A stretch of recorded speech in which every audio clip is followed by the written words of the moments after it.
Hey, what's going on? I'm back again. Shouts out to Just DeAndre. Salute, salute, salute, salute. Let me see. I gotta get out of this. Sunday night chill. Yeah, this is gonna be nonprofit. Yeah, it's a good panel and things like that. But yeah. He came through. Make him a mod. He made me a mod. Appreciate you, man. And let me edit. Yeah. I'm over here chilling because you got a lot of dudes. I'm like, yeah, I want to talk about what I did earlier in the stream, and I'm just like, it's all good. But yeah, man, I just like, I think I had to talk about the microphones. What's going on is the absolute, and yeah, I was saying all the stuff I've been seeing, lately. I was over at Art of New Styles.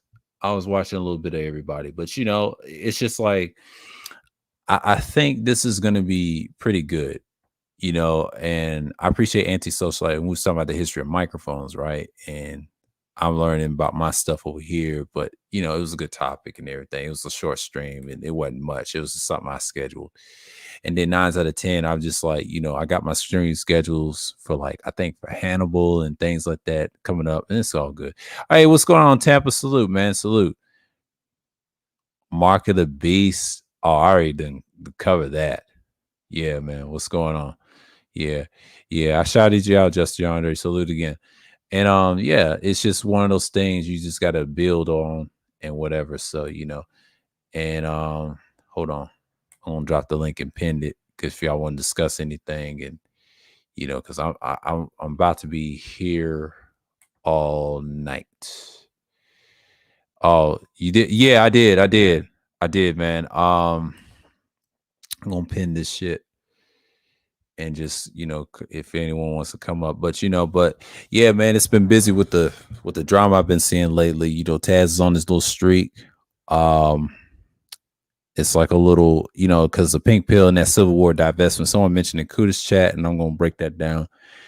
His name was somebody. I think it was JT, New York. I mean Baltimore and Atlanta, and he brought it to my attention over at Kuda's chat. He had a recent stream. I think he privated, and I think it's one of them streams. He mentioned they was having a civil war. I'm like, all right, who cares? And he did it in a way, and I wasn't surprised. And then you got the trademark issue and things like that. I ain't even worried about it. I'm just chilling, just living life, man. Um, all I gotta say is it's good. Yeah, GMT is going to do a stream about Ramil situation tonight. Well, actually, Ramil's doing the same thing, Tampa. It's a counter. He's calling him wifing up a false accuser. And he's doing one on him being a whatchamacallit, a trafficking young women, call him a human trafficker in response to Taz. Now Taz will probably be on the panel. I'm gonna tell you that right now. And I'm not saying that to be mean or anything. It's kind of like a little blow for blow. So we're gonna see. Yeah, really. Yeah, it's a counter stream, both of them. Ramil's doing one around midnight something or 11 something Central Time where he's at, and then GMT's going to do the same thing. Both streams are going to be lit. I don't know how long I'm going to stay on, but we'll see. If we do want to stay longer, that's fine. I got time tonight because I ain't worried about looking at their streams and anything. But GMT, he's a whole nother beast. I don't do Ramil like that, but I got Ramil on the phone after Kuda's done if they want to hop on and join. But I got the link in the back if y'all want to join. But yeah, man, I'm just wanting to chill. This is a Sunday chill. This is a stream that I kind of came up with after my stream because it was short because I didn't think I was gonna do 2 streams today. But I said, yeah. Oh, if you're gonna watch both, yeah, you know how crazy it is. But yeah, man, I'm glad I'm doing this. But here's what I did today about the history of microphones. I talked about it. On an earlier stream. Y'all can check it in the community tab and things like that. So, as I was looking at this site right here, and I found it, and I said, man, it talks about everything. I mean, y'all can check this out, whatever. Invited shapes, microphone nameplates, vintage, just a little history. I'm glad I put it in my little bookmarks. I got a lot of stuff I can talk about. Pragmatism all day. I can go on and on. I got content endless. I got my old stuff to talk about. I'm getting it to a fill up. Got links for days. Now the Hannibal right here, I'm gonna talk about this on the 18th of Wednesday. I'm gonna talk about this right here. This is what I'm gonna talk about. I'm gonna talk about this Wednesday. And then I'm gonna bring my Rudolph R. Windsor book. Talk about Hannibal and the Phoenicians and all like that. I talked about it in recent streams. Crossing of Alps. And man, it's so crazy. The Third Punic Wars and stuff. See, I love history. I love things like that. This is almost like that, and the elephants and things like that, the African. And yeah, man, it's kind of crazy. Hannibal Arakari. Carthage before Hannibal. Antiquity. The Phoenician cities. Western Mediterranean. Carthaginian power expanded into Spain, but I ain't gonna spoil it for y'all. But yeah, man, I'm gonna be talking about it. I'm gonna switch around, switch a Ruski. Yeah, get my stuff sight for sore eyes. What's going on? Let's see who's up in here. Who is up in here? Yeah, it's gonna be entertaining, all right. It's gonna be entertaining. And it definitely is gonna be entertaining. But I don't see who else is gonna come through. But I'm good over here. Cause all I had to say is, man, like, yeah, I had some recent subscriptions came up, after I did that stream with Whacking. We was talking about sports the other day, and then we're doing good. So the thing is, we're good over here. So, and, I'm going to keep this one up because, I got time tonight. Because anybody's passing through, but I ain't worried about those streams. That's late around my time. Because Ramil might be on sooner or later. But I'm just over here chilling. This is just a chill stream. It's like open panel. If I want to come up and talk about something else, it'd be good. I ain't got no problem. I take it what it is, and I just keep it pushing. But yeah. Not mad. I'm not mad at all. And I think I saw a Kane stream earlier. Everybody was camming up. They was getting drunk. What the fuck is Kane doing, man? My boy Kane's been litty lately. He's been litty. He's been litty. And I support, his content. I mean, it's a little entertaining too, but man, Kane, you crazy. But I think I did a history of gear broadcast, and it was like, yeah, it was an hour stream. But but past the $40 is still going on strong, man. It's just woo. You know what I'm saying? Yeah, he's got 30 watching right now. Oh, he took it down. Oh, he took that Ramil thing. Ramil took that stream down with Taz. Oh, I don't blame him. I do not blame him. Let's keep it real. Kane. Oh, Kane's still streaming. Let me look at this. Is Kane still streaming? Wow. Kane, you better shit. Kane fell asleep. Kane, you better stop. I'm just saying, Kane, you better stop. Kane, you better stop doing that shit. I'm gonna take Zab off of there. Hold on. Yeah, Kane, you better stop. Shit. Boy, you better stop doing that stuff. I'm like, I don't know why y'all streaming. I'm just checking my subscriptions for a minute. Hold on. Yeah, I know Kuda's on and everything, but Third Ward, Sultry Sunday, Music Stream, Sade. Yeah, yeah, I can't go up on Third Ward's a little bit. I'm just gonna pass it to him, give him some viewership. Post to my boy Third Ward up in here. Yeah, I'm good over here because I know everybody does Sunday streams, but I did 2 streams, I could say today. And he says Suavemente. Yeah, oh God, private. B just got one. The real reason why Shango left. Okay. Yeah, man. Like, yeah, it's a lot of things going on. Oh man, a lot of people's going in on Ramil, man. Oh shit, I gotta see GMTs. Yeah, he's gonna respond to him. And he said Ty Cities and Tanks. Yeah, man. Everybody's on Ty City. Like, damn, man. Man, they waiting on that Ramil stream.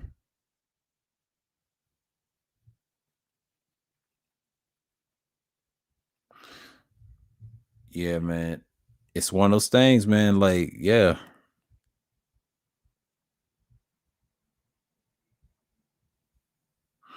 Everybody's streaming. Wow. And that's what she's exactly what she talked about. Everybody's doing over there. But yeah, but they can come over. Yes, is a rest in peace, Wakanda forever, said Chad. Yeah, they still over there. But yeah, yeah, man. It's everybody's lit right now. I can tell you who's streaming right now on my community tab. Hold on. I can tell you who's streaming right now. As we're speaking, Ty City streaming. He's got his boys watching, his audience. Third Ward, even myself. I got a one. But I'm gonna do this. I know Cute is still streaming, but I'm gonna do this. Hold on. I'm gonna do this and just yeah, man.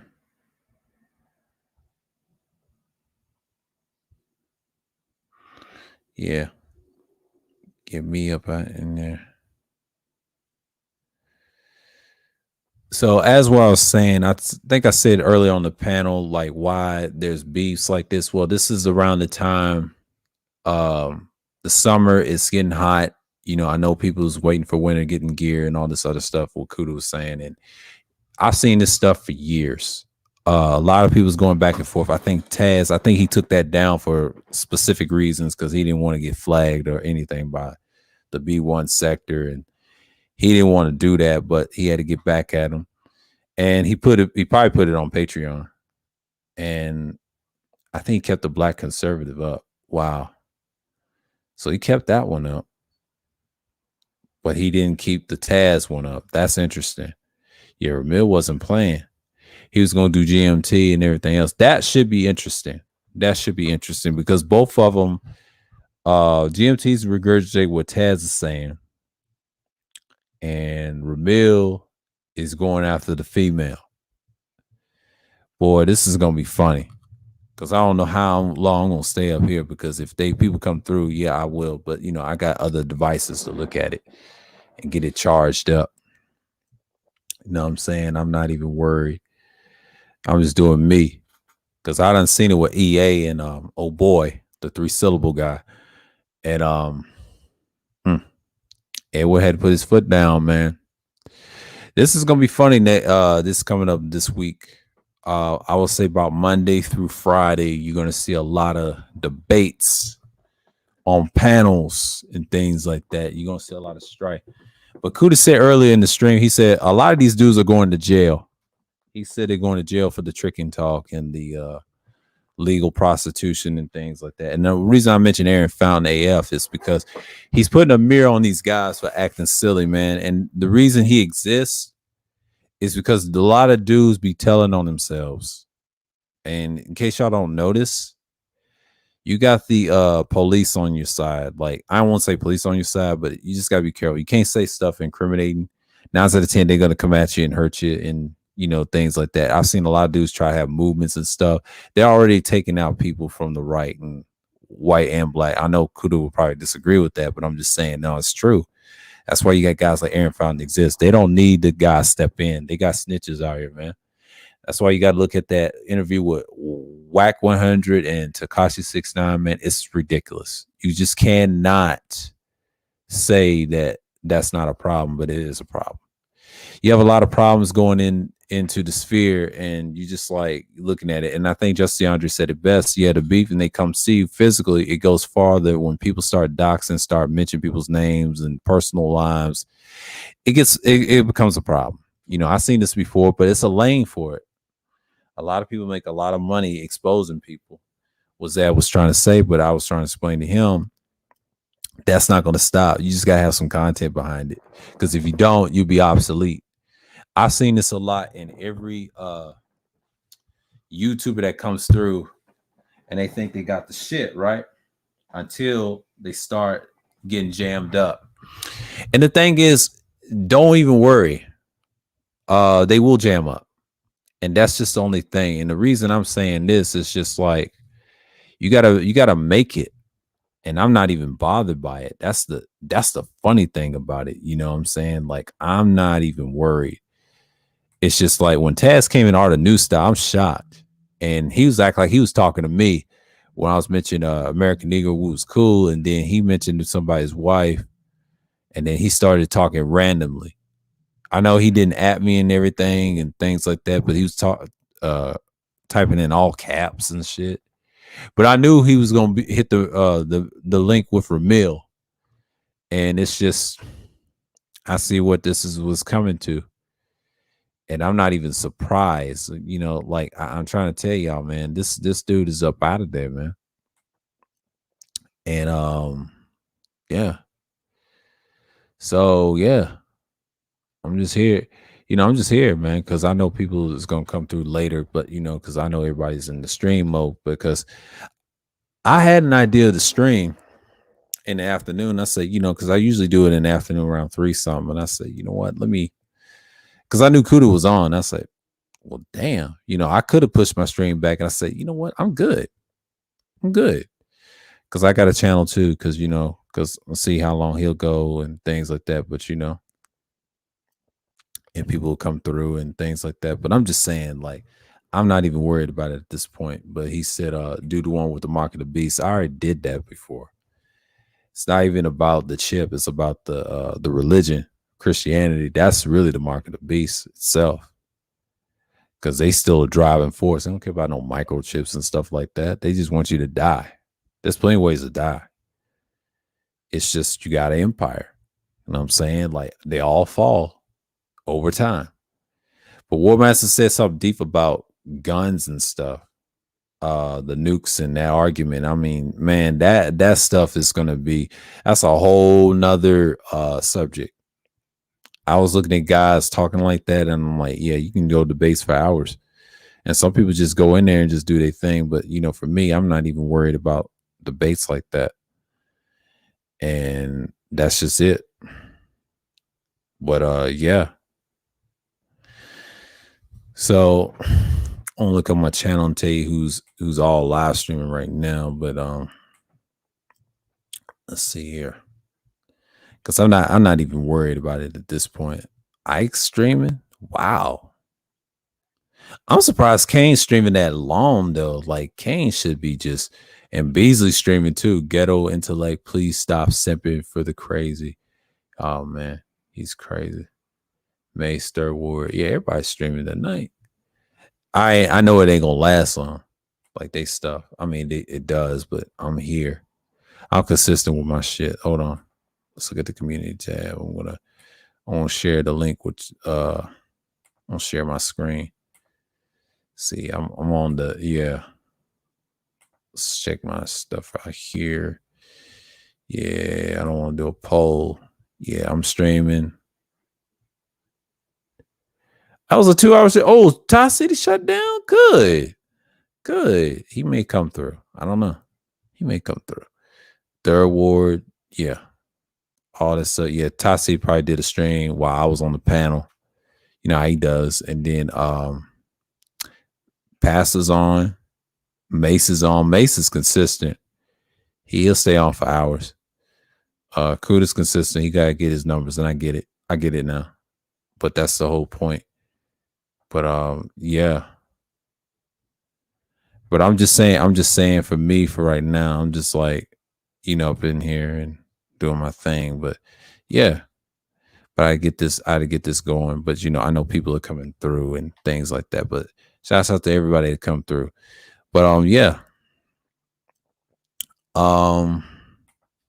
As what I'm saying, man, you just got a lot of strife in this sphere. I've noticed it this morning, but see, last night I was at Edward Anderson. He was talking about politics. He was talking about conservatism and things like that. I might have to do a future stream on that. I might have to do a future stream what it is and actually study and do homework. I might have to do Barry Goldwater. I don't want no political debate about it. That's just my viewpoint about it. I'm not claiming I'm conservative. It's a silly ideology when people get complained when you say it, but the hell with him, because I don't mess with guys like that. But I will see for what it is. And the sphere should not talk about politics at all. I'll bring the political graft. And if people have a problem with it, I'll start bodying dudes, man. I don't care. I won't do the research. Because a lot of these dudes I'll be hearing these spaces are not really conservative. They don't challenge the red pill spaces that are conservative. And I'll try to tell Kuda they're weak, and they're weak. We ain't talking about Ben Shapiro and Brandon Tatum. They're fraud. They're culture warriors. They've been exposed by Mike V and everybody else, but they won't debate guys that know politics. You know what I'm saying? They don't even practice what they preach in policies. The issue is not the ideology, it's the policies behind it. What type of policies do you have when you run? That's the real issue. And the reason I don't talk about it because a lot of people get so emotional with the two parties. Domestic politics is that's a whole nother beast. I always talk about geopolitics and understand how it works. See, domestic politics, you get into the red and the blue and the what you call it, the purple and the green. That's the libertarian. This purple and the green is the Green Party. And it's a civil war on that in 2024. But nobody wants to talk about the real. Nobody wants to talk about the real. And that's how we get down. But I do my thing. I know people just want to be around, but for me, I'm not even worried about the drama with Ramil had with Taz. I saw Taz this morning going at with American Negro over his channel, and I think Art was on a phone and he let them brothers speak, and it's cool. And I start seeing that and I'm like, that's great. And then he started all this conflict. Like, I don't know where this space is going. I'm just saying that I'm just chilling right now. I can talk about anything right now. So yeah, I just did I think I did a stream on microphones. What was my last stream about? I think I was talking about something else. I'm gonna go back to the streams I did. So I did a stream on, I think I got some new followers then behind that. Yeah, the Friday Special Madness is a series. It's like a chill hour. I did one. The first one was pretty good. The second one will be this week. I was with Wacky. We was talking about sports and everything. And then I did a Kuda after stream. He private his. And it was with fasting. Shouts out to those guys that came through and everything else. And I did the history of Black Europe and the Moors. I could see that, the Indus Valley. I did the history of broadcasting. That's just now and things like that. Ignore the dumb shit in breast. Yeah, I've been doing. The biggest one I will say is the open topic. We was talking about the locks and the DMX. That was a good battle. When we talked about it, it sounded like the locks wanted their heads, man. I mean, I know they make spoodies and they fruity joints, but they do their thing. But you know what I'm saying? But yeah, man, I just keep it real. But I'm over here and just chilling. But I'm not worried about it because everybody's on the panel. But what I've noticed, Kane's trying to break that record. But you know what I'm saying? A lot of people gonna be on it for 60 hours, so I can't be over there a lot. I gotta move around and do things. So I'm glad I came up on Kuda's panel. I mean, what he called it? The Sunday Smoke. Better Life with Beach. Yeah, but shouts out to Antisocialite coming through. I mean, we talked about different things, and I pretty much covered what's going on. So, yeah, man. Yeah, I got to keep this one up because this one's going to be good because I don't know how long I'm going to be on here. So I know That's gonna be like the next hour. We'll see. I'm gonna get into something.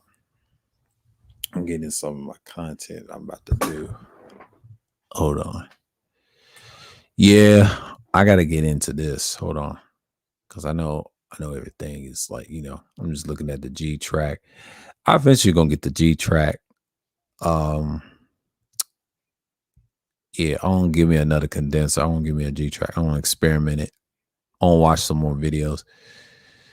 But for me, for right now, I'm still pumping out content. I've seen Rashawn came back from vacation, and Rashawn was doing, yeah, he's probably over there wilding right now. So you know what I'm saying? Like, yeah. Oh God, yeah. Appreciate, yeah, I'm getting subscribers now. Yeah. I'm on fire right now. Yeah, this is getting good, man. Like I'm having a good month. My channel's growing and it's good. Me and Wackies and things like that. But you know what I'm saying? Like, that's cool. And then they trying to give me, yeah, oh shit. Okay. Okay, 80%. Okay, okay, cool, cool, cool, cool, cool, cool. Cool. Yeah, I'm in the algorithm, so I'm doing good. Let's see. Friday special madness. They got some good numbers. Yeah, that's cool. Okay. Hannibal will be on the 18th. I'll talk about that in the on Wednesday. I will talk about now Friday special madness too. That's like a open discussion. And I said madness in the building. Yes, we're gonna do that again. That's an open discussion. It's the same thing. We're gonna do it on the 20th, and that's gonna be interesting. Y'all can come through. Same with on the September the 3rd. Now, September 1st, I will talk about the history of Hawaii. The next weekend, I'm gonna talk about the zodiacs and things like that. I'm gonna be be straightforward and things like that. But you know what I'm saying? Like, I'm not surprised. But yeah, yeah, I'm just gonna be here for like probably for a while. So, on the way everything dies down. So, you know what I'm saying? Like, I know people's trying to come here to hate, but that's cool. That is cool. It is cool. That is cool. And I love it. I did a lot of streams too. Sometimes you check your stream page, like the lives I've done. Did so many I can't even count. Oh man, chat room battles, how to maintain content, the Zodiac 3. This is without a microphone too. Open discussion about utilitarianism. I was on my headsets, man. Like, yeah, man. I'm just testing out audio right now and then get better headphones too. My outside streams is good. I'm gonna do some tomorrow. I don't know what to call them. I'll pick up a topic or something and why it matters and just stick with it. And yeah, propaganda in the mainstream minister, politics,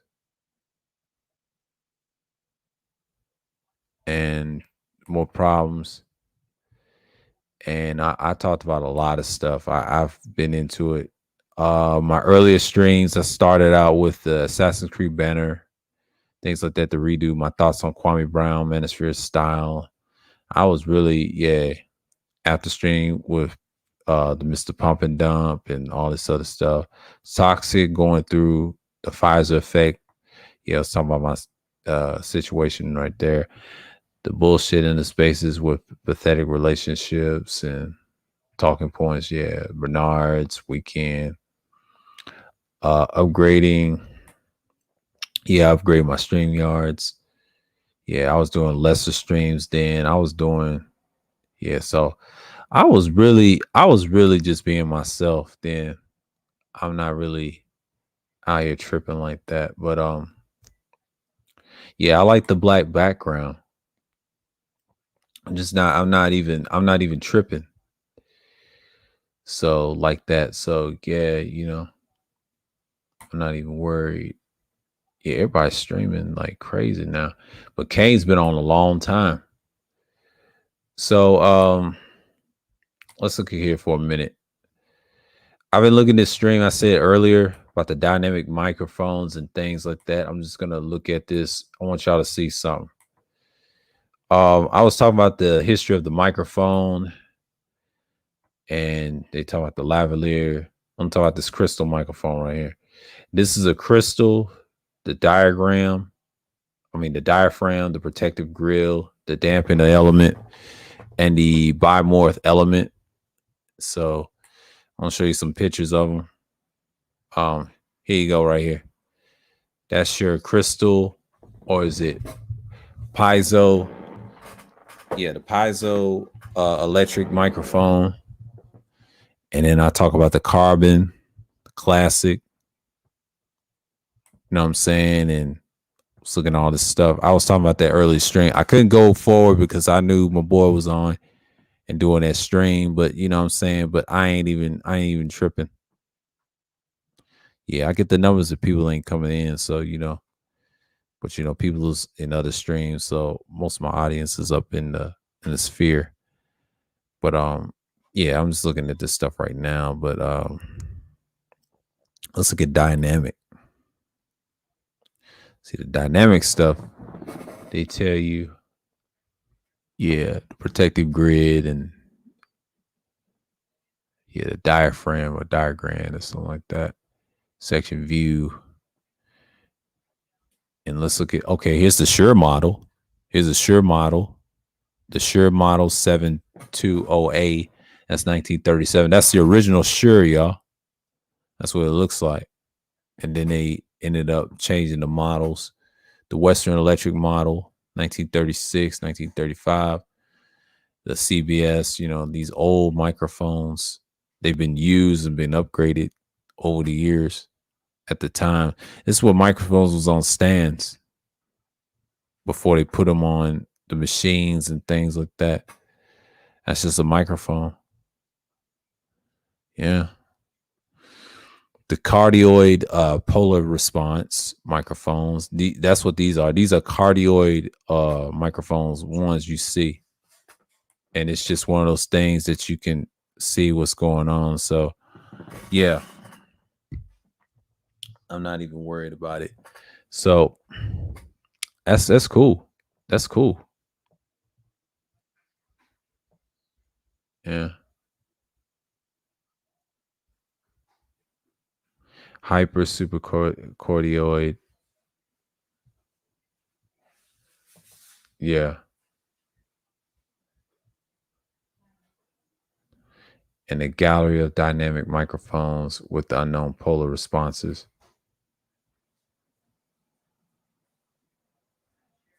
So, yeah, I was looking at these earlier and I was like, damn, look at these legendary microphones, man.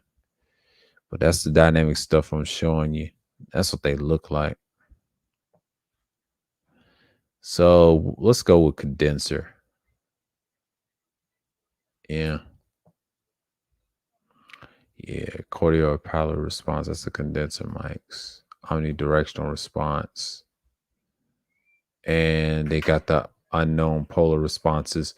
So these are the condensers. They have different responses, omnidirectional. Yeah. But condenser's been around a long time. Been around since the 70s. So, you know what I'm saying? Like, I'm not even tripping at this point, but yeah. Yeah. So I'm not even going. But yeah, I was talking about that earlier. So yeah, I'm glad I was up on the panel with Brother X and things like that. But yeah, he was talking about gear and stuff. I'll check out Kuda's little TED talk and things like that. But I'm not tripping right now because I know people is on their way because half of my audience ain't even here. So I'm not even bugging. And it's Sunday. Sunday's one of them days like you can't get them all in the night. So I know people's doing different things. Everybody's waiting on that Ramil stream. I've noticed that. And I mean, it's kind of sad, but if I talk about something constructed, it ain't going to be what it's going to be. So, what I'm saying? Like, let's see what Third Ward's talking about. Man, it's not even. Oh wow, I don't blame him. He said, "I'm not a Manosphere channel," but he's on that music.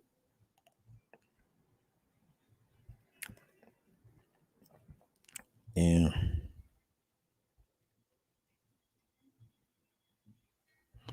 I'm surprised people are still watching. BGS got one. Yeah,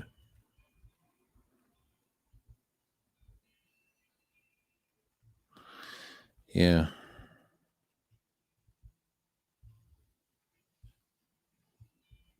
it's that bad. Let me clear my shit. But yeah, yeah, I'm not even worried. I'm not even worried.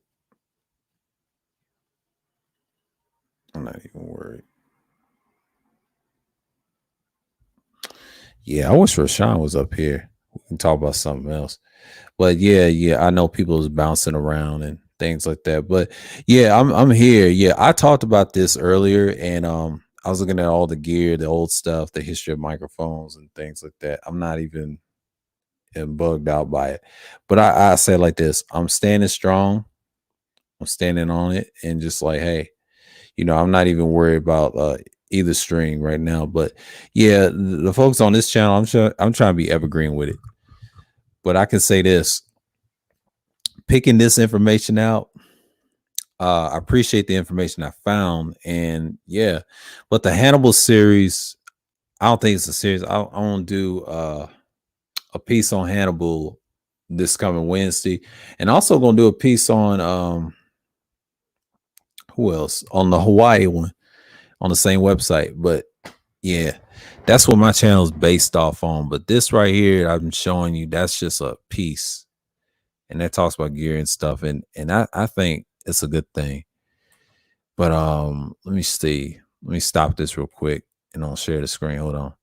Because I think some of y'all don't understand that when I talk about this stuff, I won't get into the Hawaiians in a minute. I'll be all on this website. I can do content like this all day. Do this all day. You see, I did the one, the Etruscans or the Etruscans, whatever you want to call it. Did the one with Indus Valley right here. That's like in Pakistan and India. That's a little controversial, but people gonna watch it anyway. So the Moors and all that. Okay, we will do Hawaii. We will do Hawaii. Finally, something different. Hawaiians are called Polynesians. We're gonna deal with that um soon. I think it's gonna be on the 1st, and then on the 3rd, we're gonna do like a little Friday chill. So yeah, we got our schedule tight for September. So yeah, you're gonna see a lot of this stuff. We're gonna talk about it. We're gonna get in depth. And yeah, they got a lot of stuff here. And I mentioned this before, and this is some good content. You know what I'm saying? I'm not even worried about it. I'm just gonna dump it off on you. But yeah, what you see down there, that's nothing. It's got all the historical stuff, the artifacts, and this scholar right here that I'm cool with. He let me use this content, man. Like, appreciate him, man. I ain't get flagged for none of it. So yeah, man. I'm just gonna be up here like that. Yeah. Um, speaking of sports, I mean, I've been hearing the same stuff, and then the Lakers and things like that. And I think that stream was cool, but I know people are not just gonna come through right away. But I'm just trying to see if Wacky's up or whoever, because I'm not even worried about what's gonna happen around midnight and things like that. We was talking about what did Kuda talk about? Assassin's Creed and stuff like that. I'll tell you something. Assassin's Creed, they're going back to the original because somebody got tired of the studio and things like that. And that's just one of the things I've noticed that series done took left field. And I disagree with Kudo on the GTA thing. It took a hit when they did the online thing. So we got to wait more years to get a game in 2024. And that's the problem. And what I had with Rockstar, they're not leaving the sandbox world. There's other games like Watch Dogs and things like that. So I'm not even tripping. Mm. So yeah. And we was talking about that on the panel. It was a lot. It was a lot. And yeah, but EA was kind of crazy. Yeah, I'm glad he settled it. He settled it right. But I say this. He did a good thing because he didn't want the bullshit. If he's cool with old boy, that's cool. But 9 out of 10, I would cut him loose. If I was EA, if I whisper in his ear in the background or in the not just the back chest, but the actual behind the scenes, I wouldn't fuck with that dude. Because I know he hates BGS, but it's gonna cause problems when you ever see each other on a panel. And he did a good thing. He told us not to troll him. He told us not roasting him. He ain't with that. See, EA is one of them guys. He don't want you to embarrass people, and that lets me know he ain't built for it. Because black folks gonna roast and crack jokes, and that's what we do. And I do it all the time. It's normal. You have to learn how to roast, especially where I'm from. We come at your head all day long, and I'm from the South originally. But I'll tell you, you just gotta learn to deal with it. A lot of people ain't built for that. So when I see people get roasted, they get roasted for real. And they just won't act like and play around and think they know everything. But that's the thing about having that background. So, when you have this type of background, you learn to deal with it. So I was like saying, like, these dudes are soft, man, especially in these spaces. But the more and more I noticed, I was in a Ramil stream once. He had, I think it was that stream, he privated. And this boy, what's that boy's name? JoJo. He be peacocking as hell. I thought he was decent last year. He was cool, but he act like he got way more experience at his age. So that's the problem with him is he's fucked up. And I thought he was gonna be married to a chick. He's fucked up. And I hate to say this, that boy's fucked up. He's mentally fucked up. He don't know who to follow. See, at his age, when I was his age, I listened to everybody. Once I got to be I'll say like 25, I'll say like 23, to be fair, because in my when I was 15, I'll say at his age, I was well aware and been red pilled because I had different phases of red pill, and I had my red pill rage in my teen years when I lost my grandmother, and I survived through that pain and got more observant and preach enlightenment. See, I didn't come from the PUA era. I came from the 1.0 era. I came from an era with guys that actually challenged people in the comments, wherever, and brought information and did it in videos and stood on what they stood on, especially on their square. But when 2.0 came, they kind of killed it with the MGTOW shit, and then the PUAs was right behind them. So when MGTOW dropped the ball in 2015, when Barbarossa already messed with the white boys, it was good for a while until the split. And 2.0 was just, you had 4 guys with different ideologies, which didn't mesh well. And I saw it from Angry Man and BGS. The other 2, not so much. They were failures of the crew. So what I'm seeing now, 3.0 had 2 sides. Kuda and Ty City were the leaders of that. I'm just gonna say it right now. The other 2, not so much. But Black Brain Trust failed because of one person wanted to destroy it. I mean, they got great content and everything, but they're going to destroy it. I think me personally, they shouldn't care. They shouldn't care. They shouldn't care. Because he was complaining about it last year, and they told him they don't know who you are. Yeah, you're the leader of the manosphere, but you're not really leading it. You know what I'm saying? Anybody can say whatever, and Kuda say it can be hijacking and they taking your shit. Yeah. And I'm not even tripping off of that. I mean, I wish them well. But that's why the space is kind of fragmented. There is no 4.0 and 5.0. That's just some BS that someone made up and try to say, oh, we're going to run space. No, you tell them that. It doesn't exist, bro. You don't have a team. You don't have a group. You don't have collective brothers want to build and stuff. That's why I understand why Team A Game is going hard. That's one of the biggest things that's pushing through the space. And I think they're doing a good job talking about the band and the history of it and all that other stuff.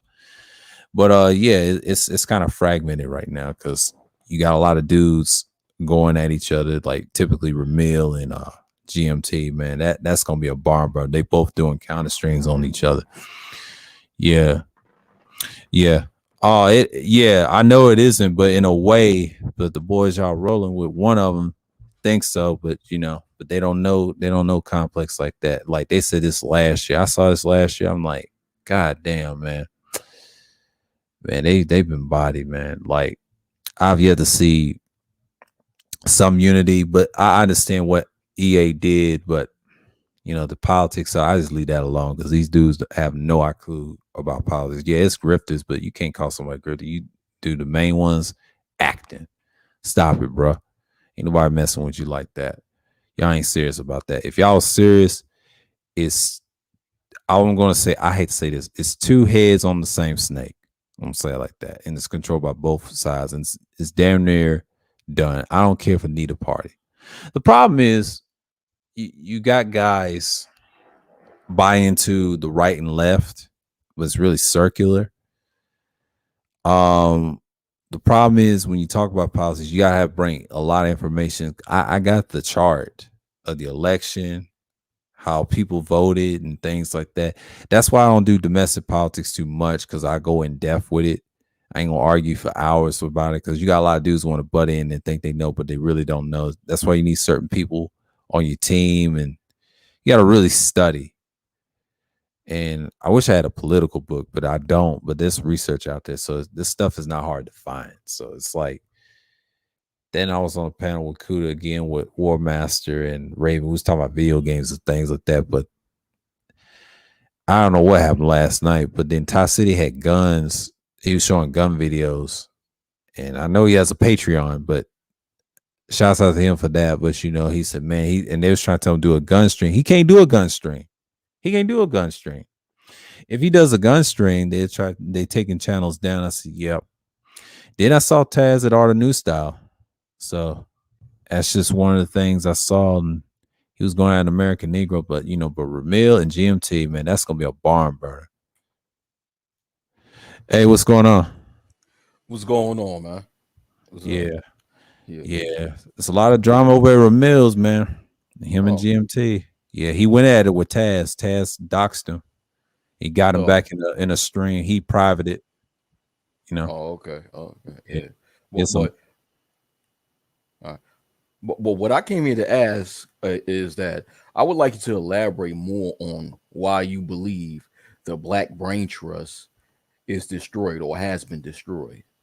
I mean, I ain't saying it's destroyed, but like the ideals and stuff like that, everybody's splitting up. And I've noticed, like, I know Complex is preaching it so much, but I know, and I try to tell him, dude, like, not everybody cares about. I think Judge Zilla said this on Zero's panel. He said they don't even know who you are. You know how new people come in and it's sad. And I try to tell them, yeah, they exist, but that split with Stream Team, that kind of affected them and O'Shea, and I believe O'Shea had something to do with it, but try to compromise it. What do you mean by it? What do you mean by it? It what? Like, I mean, they had a goal, but it's just, ever since then, the split between certain individuals I ain't messing with. But I've noticed new people ask me about it. I mean, yeah, you can still watch their channel and stuff. I know Complex got his own life. He ain't worried about this manners for stuff like that. I mean, he talks about it and things like that. But but when people bring it up, when they think 3.0, they don't think of Brain Trust, they think String Team. And I told them about String Team. What happens? A lot of ego. It's a lot of big ego, because you got 4 guys have different ideologies. I've noticed they didn't mesh well, and the problem I saw there was they just couldn't move forward. They didn't have an idea what they did. The Brain Trust had an idea, they laid it out. So, but 9 out of 10, a lot of people just don't care, because it's like, well, we're saying the same thing about 1.0, for example. When guys started pushing, I don't know how long we had, like a 8 year run, something like that. But I'm still lost in your explanation. I mean, okay, when you're talking about the Black Brain Trust have been destroyed, and then you went on and made some statement about someone said someone told Complex, we don't even know you. I still didn't get I a was talking about. I definitive was talking about answer. Jazil. I was Yeah, saying yeah, Jazil. Yeah. okay, I get that, but I still haven't received a definitive answer on how the Black Branches is destroyed, because earlier in this stream you did say that the Black Branches is Yeah, destroyed. in a way, that's from afar. That's what it looks like. I thought they was gonna last that long because you got a lot of newcomers. Is kind of down in 3.0 as a whole. Because I was trying to explain about Stream Team and them when they went at each other because the O'Shea thing and I think PK elaborate about the old brain trust. I said, yeah, I remember. I heard stories about it. It's just I think Complex is running it still. It's just. I know he's doing his own thing, but But so once again, I still haven't received a definitive answer on why you believe the Black Branches has been destroyed. I still haven't gotten that. I say it for the sake of this. It seems to me it's like content wise, it's there, but it's the consistency ain't there. That's what I mean by that. And I'm like, I don't know what happened to him. Like all of a sudden, they said it was gonna do this with the streams, like the what you call it, those car. I think they did a car stream and a few others, but I haven't seen no other content about other things. Now I know they hold off on the Sapio. I've noticed that. That right there was like, okay, yeah. I mean, but you have to realize is that they haven't consistently made videos because they're busy with their personal lives. Yeah, that's really what it is. You can't say that someone's channel have been destroyed because they just haven't, because they're too busy in their personal lives to put out new content. Yeah. And I've noticed that too. I'm like, the newcomers, they just don't get it. I try to tell them, I was like, yeah, but you got to take it up with the leader, Complex. You can't go see him with what you call Art of New Style, because I see him over there a lot. So they be talking about similar stuff, but I'm not worried. So yeah. And my thing is in reference to what you said about Judge Zilla. You stated that Judge Zilla told Complex that nobody knows him. Like the 3.0 thing, he said it on Zero's panel. I was there. I was in the chat, and he said that, and Complex got mad at him. He blew a gasket. And he told him, no. He was referencing, how he referenced the about me section. He always did this all the time, and I understand that, from okay, but hold on. I'm sorry to interrupt. Yeah, go ahead. Judge Zilla told Complex that nobody know who he is. Yeah, they was all saying that. Yeah, because see, these guys, like, Judge Zilla and Zero, they remember Stream Team, right? Complex took issue because, he's brain trust, and I get it. We understand the about me section, but the majority outside looking in, they don't even recognize. I mean, they recognize, but they don't recognize this 3.0. And that's the same argument I've heard last year. And that, I think, was like beginning this year. I think it was in the winter months. And he got upset. I don't think you remember, but he got upset about that. I think it was on Zero's panel. I think it was that issue with Platinum and them at the time. I don't know what stream, but I mean, I don't know how the majority of people would not recognize that the Black Brain Trust is 3.0. I don't know how anybody can get that. But the thing is, let's just say, hypothetically speaking, if that was true, if a lot of people from the outside don't recognize the Black Brain Trust as being 3.0, it still doesn't take away from the fact that the Black Brain Trust is a member of Black Manosphere 3.0. As a matter of fact, they are. It was the Black Brain Trust who created the split between who is 1.0, 2.0, and 3.0. Everybody got that from the Black Brain Trust. This was Mike V and Complex Designs creation.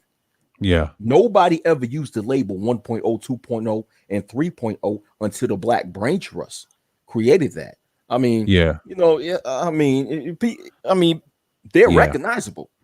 Yeah. I mean, the idiots who's here for entertainment may not recognize the Black Brain Trust, but the intelligent people who are here for more than entertainment recognize who they are. But even if there are people who don't recognize them, so it still does take away from the fact that they're members of 3.0. And I think I defended them on that too. I was like, it's some people that like us, we recognize them, but you know, I can't control what niggas think about, you know, 3.0, because when they think about it, it's just like I told them what happened to Stream Team. Like that, yeah, you can blame O'Shea, but it was a combination of ego of four guys that just couldn't mesh well. And I saw the chemistry, it just didn't work, you I know. mean, O'Shea, listen, O'Shea considered the whole 3.0 to be stream team. Yeah. He called the whole 3.0 stream team because because right now most content creators who come out in the 3.0 sector, right? Mm-hmm. They're doing live streams. They're not doing pre-records. Even like me and you, we came from the pre-recording era because at that time that was the only way to upload videos on YouTube. But now the 3.0 generation, they don't have to give pre-record videos. They can live stream. So that's where the nickname Stream Team came from. That's why O'Shea gave him that nickname Stream Team. He's talking about, see, when O'Shea gave the nickname Stream Team, he's speaking about the entire 3.0 sector of the Black Manosphere, including the Black Brain Trust. Mm-hmm. Yeah. I don't think that the Black Brain Trust is destroyed. I have to disagree with you on that. Like, I'm respectfully disagreeing with you. I'm not trying to bogart your way. I know. I'm respectfully disagreeing. Yeah. So I have to disagree with the whole concept of the Black Brain Trust being destroyed, because when you look at the Black Brain Trust message, especially when they talking about automation, everything that you see right now is going on in society have proven the words of the Black Brain Trust. Because certain things is going on now.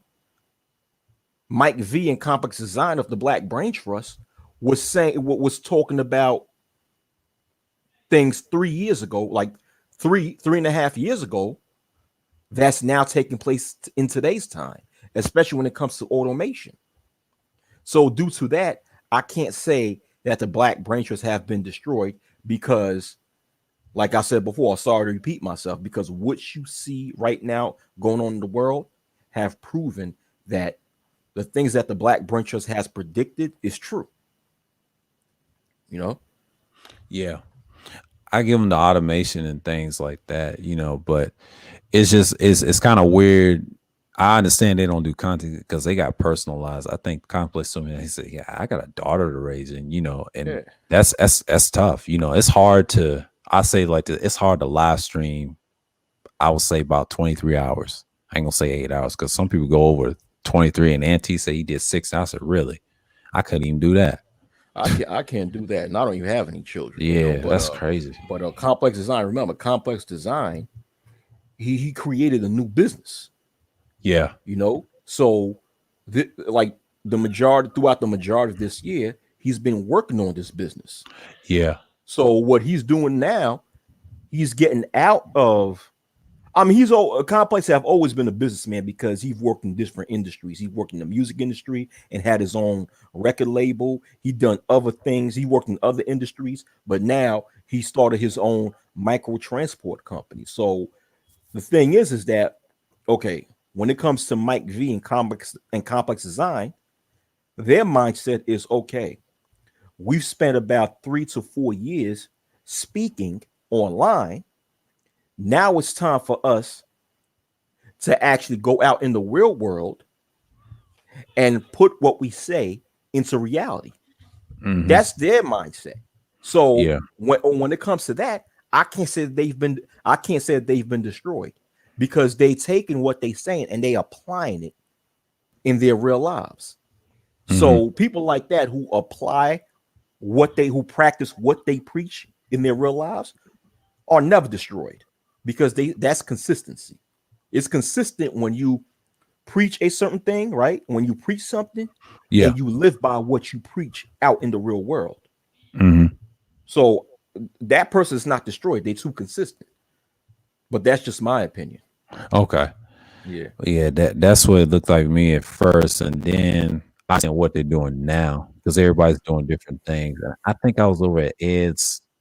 I think Edward Anderson's live stream. Interesting, but I know he's or BGS. So, I ain't gonna get in that with him and MOT. They're cool on the side, but I don't know. The conservative talk again. I try to stay away from domestic politics. I already know where that's going. And I think Trey, and he told Trey and what's his name, Hood Service, don't try to goad him into their side. And he did a good thing because he told us just chill. And I was just looking at the chat and I was like, man, they crazy. And he tried to stop all that instigating stuff. He said, look, I ain't got no problem with him. Then MOT told him, he said, no, we good over here.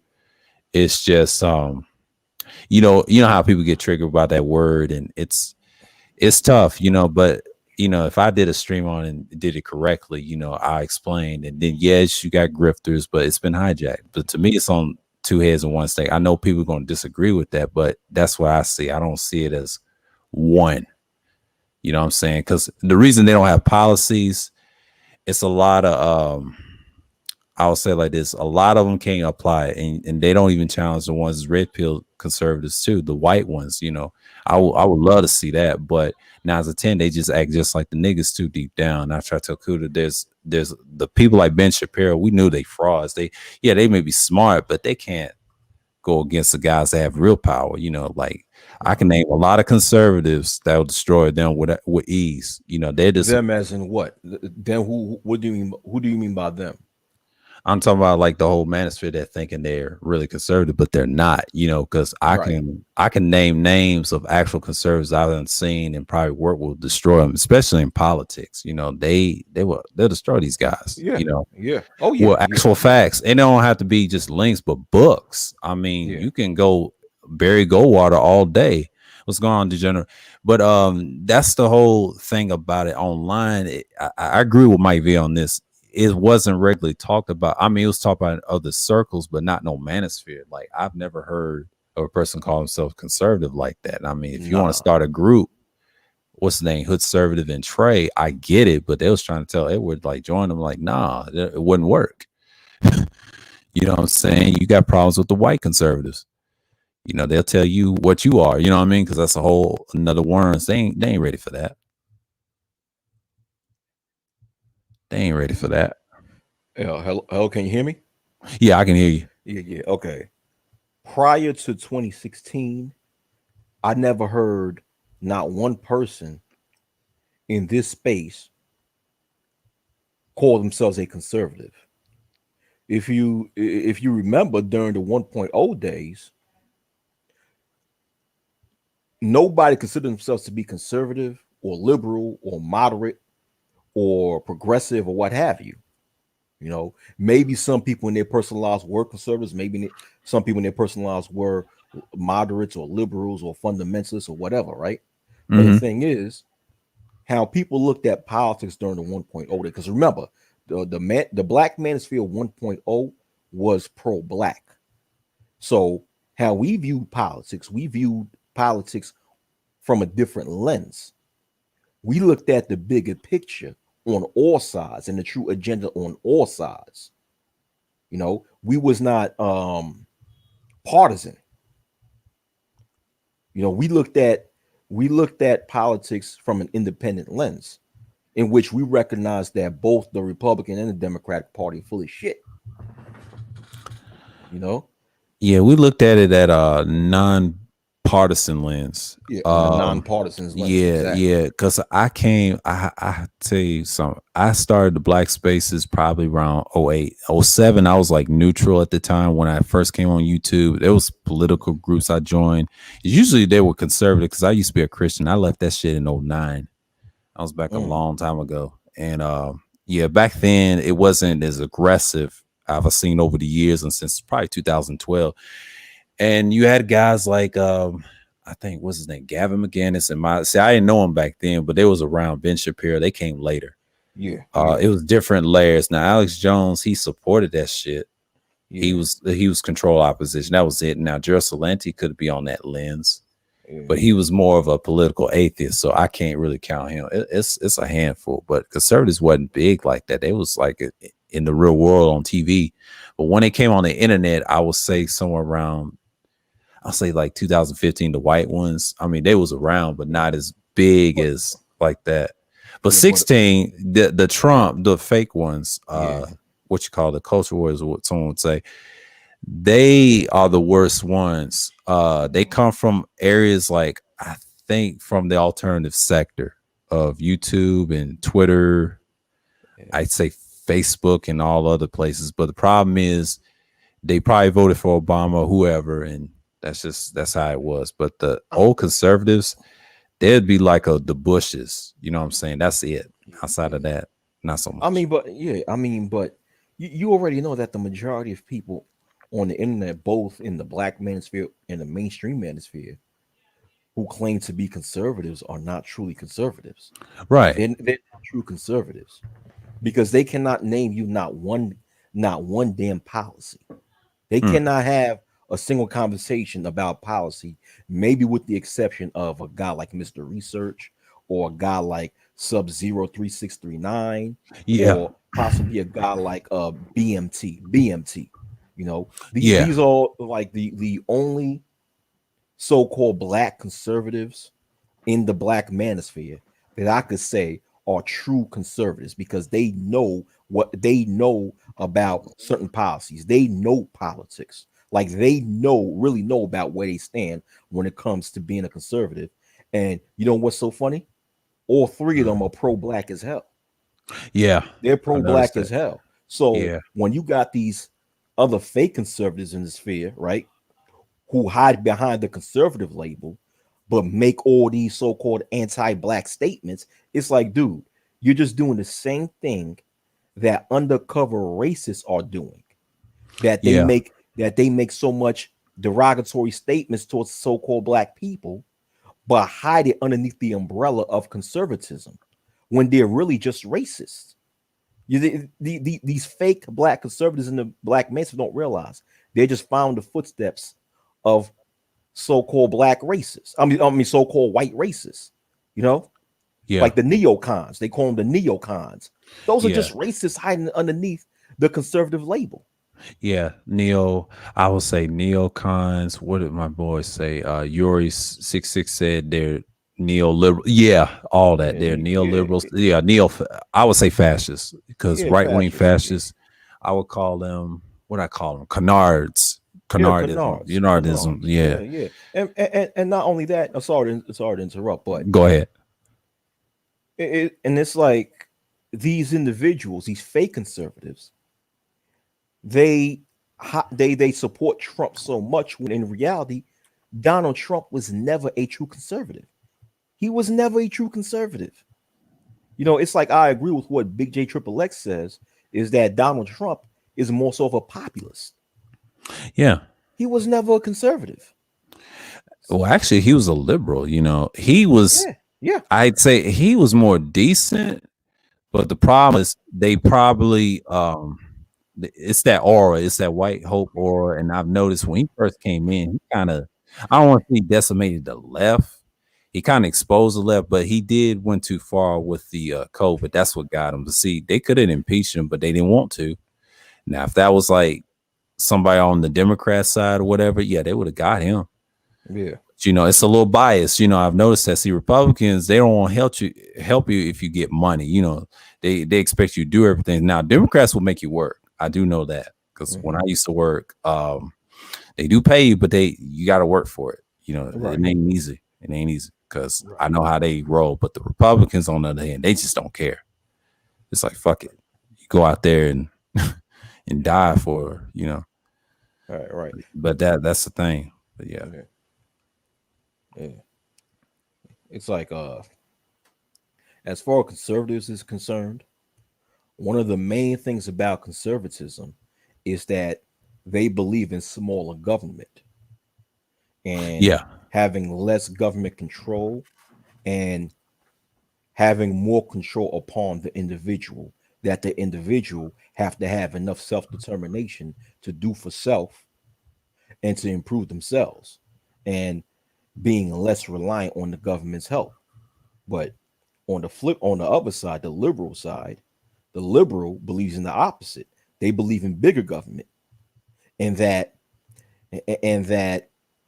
one of the biggest problems that America have, like a lot of the problems that America have, is due to the environment that people live in. Therefore, it's the government's job to fix the environment. That's one of the core beliefs that liberals have. You know, so reason why I'm saying that is that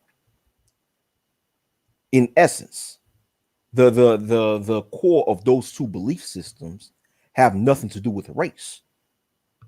See, you have, but what you have along the side, like, you know, throughout American history, and I'm just repeating myself, and I'm sorry, you know, if I'm repeating myself, is that No, once no, again, go ahead. Go you ahead. have racists who have entered both of those sides, both of those political schools of thought, and trying to pervert the principles of these schools of thought in order to promote their own racist agenda. And I'm saying that because these fake conservatives in the black manosphere don't see that. They are Yeah. yeah, yeah. But you know, but just to go back to what you were saying, yeah, this space was never founded on being partisan, you know, because we was nonpartisan. But at the same time, you know, I do think it's good to speak about politics, you know, in this space, but speak about politics on an objective level. Whether Yeah. you consider yourself to be a Democrat or Republican, if someone's a Democrat, cool. If someone's a Republican, cool. If Cool. someone is Green Party, Libertarian, that or Independent, that's cool. If you're a conservative, cool. If you're a liberal, cool. Progressive, moderate, or none of the above, cool. But speak on politics on an objective level. And the thing is that what I have to agree with, you know, I know you don't see eye to eye with him a lot. MOT is Hmm. that you got these fake conservatives who will just give you just half the truth when it comes to speaking about politics. They'll give you half the truth. Yeah, they You do. can't do I that. mean, I mean that part I agree with them, but like attacking dudes, I wouldn't say like game, for instance. Like sometimes it's no need to attack them. They put their foot in their mouth. Like if you look at white so-called conservatives, they're just the same as I hate to say Trey and Hood. Them dudes like that. What I've learned, you gotta let them put their foot in their mouth, especially online, because they tell on themselves. This is the reason why Aaron Fountain puts Yeah. that mirror over their heads, and I use him as an example, even though he's center right, and that's why I try not to say nothing to those guys, because I told Trey that's not how conservatives talk. You know, you got to move a certain way now. You can't even say nothing online. You know, that's what you got to look at. You know, people don't want to believe that. They give me pushback off that because no, it's true. I don't care what color you are, because if you are targeted or anything. You heard what Google said. Like you can't go against certain groups. It's protected. I talked about the Yeah. alphabet and all that. You know, you can't say all Yeah. that culture stuff. If you're a conservative, they even tell you got to be careful. You got to move in a certain way. You can't Yeah. do. It's like in the real world. It's like a public park, Yeah. and that's what Review Tech USA years ago. He said you can't do that. You can say what you want, but you can't say certain political things to get you know bounce, because that's why it's hard for them to express. Now a true conservative, he's actually conservative to help people, really, like small government, if you're about Yeah. business, and Right. that's a conservative to me. Now Yeah. if you're like a fake one and you going far right, see, that's what YouTube's problem. They allowed them to live, but see, Donald Trump brought them out and he finessed them. And they have Yeah. no idea. They had no idea that he finessed them. That's all he was doing. And I'm not mad that he finessed them. That's what he's known for. His grandfather used to do That's it. that And New they, York shit. yeah, but his grandfather was from Germany. They kicked him out of Germany and tell him to stay in New York. Now, he did that in the West Coast first. They told his story. Shouts out to Black Mind for this. And he said that. And I agree with him. You know, there was a history of his grandfather. That's what they got it from. Now, his daddy wasn't shit. Now, Trump Right. was. You know, he was better than the older one, Fred. You know, Mm-hmm. Fred wasn't all that. So I hate to say that about his brother and his father, but it's the truth, because Donald had that spark. He knew how to finesse because he had his granddaddy's temperament. And that's why a lot of people do exist like that in the elite level. See, Esau got all types of people, finesse people. And I seen it Yeah. growing up. Yeah. And they use the conservative as a game. Now, B just is correct. The rest of the world looks at us as liberal, which is true, because true conservatism, if you really want to go in depth, like the authoritarian part, yeah, that's conservative. Capital punishments, all that. You have to live a certain lifestyle. America don't have that. And I think people look at it as liberal based off policies and things like that. Yeah, it's true. because there is no such thing as a conservative policy, and I agree with Mike V on this. Yes, there is no such thing as that because you got to create a system for that. You got to have your side to grow a consistent basis. You know what I mean? I mean, attacking them online is dumb at this point. You got to let them put their foot in their mouth because what Edward did was right because you can be conservative on both parties, but the thing is, what is your group going to build outside of helping people? But that's just the problem that people, you know, I wouldn't even attack these people at this point because they're already lost against Trump. You know, it's kind of like the virus thing, the anti-vaxxers and things like that. And I know people's vaccine, but you know, at this point, that's even crazy. But you got to remember, Trump didn't stop the virus. You know, he didn't stop the thing or whatever. So, you know, but that's government because you who knows. And then when I saw that, I'm like, man, I'm good on the conservative talk. I mean, we shouldn't be talking about. We should structure the conversation. You know, don't get too emotional. Just bring facts. Bring Barry Goldwater. Bring all the historical conservatives if you have to. You know, that's why I might do a stream on it. I might make it short or whatever, but I'll put some facts and information. I want to do some more research on it. Is it all right in this country? Because I know in this country don't like it. You know, because that's a popular. You know, see who's going to come through, and I tell them like, look, it's best for us to be independent. I agree with that, but being conservative at this point is a no-go because a lot of people just don't want to subscribe to it. I'm just telling you right now, they just don't want to subscribe to it because it's been tainted at this point. Now, liberal is a dog whistle. I agree with Mike V on that. It's a dog whistle. People say, "Oh, you're a liberal for this and that." Nah. That's a dog whistle too, man. I mean, the liberals have been tainted too. Yeah, that's what I'm saying. Have been tainted too. I mean, they all have been tainted. Yeah. If you really want to break it down, almost all of these political schools of thoughts have been tainted. Right. So they've all been tainted. You know, that it's just. I think it's just as far as the conservatives is concerned, the phony ones have been exposed. Yeah. Because ever since the election of Donald Trump back in 2016, a lot of these fake conservatives have shown their whole card when they really have shown that they don't know what the hell they're talking about in regards to policies. How a lot of their talking points just dealt with the culture in modern day America. And really, I'll just say this racism, basically. Just talking shit about other races of people and hide it behind conservatism. So they got exposed for that. Really. Mm-hmm. Yeah. So that's why now right now, like you said, that the conservative point of view is really the perception that people have in society of the conservative school of thought is even worse because of these fake conservatives that have perverted the school of thought. But don't get it twisted. The liberal school of thought have been tainted also. Yeah, they've been tainted too. Yeah, I've been noticing that for the last, I'll say about 10 years. Like ever since when Obama came, and Obama to me wasn't that liberal. A lot of liberals couldn't stand him.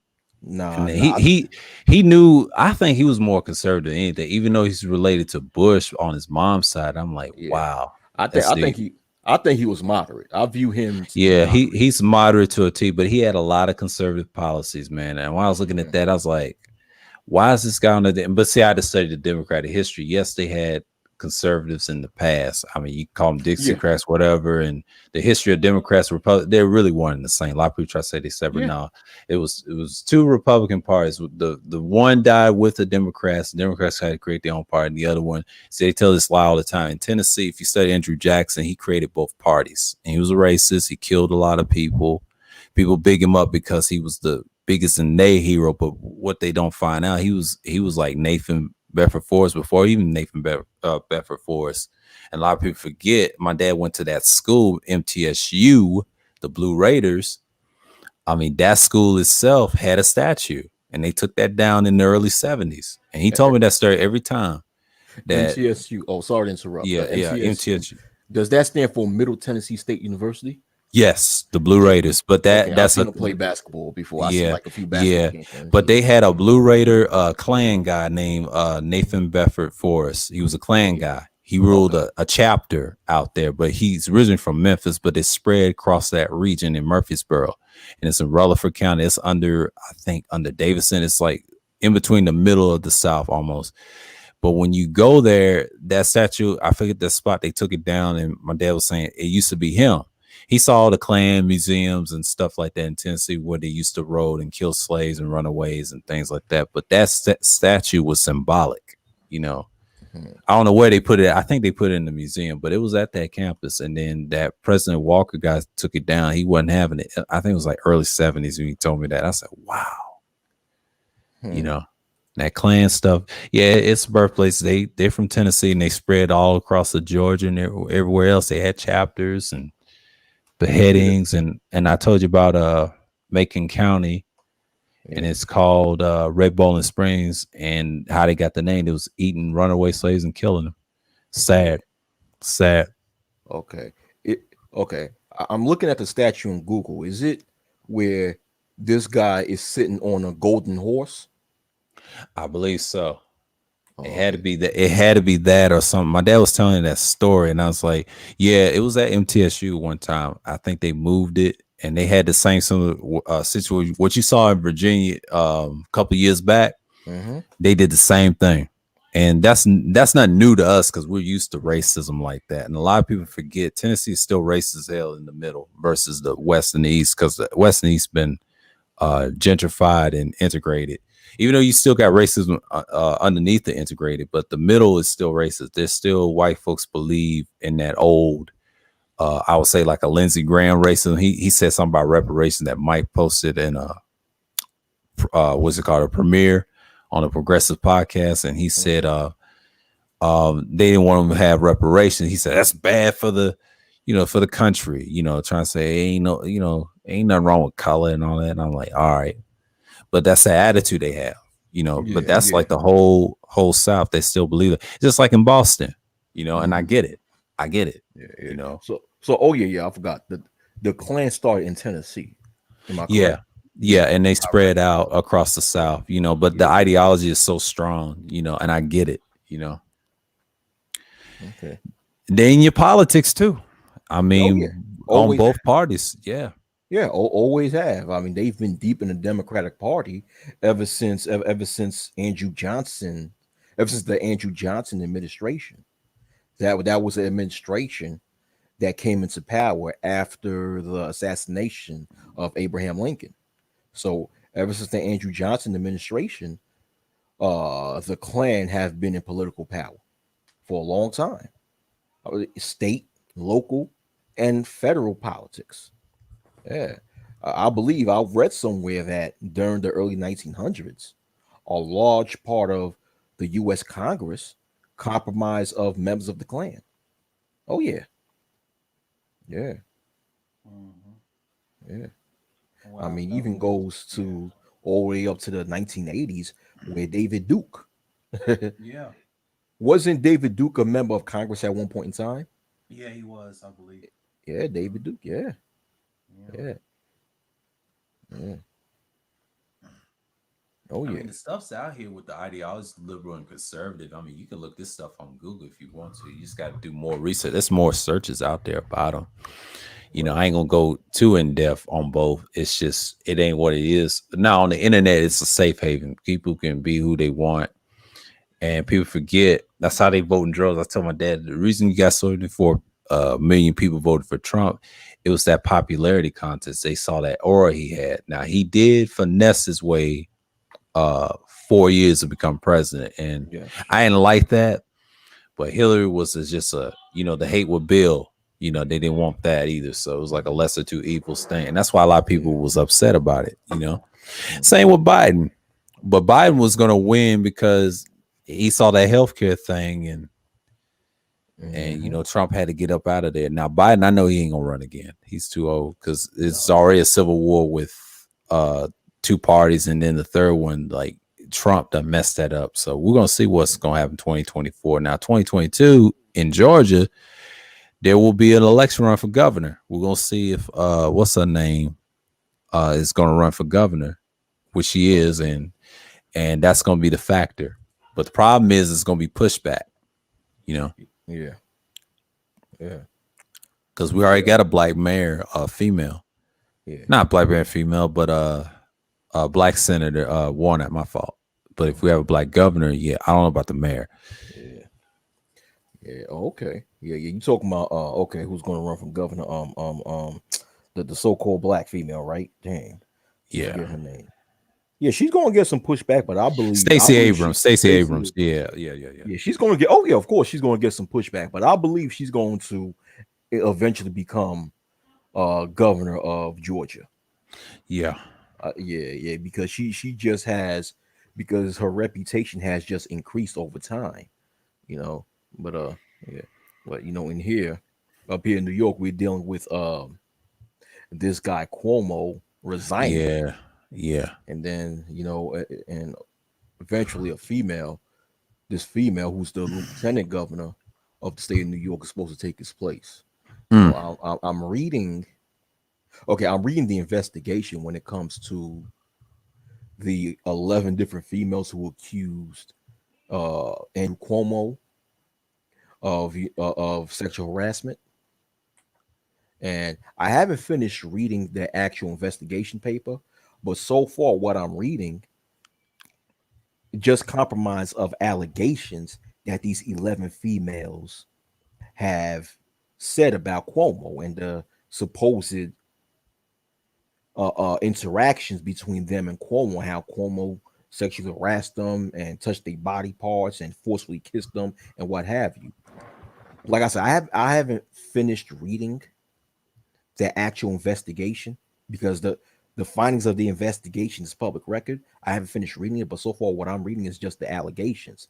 What I'm trying to look for is what evidence that substantiates these allegations as the truth. And so far I haven't read it. I haven't seen that yet. I'm not saying they're not there. I'm saying I haven't seen that yet.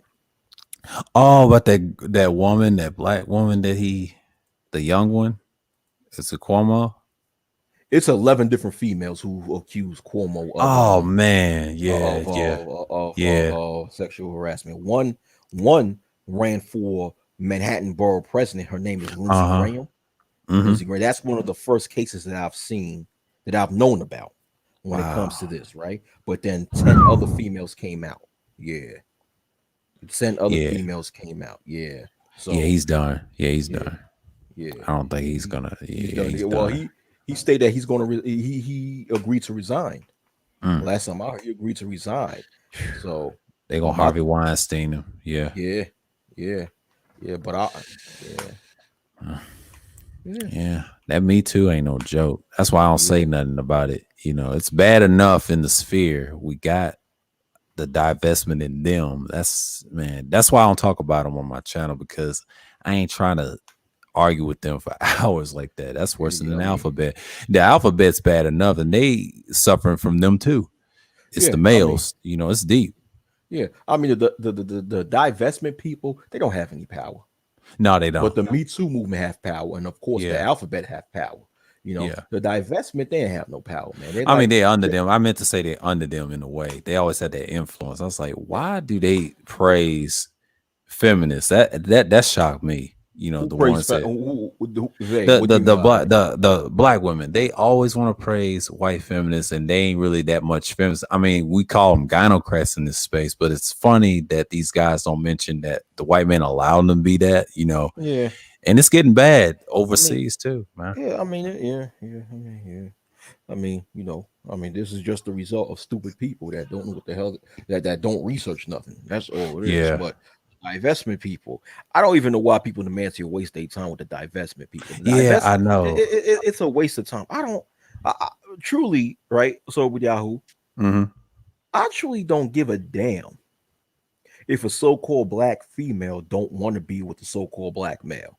I personally don't care, and that may be strange coming from me, because in the past I had a different viewpoint about that. But now, as I'm older, more experienced, I'm like, you know what? Do you? If that's how you feel, do you? Peace, You go know, professor. what's going on, Gold Professor? I mean, me, I have no control over who another person sleep with. So if that's who another person choose, that's on them. Why Facts. care about it? It's like, but it's funny in the black manosphere, right? Mhm. We have a term called depolicing. Yes. Depolicing, and whenever a person tells a so-called black male in this space that they shouldn't mess with females of other races, that they should just stick to females within the so-called black race when it comes to dating and relationships, we have a tendency, we in this space have a tendency to call that person a D-police, right? Hmm. Because we don't believe that people should dictate to other men who they should sleep next to. So if that's the case, right? If we have that, if we in the manosphere have that belief, if we believe nobody should dictate to us who we should be in love with, what type of female that we should be sleeping next to, what type of female we should have relations with, shouldn't that same standard apply when it comes to these so-called black females who want to swirl and divest? Think about that. Yeah, it should Yeah, apply. I mean, the yeah, men, I know it's different, but yeah, it should apply. I don't agree with them going with any other race of women, but that's their business. I mean, I have family members that married one, another race. I think, yeah, I ain't gonna dox him, but I'll say Trey for one. He's in the military. He used to do football, and I told him like, all right, I mean, congrats. I mean, cool. I know he has kids with this person, but it's several people that had kids for other races. I ain't gonna mention their names because you already know. And Ty mentioned it too. He had a mixed son. I said, okay, cool. I ain't got no yeah, problem. I wouldn't judge him. It's a shame that the women come at us like that, but they praise, oh man, they praise that white man. It's just, I ain't never seen so much coonery in both spaces, especially in right. black spaces. And it really is bothering. It's kind of funny and it's sad at the same time, but they're programmed like that. And I can't save. I remember in 2012, I used to have that mindset. I told Kuda, I try to save everybody, but nah, that changed since dude stabbed me in the back. And after that, Yeah, I just couldn't do it. I just couldn't do yeah, it. I yeah. still hold to that. Yeah. Yeah. I mean, I'm just saying I don't have a problem with so-called black people marrying each other, having relations with each other, and loving each other. I have no issues with that. I think that's a beautiful thing. I think if a good black man is able to find a good black woman and they could, they're able to have a successful and healthy marriage and establish a good black family, I believe that that's a beautiful thing.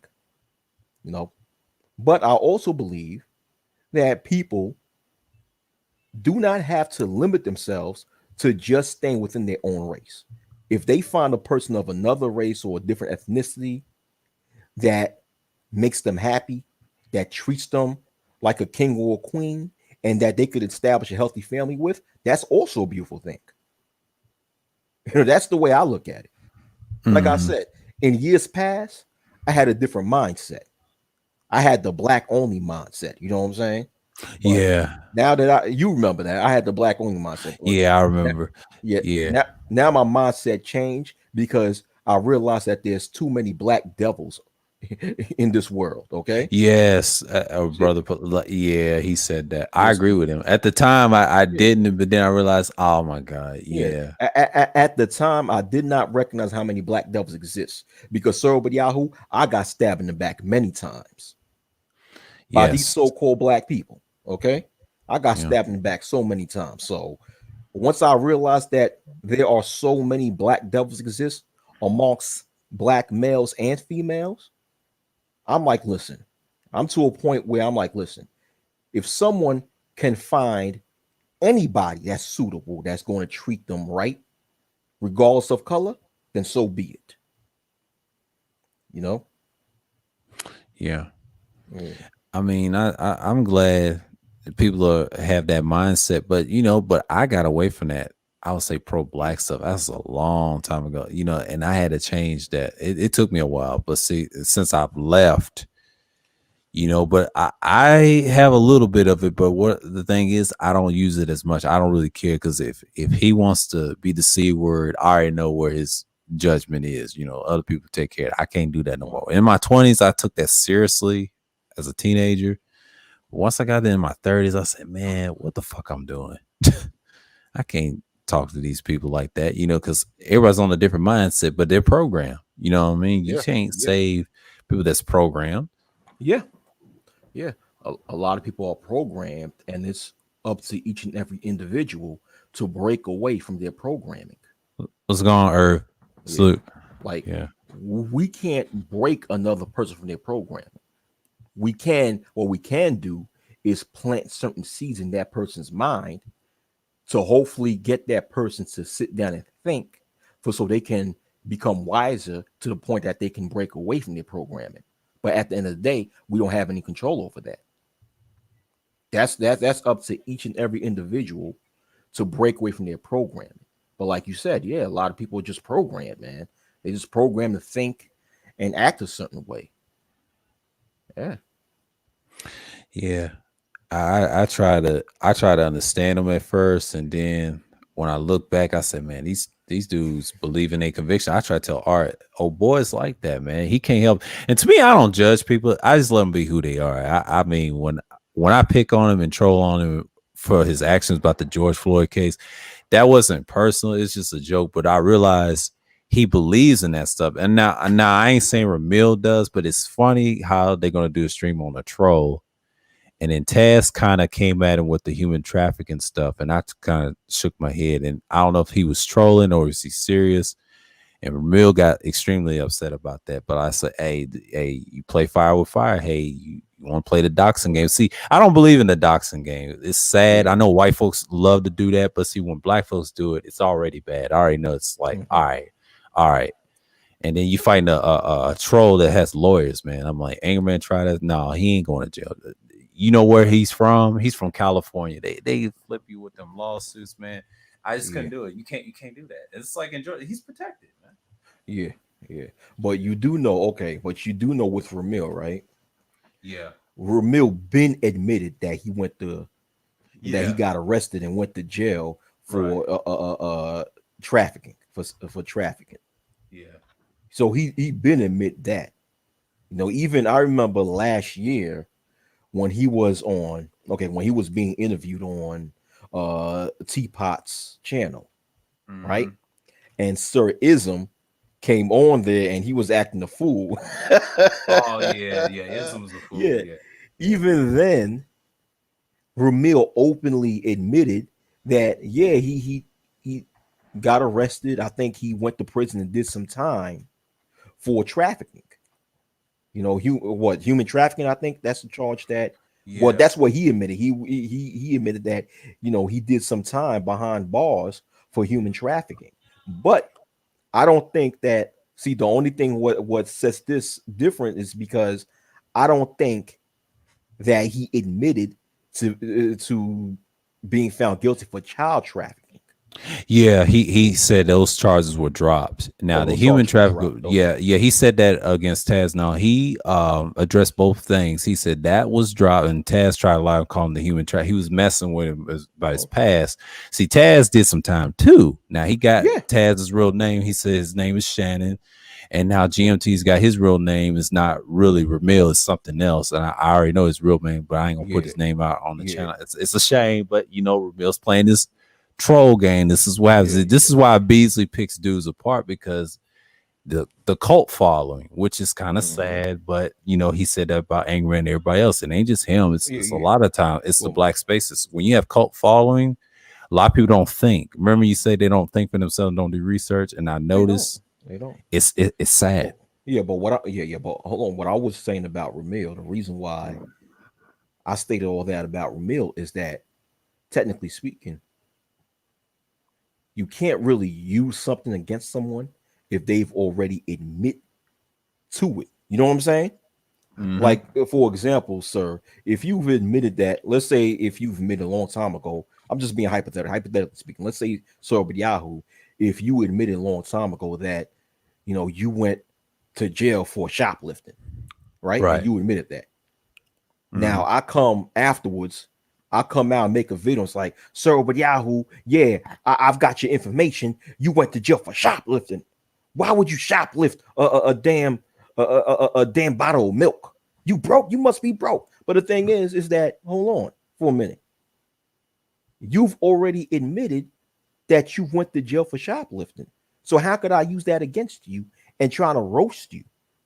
You cannot take something that someone admit and use it against them. They've already admitted that. But it's not that I'm trying to take sides. I'm just being logical about it. But at the end of the day, like you said, this whole doxing game. Okay, if listen, you doxing people and you got dirt on you, and that person's gonna find that dirt on you, then you on your own. Yeah. And it's both wrong what they did, but I understand why Ramil did it. Retire. He said it was petty and tacky, but Ramil shouldn't have did. They try to tell him to chill with that. But see, Taz, he's been doxxed before. He wants payback, but see, he wants to fit in the space. But see, the manosphere, I don't want to say it's growing. I know it's disaster like KS. I can't stand it, but that's an excuse to say they growing. But if I was those guys, y'all need to chill. What's hurting y'all is like, why y'all messing with a troll like GMT? Now I know y'all don't like Neon Eyes and everything else. He's gonna do a response about her being a false accuser and things like that. But that's gonna bring some heat. But GMT's gonna bring up the human trafficking thing. You know what I'm saying? Ramil's gonna get aggressive, and I already know who's gonna be on those panels. I'm just gonna watch from class. All right, dude, it's just I can't do it. It's bad enough when white folks do it, because when they do it, they go extreme with it. I heard stories, with the mamas, the grandmamas, and cousins, the money. And the funny thing is, I'm glad niggas ain't got that type of money. If they did, it'd be a lot of shooting. Yeah, it'd be a lot of shooting. Yo, I heard some shit where what them Caucasians did with the doxing.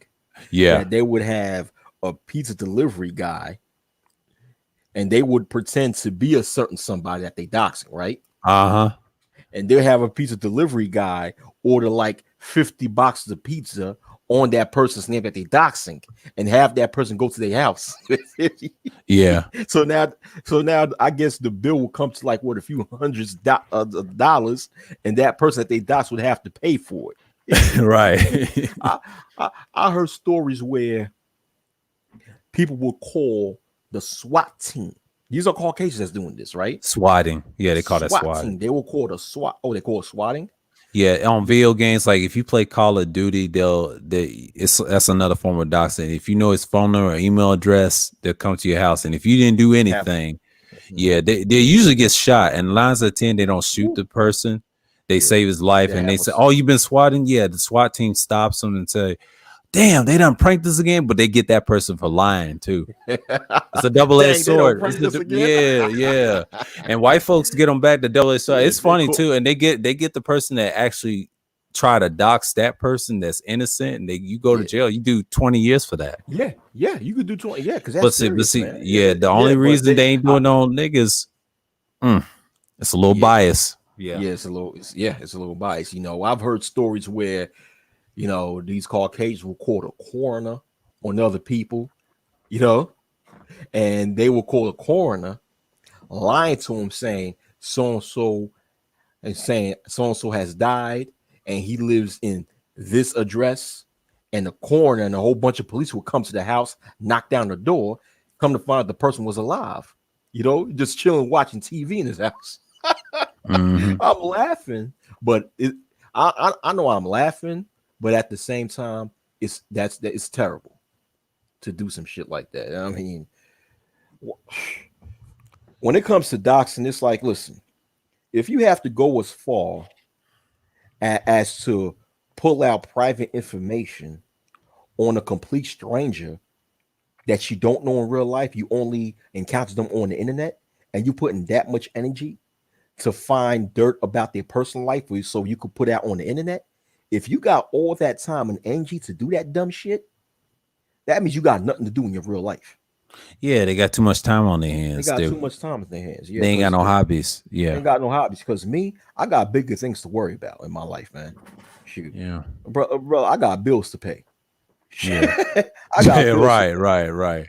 I got bigger things to worry about. Shit. I don't know. Yeah. I don't know. My real life is more important than some stranger on the internet. You know what I'm saying? I'm not focused on the personal lives of some stranger on the internet.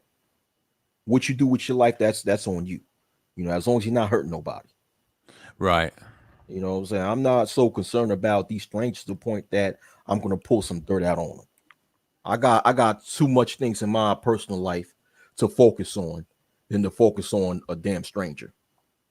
You know. Yeah. But at the same time, it's funny because you see people in this space, they do all that, and then you have the audience that entertains that. But on the flip side, all these people want to turn around and say, well, we want to help black men. I'm like, what? I'm like, you got black men doxing other black men, and you got other black men in the viewing audience that's entertaining this and instigating it and laughing and loving it and liking it, which makes them just as guilty as the doxers. Yeah. But yet, all them people want to turn around and say, well, we want to help black men. You know, black men are being mistreated. Oh, feminism have done this to the black man. The government have done this to the black man. You know, black men are being, they're being mistreated because you got these child support laws that's, mistreating men, all this other shit, right? But look at what you guys are doing to each other.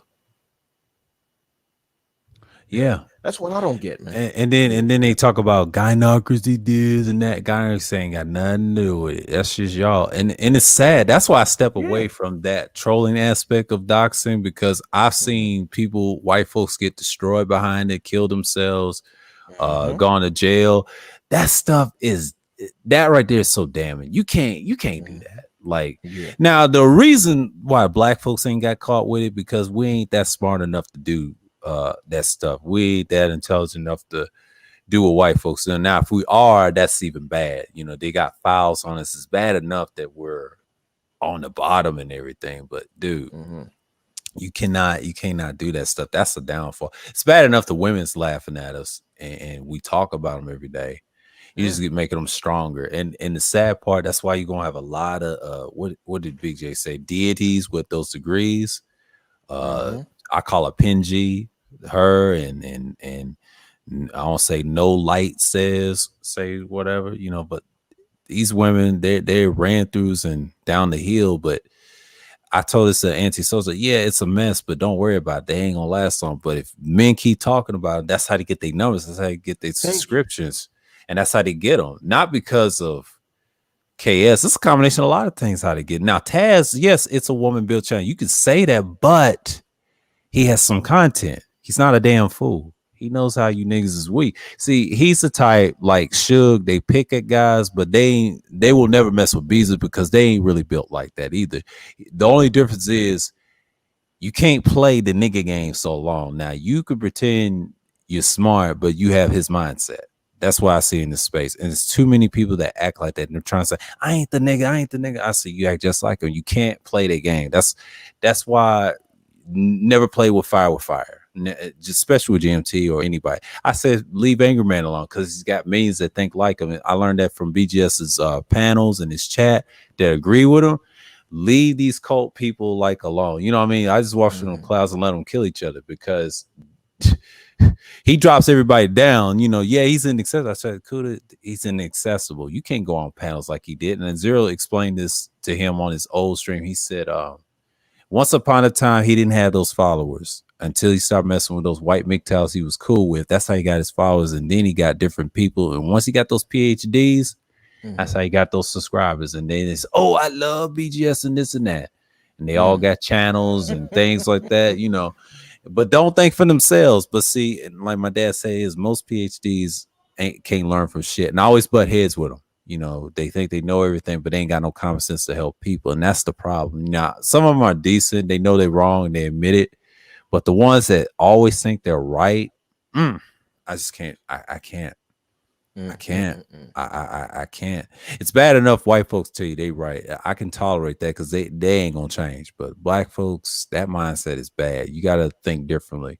Even I could say I say myself I'm wrong half of the times, and I admit that because as a person in person, I say, yeah, if I did, shit, I'll own up to it. But everybody Yeah. else, they just can't do it. You know. I mean, yeah, I mean that's part of being human. We're never going to be wrong 100%. I mean, excuse me, we're never going to be right 100% of the time. I mean, there's going to be times where we're going to be wrong and we have to own up to it. That's it. I mean, that's isn't that part of being grown up? Yeah. To be, Yeah. you know, to take accountability for yourself, and if you're Yeah. wrong, to acknowledge that I you're mean, wrong. that stuff you should learn now at 15 and 20. I expect them to be like that because they're learning. They're not fully Right. developed. Now, Right. if you're like 25 and up, I'll say like Mhm. 30. Now, 25, you can get away a little bit because you're not fully developed yet. But once you get like 30 and 40 years old, you're supposed to know better, especially 40-year-olds Yeah. like Taz and them. You're supposed to know better. Yeah. At that age, you're supposed to graduate. See, 40 is a graduation number. That's when you peak, really. You're supposed to be the better person, better teach. Now, BGS, he's one of the elders I don't mess with. It's no need to troll him. You can beat him as talking points without arguing with him. Just put the links in his face, the books, because I know he's going to use certain banters on you, and I'm familiar with that. I'm not, his generation of my parents, I debate these people all the time. I'm not scared of them. Ain't nobody scared of BGS. It's just his followers make it hard for him to debate. The gang up shit. Yeah. That's the problem. He do the gang up stuff. He do. Yeah. And if you know what you're talking about, he's going to keep interrupting you while you're speaking. That's yeah. See, he's in this domain. You can't do that. I think J Speed did the wrong thing. Like, he did the right thing till he dropped everybody down. It was a one-on-one. It was a good debate. He got him. But as soon as he let them other niggas up, the emotional ones, nah. That should be a neutral setting. Go to Teapot with that and just here's your Igmorism, here's your pro-black. Which one you want? Is it helping black boys? And it's just like what Big J said, was it done for black boys? And they never answer that question. They get quiet, but he's telling the truth. See, black folks don't want to hear that. They don't want to hear that. No, they don't want to hear that. No, I ain't got nothing against Igmores, but y'all got to be efficient in person, with it. I know y'all got bills and things like that and manifestos, but you got to put that in practice. Yeah. People looking at that like, is that a new thing? And that's a new ideology. Don't do what MGTOW did, because they had a nice thing going, but their egos got the best. So now they on TikTok acting wild. Oh, I just don't get it. Yeah, the whole concept of MGTOW, it ain't what it used to be. Like, ever since Barbarossa left and the white boys, they just dropped the ball. I can't take these dudes seriously like that. I mean, what happened with MGTOW is sort of like what happened with the Black Manosphere. It was started with people who had the right intent to help the male collective, to just help men as a collective in society, and utilize the tenets of MGTOW to help men avoid a lot of pitfalls or a lot of potential pitfalls, But once again, it was started by people who had good intentions. But then, as the years passed on, you have people who were extreme and who just extremely hated females. So, because they hated females, at the fact that maybe they could, they wasn't able to get lucky with the type of females that they want and what have you, they gravitated toward the MGTOW banter, right? And used the MGTOW banter as an umbrella to disguise their hatred of females, and yet utilize deceit within the MGTOW community to have a lot of people, or to have a lot of support. And once they get a lot of support, then they start going more and more to the extreme, and then the people that support them follow the extremist ways. So now that extremist version of MGTOW spreads like a virus. And when that extremist version of MGTOW spreads like a virus, that corrupts the whole entire MGTOW philosophy, to the point of that now, or a few years ago, they on CNN, and CNN made a goddamn fool out of them. Yeah, and that's what Aaron Fountain is to me. He's news, and I think Teapot explained about him, and then they used a clip of him. He tried to tell the whole truth. He did one on Teapot. He was upset about it. He was on the panel with Kuda. I said, yeah, but that's AF. He's more You don't need to go to authorities. He's exposing y'all. Like, he's a journalist. I already know he's gonna get a job at the paper. The stuff he be clipping dudes, what they Yeah, say, and what did Doug said. He said, "Don't these guys hear what they say?" Yeah, and that's exactly. half of the man. I don't care who it is. The ones you like and don't like, they got to be careful, man. Like, AF is not playing, man. Like, you mess with him, and I know Just DeAndre's got backing by the government because he works for the people that's I know why he's in Japan. He said it best. He said, "Yeah, the Men in Black." Yeah, that's why I don't mess with you, Justin. You tell who you are, because you have your own back in your business, and a lot of these dudes are, but you just can't mess with people and try to dox them, like Yeah, that gets you killed, and now yeah, I agree with that. I agree with that yeah. part. And the time, see, the only reason black folks get away with it because they want us to kill each other anyway. They don't care. Like, we ain't white, we ain't important enough to go to jail, you know what I'm saying? Because the only time we go to jail is drugs and other things and women and stuff. And I've noticed that, like, why not dox it? And YouTube ain't gonna step in and says, "No, you You, black." you Yeah, you can go to jail for doxing, and you can also go to jail yeah, for killing each other. You yeah, know what I'm so saying? that too. But Whether I'm just you're a saying, black male or Caucasian. Yeah, but not in their degree. It depends on if they have to set you up to get you, But human trafficking, I'll say that. But if they have to get you that way, hey, because Esau's not dirty, because man. yeah, Yeah, no. If a so-called black male kill another black male, he'll go to jail yeah, you go to because jail. because they want you to go to jail. Let's go on a lot of chips. But Yeah, yeah, but yeah, as far as what you said about Aaron Fountain or AF, okay, I'm gonna be respectful and say AF, right? As far yeah, as it's AF is AF. Yeah, concerned, is that's why I keep saying over and over again that I don't have anything against AF. me neither. AF, I keep telling people that. All the only thing AF is doing is grabbing a mirror and showing you what you're doing. That's it. That's it. And that's all he needs to do. I don't That's think he's doing nothing wrong. I laugh at the shit that yeah, these guys say, and Doug said it. No matter who we like or don't like, it's embarrassing. Like, it the is. guys that he pointing the fingers at.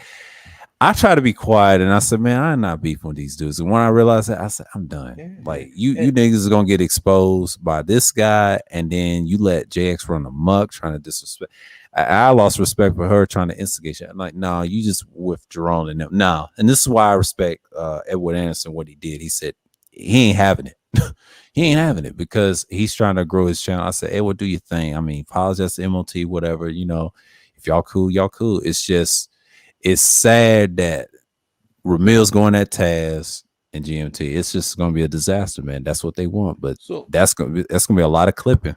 so you already know that this space is a never-ending soap opera. Right. That it relies on, unfortunately, it relies on drama. Drama. Because and I said this one of my recent videos that now I put up on Black Junction TV. See, a lot of my videos I'm not keeping Mhm. up on YouTube. Yeah. Yeah, maybe my open panels I'll keep it on YouTube, but a lot more of my videos I'm just putting up on Black Junction or Rumble. Yeah. Yeah, Yeah. yeah, I'm not fucking with YouTube like that. But what I said in one of my videos that's now up on Black Junction is that drama in this space makes money. Yeah. It makes money. It keeps the super chats filled up in these people's channels. It keeps the cash apps donations filled up. And if people post a video on their Patreon, it keeps up their Patreon subscriptions up or even increases. Thus, they'll get more money. So it's a money. So drama is a money making machine in this space. Therefore, these full-time YouTubers who rely on these donations have to keep causing drama or not just causing drama, but keep drama going because because unfortunately there's a large market for drama in this space. And if it's a large market, there's money to be made. So they got to keep the drama going in order to keep the money flowing. That's it. Yeah. And that's a sad thing.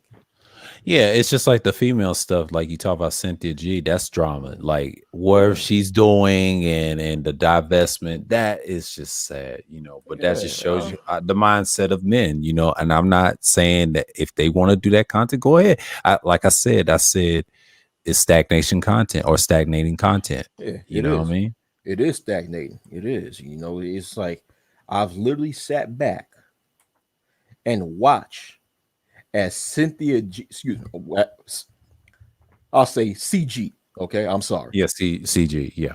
I've sat back and watched as CG grew more and more popular, mostly due to the so-called Black Manosphere always making videos about her. Also, the other one, the I'll say CK. You know what I'm talking about, right? Yeah. CK, same thing. And I said this in one of my videos that I never knew who CK was until 2015, where the Black Manosphere it kept talking about her,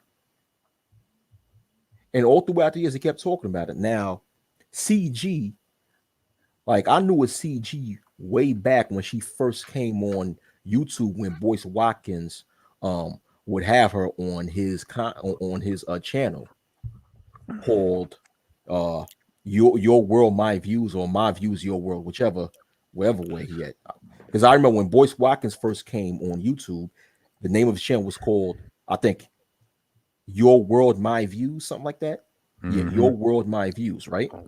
And he would have Cynthia, I'm sorry, he would have Excuse me. CG up on there. So even from that time when CG was up there, at that time CG was not making the type of content about so-called black males that she make now. She was just talking about straight up so-called white supremacy. But even then, I already knew that she was one of those fake pro-black females who have a personal hatred for black males. Even then, that's before she was making videos talking about black males. I saw that in her. So, but I didn't even bother. I didn't even bother making videos about it. I just moved on, right? But her account got suspended. When she came back on YouTube, I never knew that she came back on YouTube until the so-called Black Manosphere kept talking about her, making videos after videos talking about her. And that's when I said, oh shit, she's back. So what I'm trying to say here, I'm sorry to be long-winded, is that the so-called Black Manosphere have made so many of these irrelevant people relevant to the point of fact that their popularity is now almost through the roof. Yeah. Same thing when it comes to Nyla, same thing when it comes to Taz. The Black Manosphere created these people. Yeah. Yeah. And I've told people for 3 years to stop making videos about these people. Stop making them relevant. But Yeah. people ignored me. So Yeah, I know they come from the pro-black sector, and Taz, I don't take him seriously. He reminds me of Seti a little bit, and yeah, he has that vibes of Seti. Yes, Seti was very similar. They kept mentioning him, and see, Taz has free reign. Yeah, you can call him this and that, but Ramil didn't have to mention. I understand why Ramil did it, because a lot of people don't really care for Ramil like that, but Ramil, he had to go in and be petty. And I know GMT just went live talking about him in his real name. I'm just gonna scour. So I'm gonna stay out of it because I know it's gonna be a shit fest, you know. Oh, But he just everybody's went gonna live? yeah, just now about Ramil. He done put his real name in the thing, so he ain't gone yet.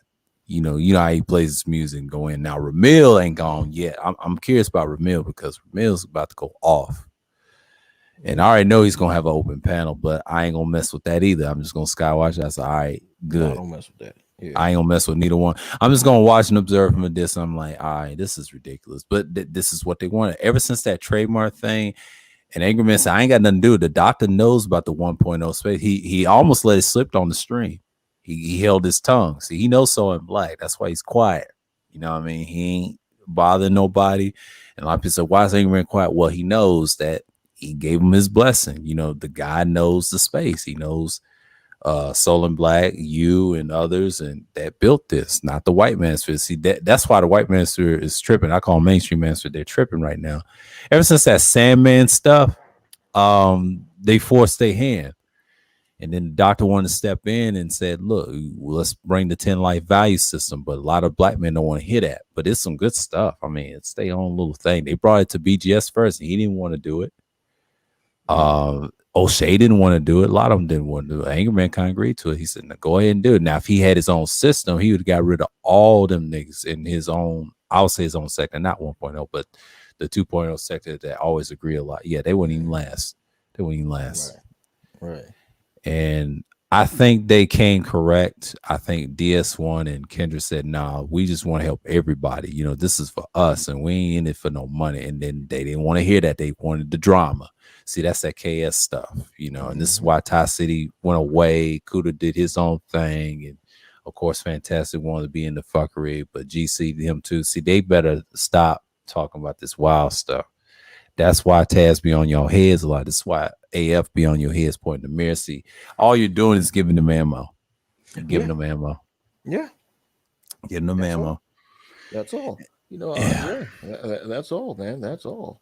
Yeah, and that's why Big J always go at their heads. And I respect Big J what he's doing. He's being honest. Like, hey, don't hate him. He's being right. Yeah, he's being right. He's being right. And, you know, because Big J sees it the same way I see it, that in the long haul, what the so-called black manosphere of today is doing is that they're actually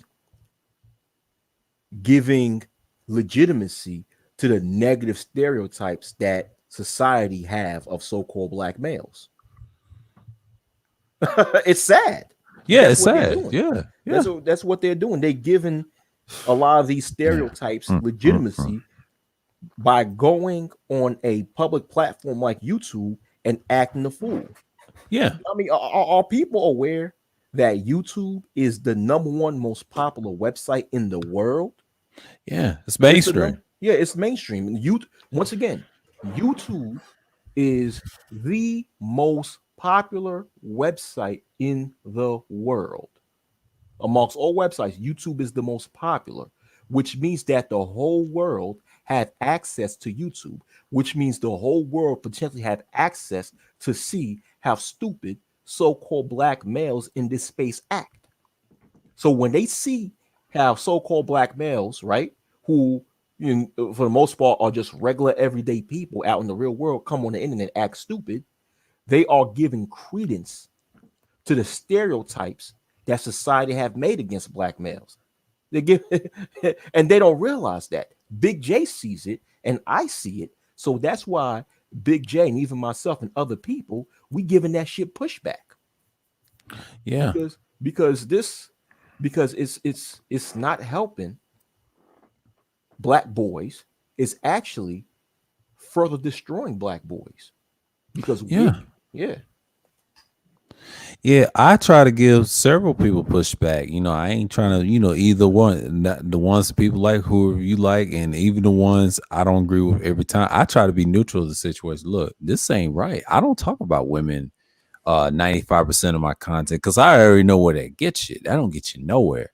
I've seen brothers get destroyed by that, like that, the flagging. No, it's bad enough. I dealt with that the early parts of YouTube. I dodged that, thank God, because they was vicious back then. But now they're more finesse with it because they got that numbers. Of course they're gonna get the numbers because she's gonna show herself. She's showing her ass, her parts. That goes for both race of women and all women, and it doesn't matter at this point. They done took over the game. I hate to say that the game is theirs, and even Kuda knows this too. He tried to tell fellas 9 out of 10 they got it. A lot of that is a buffer what he does. I understand people's characters and people saying that's what it is a persona, but when they get offline, they go to their lives, they tell you, yeah, I got a relationship. I said, well, damn, y'all don't even be doing this. I mean, there's options to do besides that. That's KS got that. I mean, when he got that, and I knew he finessed the face and used talking points, he had that face, man, in the suit. And I know it's not fair, but he's a finesse dude. And yes, he can take your woman. I said it on this channel, but that's just how he tell you how he does it. And he doesn't care. Like you live in a city and a state like where I'm at, it's free reign. It's hard, man. Like you can't deny a guy like that. Now he can go where you from, Wack in California. And he's good. Oh, I'm in New York. I'm not in California. I know that. I know you in New York. I said New York and California. Oh, like New York. Yeah, that's what I'm saying. In those three states, in Georgia, he can go anywhere in the world that's accept him, right? But now the whole U.S. is like, we know Kevin. Yeah, he can go anywhere. That's power, man. Yeah.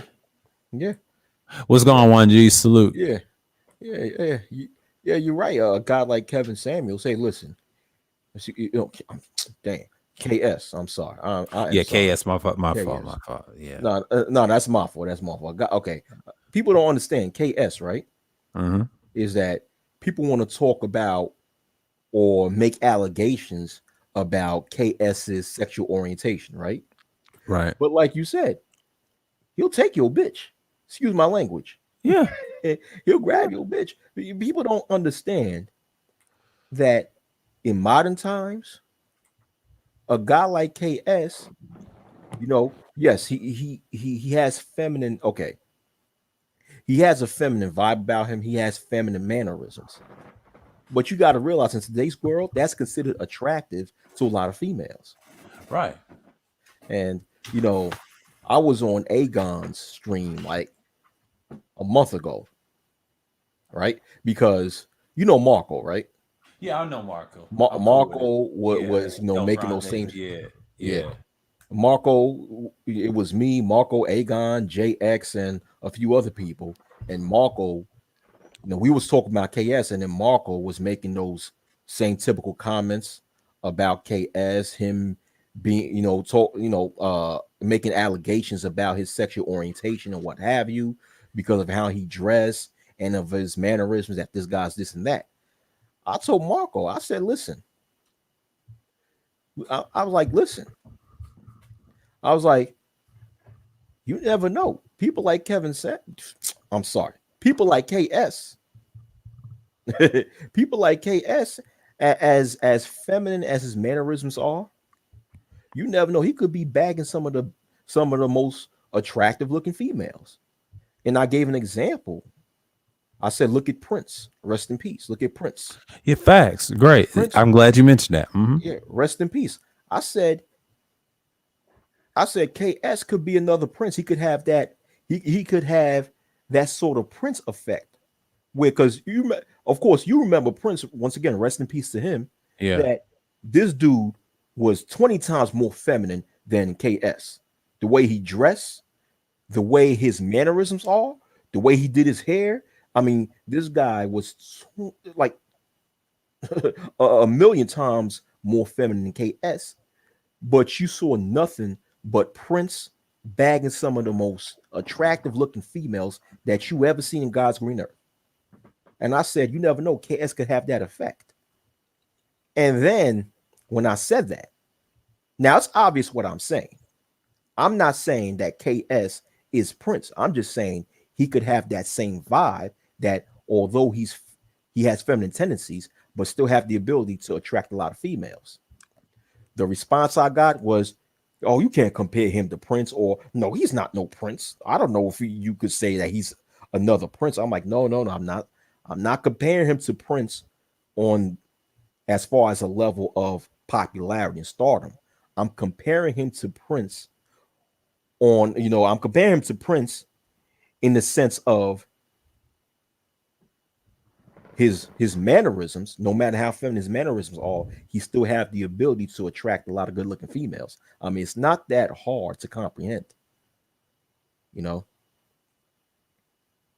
Yeah.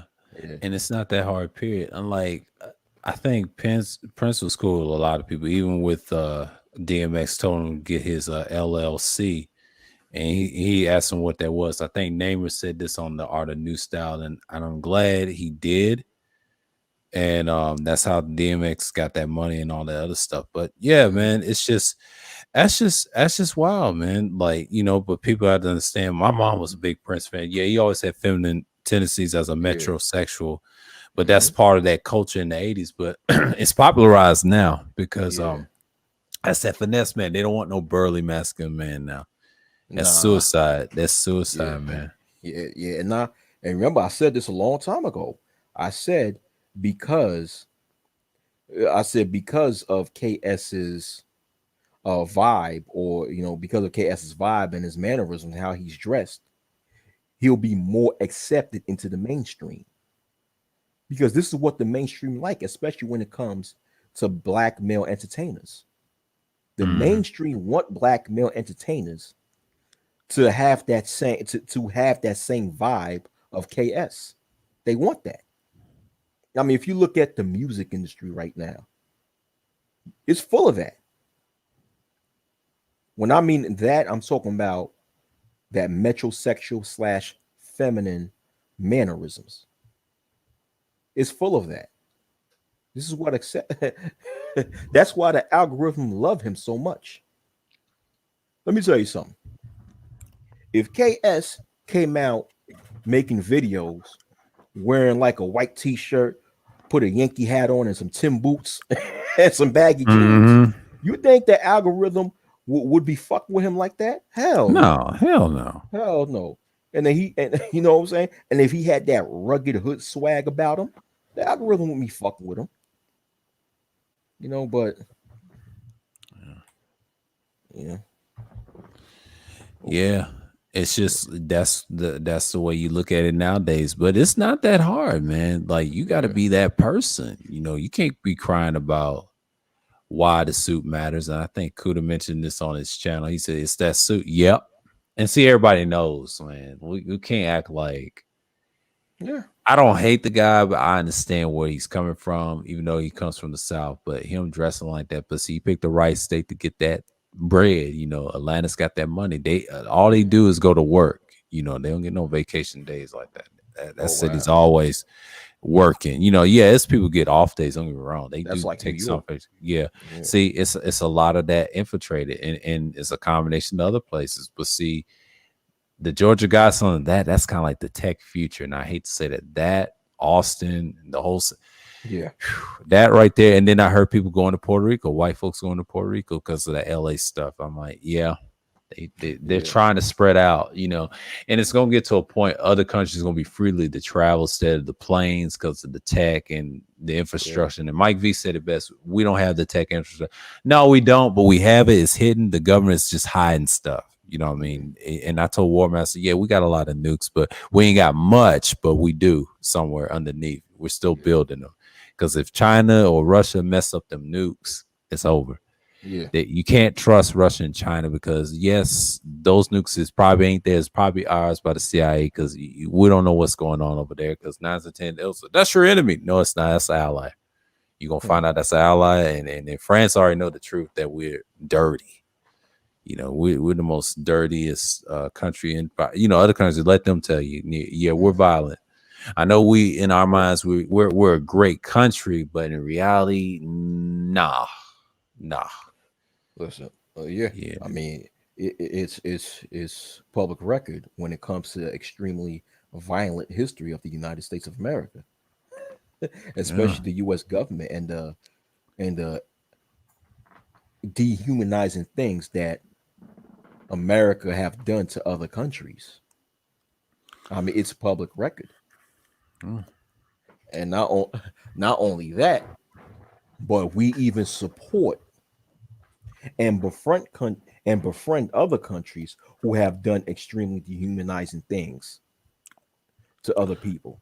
That too. So yeah, it's out there. So when you have people who try to make it seem that America is this great country and what have you, I mean, it's great as far as you're talking about the power that America has, or the influence that America have, or the economy of America. That's great. But if you're going to if you have these fake patriots that's trying to make it seem that America is somehow more and a morally upstanding country, nah, brother.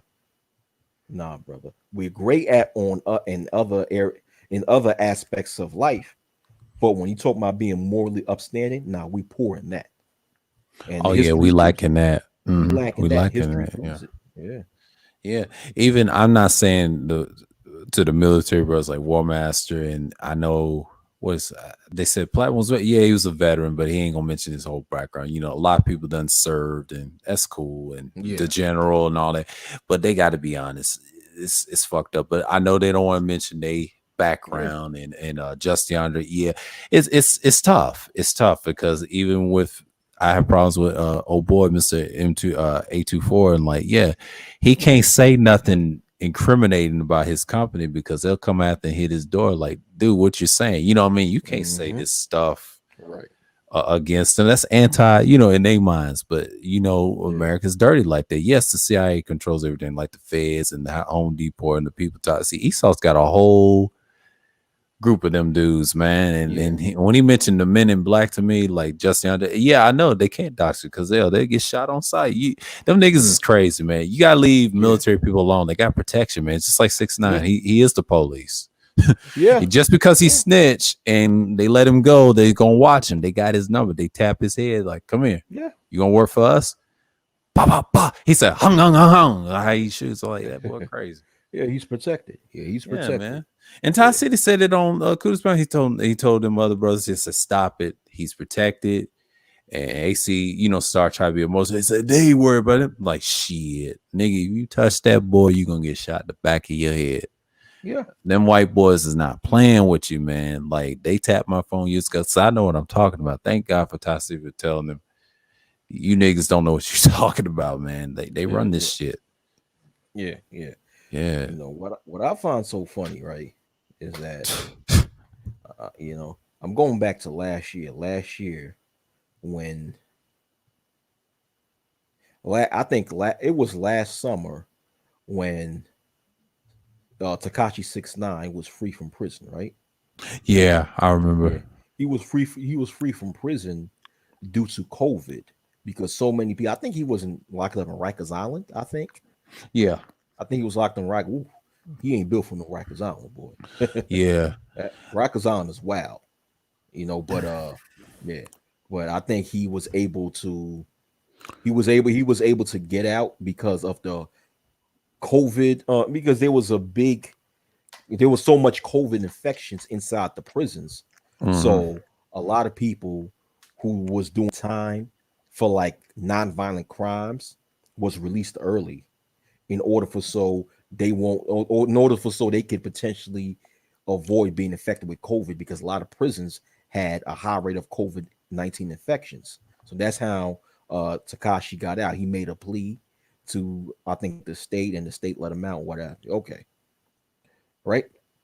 So the reason why I'm talking about that is because around that time when he was free, I was on DJ Kuda's panel, and a lot of the people was talking about, oh yeah, Takashi's a snitch. He's this, he's that. He's all these bad things. Blah blah blah blah blah blah blah blah. I said, hold, and so I sat back and I think about it. I'm like, hold on for a minute. Hold on for a minute. This is the same Manosphere Space who professed to be against Pookie and Ray Ray. Now, you're critiquing a man that got Pookie and Ray Ray behind bars. So let me get this straight.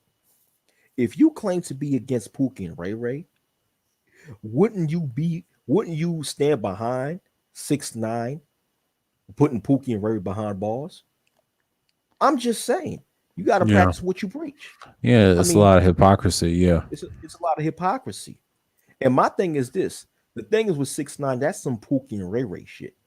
Yeah. That's some Pookie and Ray Ray shit. So, and the majority of the Manosphere claim to be anti-Pookie. So if you're anti-Pookie, and why would you complain about the whole quote unquote snitching thing? Because the whole quote unquote snitching thing is a Pookie thing. Yeah. And to me, talking about him is that's counterproductive. See, I don't talk about dudes like that. Yeah, and that is some Pookie shit. And the sad part Yeah. about it, they wasn't really against food. They pretend they are, but they really Yes, got those tendencies. And someone have exactly. regular tendencies. It's on both sides. Yeah, you could be smart, but you still have now. Green Gorilla. One thing I respect about him, he admit, yes, I grew up as a street. I went to jail. He's honest. He's Right, reformed, and there's a difference because right, yeah, I got an education, but don't be fooled. He's one of them, just like right. I say with Platinum with his military background. He does the P as a hustle, as a buffer for entertainment. He'll tell you, see, the only thing I told him this on the old strings on Cuda, you've been consistent how you talked in these spaces. You didn't even care about this red pill, but you didn't care about none of it. You remind me of one of those guys 1.0 that just came in here and didn't care and just did your thing and used about your money and about your bread. Nah, And every his time ass, his yeah, ass. Nah, don't compare him to 1.0. I don't compare Platinum to ass, 1.0. no Yeah, I don't 1.0. compare to 1.0, but I'm saying like people try to get in the space back then and then like you wouldn't even make it. And I was trying to tell him, like, dude, you've been consistent with them guys for like I don't know how long, like the whole month of last year. And they was trying to get him up out of there. And then I don't know why they be over his channel like that. I know he's got like a strip club bar, but I think he's on vacation right now. And Fasten's gone overseas to back home, I guess. You Okay, know. yeah, Yeah. Yeah, but I'm just saying, like those guys, they explain who they are, and then I think that OJ speaks and BGS that should be like a debate. Now OG's been consistent against guys like that, going against brothers that actually have their stuff together, and then BGS has a different point of view. He's bringing his MGTOW doctrine to the Igmore thing. That should be debated because they both have different views, but the problem is they got the same guys they mess with on the back end and they both from LA, so that's kind of hard. I try to tell people, no, that's not going to work. I mean, Jay Speed didn't say nothing wrong. The problem is he shouldn't have stayed on the panel when oh those guys well, they try to gang up on him afterwards. And it's a live stream called Jay Speed, but yeah, I know, I Thought know. messed it. Yeah, Thought messed it up. Mm. Well, I don't know nothing about J Speed and BGS's situation. Oh, I they have they no knowledge of rivals. that. They rivals, man. Like Oh, okay. they sound the same almost, but the difference is OJ's coming from the old pro black, like what we used to hear in 1.0 era, like the side netta type and the Yeah. the conscious community type. Now BGS did too, but his is different. He's more of a I don't want to say like a Azil Bay types, those dudes. Like he don't go at hard at white folks, right? He's one of them. Okay. He's kind of like Larry in a way. Oh, He's okay. he's like our Larry in 2.0. And the sad part about it is his subscribers, his followers are diverse. And I get it, Yeah. because Well, of yeah, yeah. I mean, yeah. yeah. I don't even get myself involved in their problem. You know what I'm saying? Yeah, I know. But It's funny yeah. though. Like, But man, like he told Roger, he said, look, I got a whole channel. He told that to Jay Speed, and I said, oh, this is gonna be good. But anytime you try to challenge BGS, his minions will be around him. But see, it's hard. And I think Beasley said that. I said, Beasley, you ought to know that by now. He ain't gonna let you speak.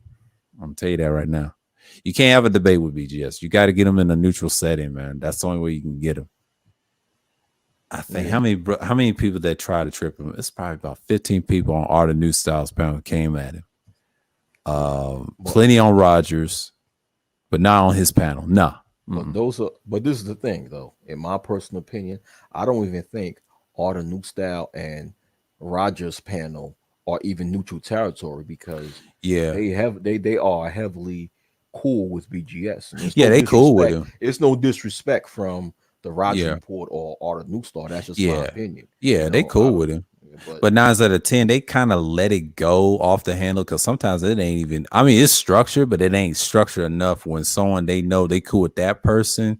Now BGS will get off the panel and say, "No, I'm gonna do my own thing." I said, "Yeah," because see, this is where the inaccessibility you can't get him when there's nigga shit about to arise. yeah, I'm just saying, like, I mean, I know they cool with BGS, but 9 out of 10, sometimes someone try to derail the conversation. If you're a new person coming through that way, it's not going to be easy. Zero said it best if you first met BGS, he had no followers. That's the best time to debate him. But when he has that type of following, you better forget about it. You better catch him on different panels That's my advice, because the only way you can get them, you can't have Charles on there. You can't have the typical people on there. You gotta have somebody different, because Art does have different people. He does have Well, Complex. He does have who else he has? A lot of different people.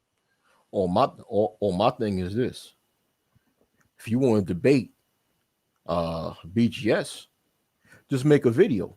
That's it. Yeah, that's Just another way record a you can video. get him. Yeah, yeah, Yeah, he'll just he'll record a he'll do video. that. He'll do a pre-record. I know he Yeah, does just that. yeah, he'll do a pre-record. Yeah, he does pre-records. Yeah, just make a video and challenge his talking points. But the Yeah, thing is, if you're going to challenge his talking points, there's have to be a deeper reason to challenge his talking points outside the fact that you just want to have one over BGS.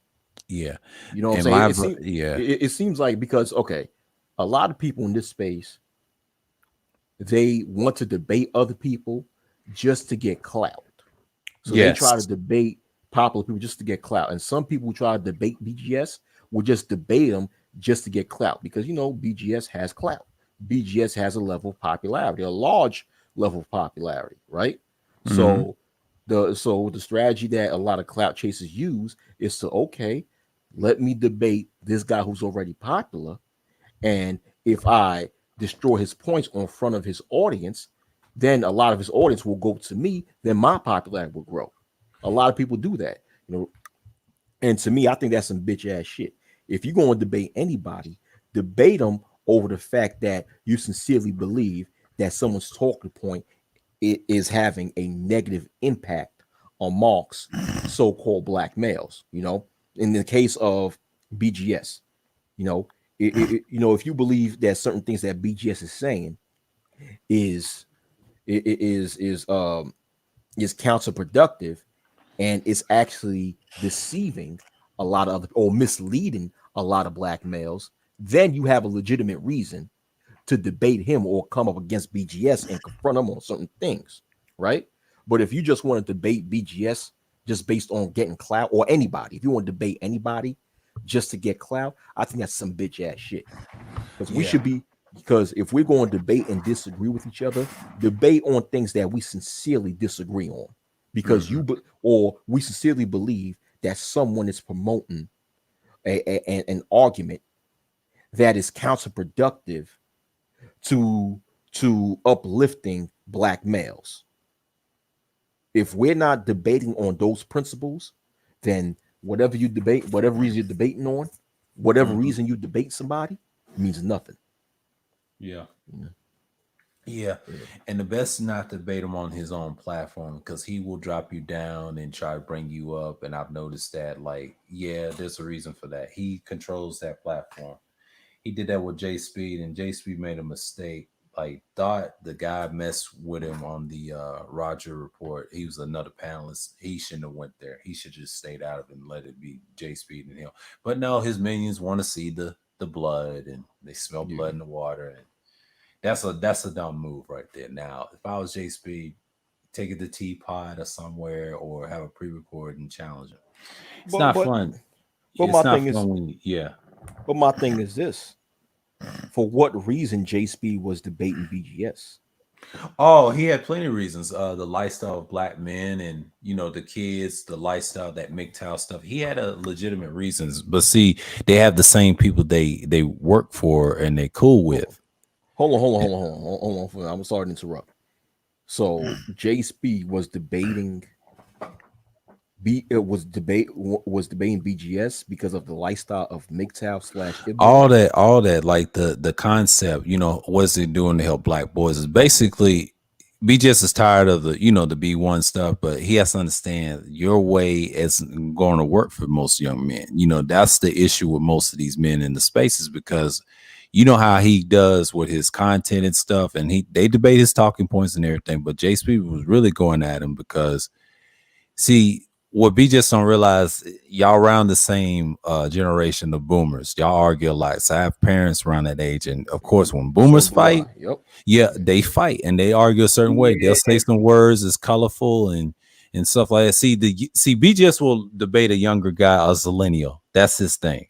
Hmm. But when it's a guy like Jay Speed that's older, around my dad's age, you better forget about it. And he knew, he played his cards right, and he did, and it finally went to a one-on-one, if you saw like a piece of that stream, you would understand what I'm talking about. But if you saw those minions try to jump on, they try asking weird questions, you would never get a word in. It's hard, but if I was Jay Speed and if I ever tell him on the panel, I said, dude, you need to take that to Teapot. I know you cool with him. Get him on there and just debate your points, and you won't have all this ruckus. You know what I'm saying? Because I know his fans and his followers, they love that man. So I understand. I get it. You know, it's a cult following. Yeah. And but to get to get a guy like that, you got to catch him. See, they trying to trip him. I told the woman, yeah, they trying to trip the guy till he makes a mistake. He does make a mistake. You just got to catch him. You know, what does he say? I'm about accuracy. I'm about consistency. All right, let's put that to the test. About the black boys. Now, I give you the politics and everything, but the issues with women and stuff, that's what Jay Speed got tired of. You know, all the complaining in the space. See, he was more in line with the brothers that have been saying, you know, they're tired of hearing that. So yeah, it's a little rift. It's a challenge. Points on that. You know, Black Privilege did the same thing to him. Black Privilege, if y'all know him, he challenged BGS. It's a lot of them. They ain't doing it for clout because they know his talking points can be tested. Now, George Macon knows him very well. I mean, George Macon challenged him on Art of News side. They debated for like a few hours. Art let him have it. See, Art's one of them dudes is like, all right, if you want it that way, he'll jump off. And he was on his phone that day. Roger does that sometimes too. Now, they ain't as, I would say, like those guys.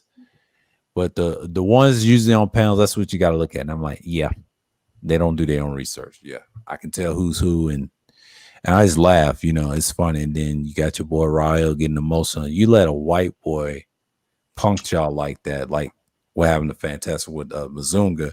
It's the same thing, man. Like, Sam, y'all ain't ready for these. Y'all ain't ready. I can't take these dudes serious. They get emotional when white folks get on the panel. They cool with Roger. Roger did his thing, and he had no problem with him. And who else had a problem with him? Hold on, once again, I'm sorry to interrupt because this is new news. You said a Caucasian person. Yeah, his name was. It was on Roger. I think his name was Universal Galaxy. He had like 32,000 subscribers. He wanted to talk about sports with Roger, but I didn't know he was white. Universal who? Galaxy. I think he's like Galaxy. He was on his panel, and he was saying some weird stuff too. I agree with Pastor $40 on that, but Rael just got emotional. Now, you showed your hand. When white folks say those weird stuff and trick you with those questions when they debate you or when a black person, you ever see it, they fall for it. And this is where you need guys like Zero or whoever like myself debate those dudes and not get emotional, because they're going to come with those, I would say, gay jokes and P jokes and all that and try to slip in. The title was, it was something about a woman. I forget, Roger had a string. I don't know if he private or whatever. And I'm like, yeah, but Roger, you got to be careful. Them dudes, they're going to challenge you. Weird, bro. Yeah, they're gonna challenge you on your points, but it's funny that we're ill prepared. I've seen this before. That's like the third time they dealt with that. Yeah. See, you got to realize with these other races, right? Yeah. Is that okay? Because I've dealt with them during the 1.0 era. Yeah. Is that they do their research. Yeah. So if you're going to come on here and present arguments as if there's facts, make sure you have proof to back that up. You know what I'm saying? Make sure you do your research and utilize proof to back that up. And that's the problem with a lot of people in the black manosphere, is that so-called black manosphere, is that, like you said, they make these arguments that isn't supported by any type of evidence whatsoever because they don't do their research. So when they, you know, so when you got these Caucasians that come up, right? They're going to challenge you in your actual talking point. They're not going to be all emotional. They're going to ask for facts, right? So then when they ask for facts and they question you on certain things, motherfuckers be like humming. You know, I even do that when it comes to people's talking point.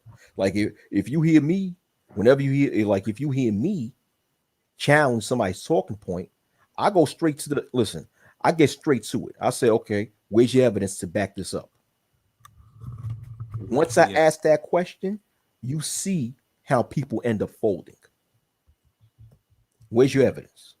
Yeah. And I and I really do that in order to test people to see if they have researched the bullshit that they talk about.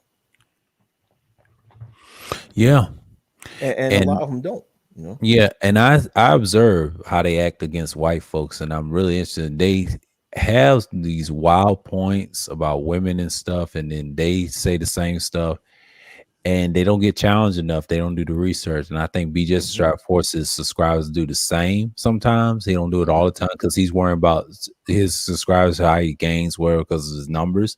But if he does, it's usually a young person. I hate to say it. He's, oh, you're young and all this stuff. Now, if it's somebody his age, he does fold a little bit. You just got to get him by himself. You can't have the millions that's emotional, like, especially if it's a white person that's older his age, right? It'll never happen. And you know why? Because like you just said, they're not ready for that. That incident what happened, oh boy, over at Fantastics with Mazunga. That's when I saw it. I'm like, man, and Zero didn't have to do that. He didn't have to do that because I know he's too smart for that. He broke his points down. Yeah, he saved you, but 9 out of 10, Zero ain't always gonna save you if you're in those situations again. And the second time that happened, Sandman with the Manosphere, the who created whatever, I'm talking about O'Shea. And this is where the trademark came in. That's when they forced their hand, the doctor and things like that. And I get why. A lot of people try to say this other thing. No, it's Sandman. He put pressure on you. And yeah, he put pressure. And okay, and you know, I know that Rashawn's here. So what's up, Rashawn? You know, so What's going on, Rashawn? What's going on, brothers? What's going on? What's going on? How's your vacation, man? Oh, it was great. It was actually great. Just being around good people, you know what I mean? And away from the BS. It was great, man.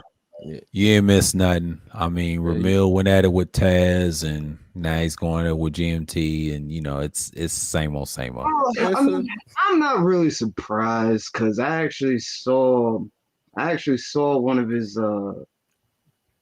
videos in my notifications. I was like, oh shit, what's this guy talking about now? Yeah. You okay? Yeah. You know what, sir? I want to go back to when you mentioned that Mazunga that was on Mr. Fantastic's live, which happened a year ago, right? Yeah. See, and the thing is that Zero did destroy him, but Zero destroyed him so easily, right? Yeah. Because the whole concept, what the Mazunga brought up was that this whole theory that on average Caucasians are more intelligent than so-called black people. That was his argument, that on average that Caucasians have a higher IQ than so-called black people. And when he stood on that argument, a lot of the other people on the panel got real emotional. And that's one thing that I realized about a lot of so-called black people who's on these panels with these Caucasians. They get very emotional if the Caucasian says one thing that come across as racist or that is racist. Facts. Yes. And these Caucasians will do that. These Caucasians will do that on purpose in order to make you, they'll purposely say something racist knowing that it's going to provoke you as a so-called black person, knowing that it's going to piss you off. So they purposely make these racist statements to provoke you to anger, to then make you look dumb. Yeah. And okay, so when this Mazunga came on Fantastic's panel, right? And he argued a point that Caucasians have a higher IQ than so-called black people, and his reasoning, he said that because there was IQ. He said something about as far as testing's done. He said, his reasoning to say that is that he said that there were these tests, right?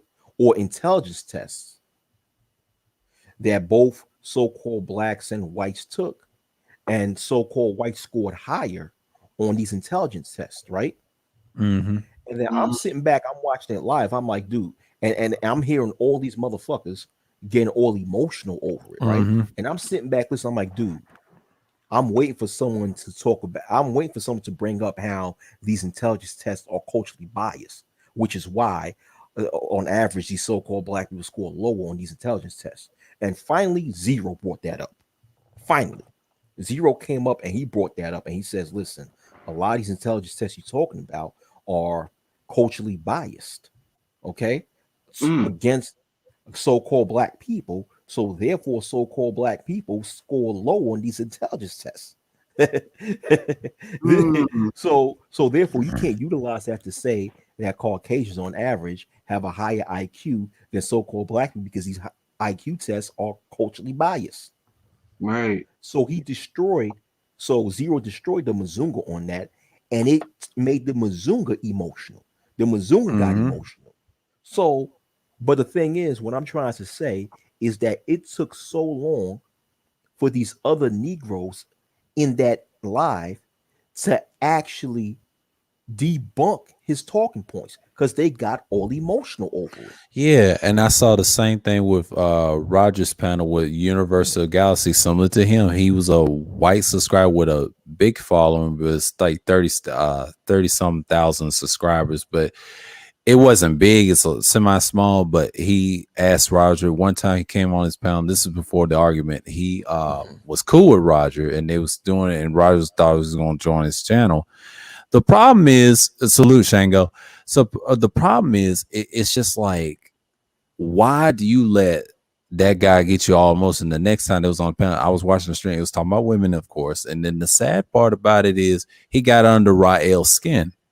And I noticed that. Now, Pastor was being cool with it. He was asking him a simple question, but Roger wouldn't let him because it got derailed by Rael, whatever. I mean, it was some good points. Rael was trying to come at him, but no, you got emotion. You let them trigger you with the stuff, the gay jokes, the P jokes. It got the best of them. You know, see, black men should never get emotional. See, you didn't hear nothing intelligent about it. I said, no, the white boy won that day. That's worse than Mazunga. See, he got the best of it. They still won. It's like higher learning, what Ice Cube said. Yeah, they got the best of you. You can't show emotion with those people. You got to be smart because them people are not as smart as you think. No, they not. They think they are, but they're not. I hung around those people. Yeah. So have I. Like during my 1.0 days, I've destroyed so many of them. Yeah, me too. Yeah, in the chat, I've destroyed. So yeah. Because remember, in the 1.0 days, people don't understand. So, but Yahoo, we had to fight off the white supremacists. Yeah. Not only the feminists, we was fighting off the white supremacists. Yeah. And we was battling them, intellect against intellect, and we was destroying them. But in the 1.0 days, it was a time where we did actual research, actual legitimate research. A credible research, and brought up credible, undisputed sources to prove our point, to smash any talking point towards these white supremacists. And we actually expose how most of these white supremacists are damn dumb. Yeah. They're not as smart. They're not as smart as you think. See, the thing is with them is that they just articulate themselves in a way to make themselves seem intelligent. Right. But when you look past their articulation and just look at what their talking points in context, you realize that what most of them say don't make any damn sense. Right. Absolutely. And the thing is that deep down inside, a lot of so-called black people still view Caucasians in high regard and still put them in a pedestal. Okay. That's sad. Yeah. So because of that complex of so-called black people have, they're unable to see through the articulation of these Caucasians when they come to the space. You know, they're unable to see that, and they get all emotional because the Caucasian could say make one dumbass statement and they get all emotional over it. You know, it's sort of like this, Massa, don't say that about me, Massa. Please don't say that. Right. Because you're gonna hurt my feelings, Massa. I'm like, man, please. You know? Yeah. And that's the problem, and I see that in the spirit a lot. I don't say that, I just let them hurt themselves, but you know, that's just it's sad because see, 2.0, yeah, they dated a few white boys, but not enough. It's mostly black females. That's why they talk about CG so much. Yeah. And that's sad because that they had the women. That's what their space is built on. They always talk about the gynocracy. I get it, but to me, it's overrated because that's just a small figment of feminism that they'll never talk Right. to the real problem. They just can't. Exactly. Not as a collective. It's only a handful. Yeah, you can get your BGS, your Charles Faulkners, your Art of New South. That's it. But outside of that, your followers, hell no. They're too emotional. I could tell when other races get under their skin on other panels over Ramil's panel. See, Ramil set those guys up on panels and let them hurt themselves. He ain't slick. Don't let him fool you. Yeah, he's reformed and he did all this stuff. But don't let him fool you. But He'll this, drop niggas down that don't agree with. He opens up panels, but he gets under their skin too. And they do this all the time. I watch everything. I watch people, how they act, how they talk to people, how you going to defeat the other side of the manosphere. I already know they a joke because Fresh and Fit's making them look bad, even though they're entertaining, but I don't listen to they shit. They worse than the black dating coaches and I took to Kuda. They're all weak. Nobody's not going to attack a white dating coach. They've been through. I mean, the guys y'all listen to, I don't even watch them. They've been trashed. They got out the game. They already know that it's about money with them because that's just a thing they used to do back in early 2000s. If you listen to them for years, they shits don't matter. That's why ARC done took this shit. He's light skinned. Now he done retired and did his thing. He was on Aaron Fountain in the interview. He said, yeah, he's backing away from the sphere.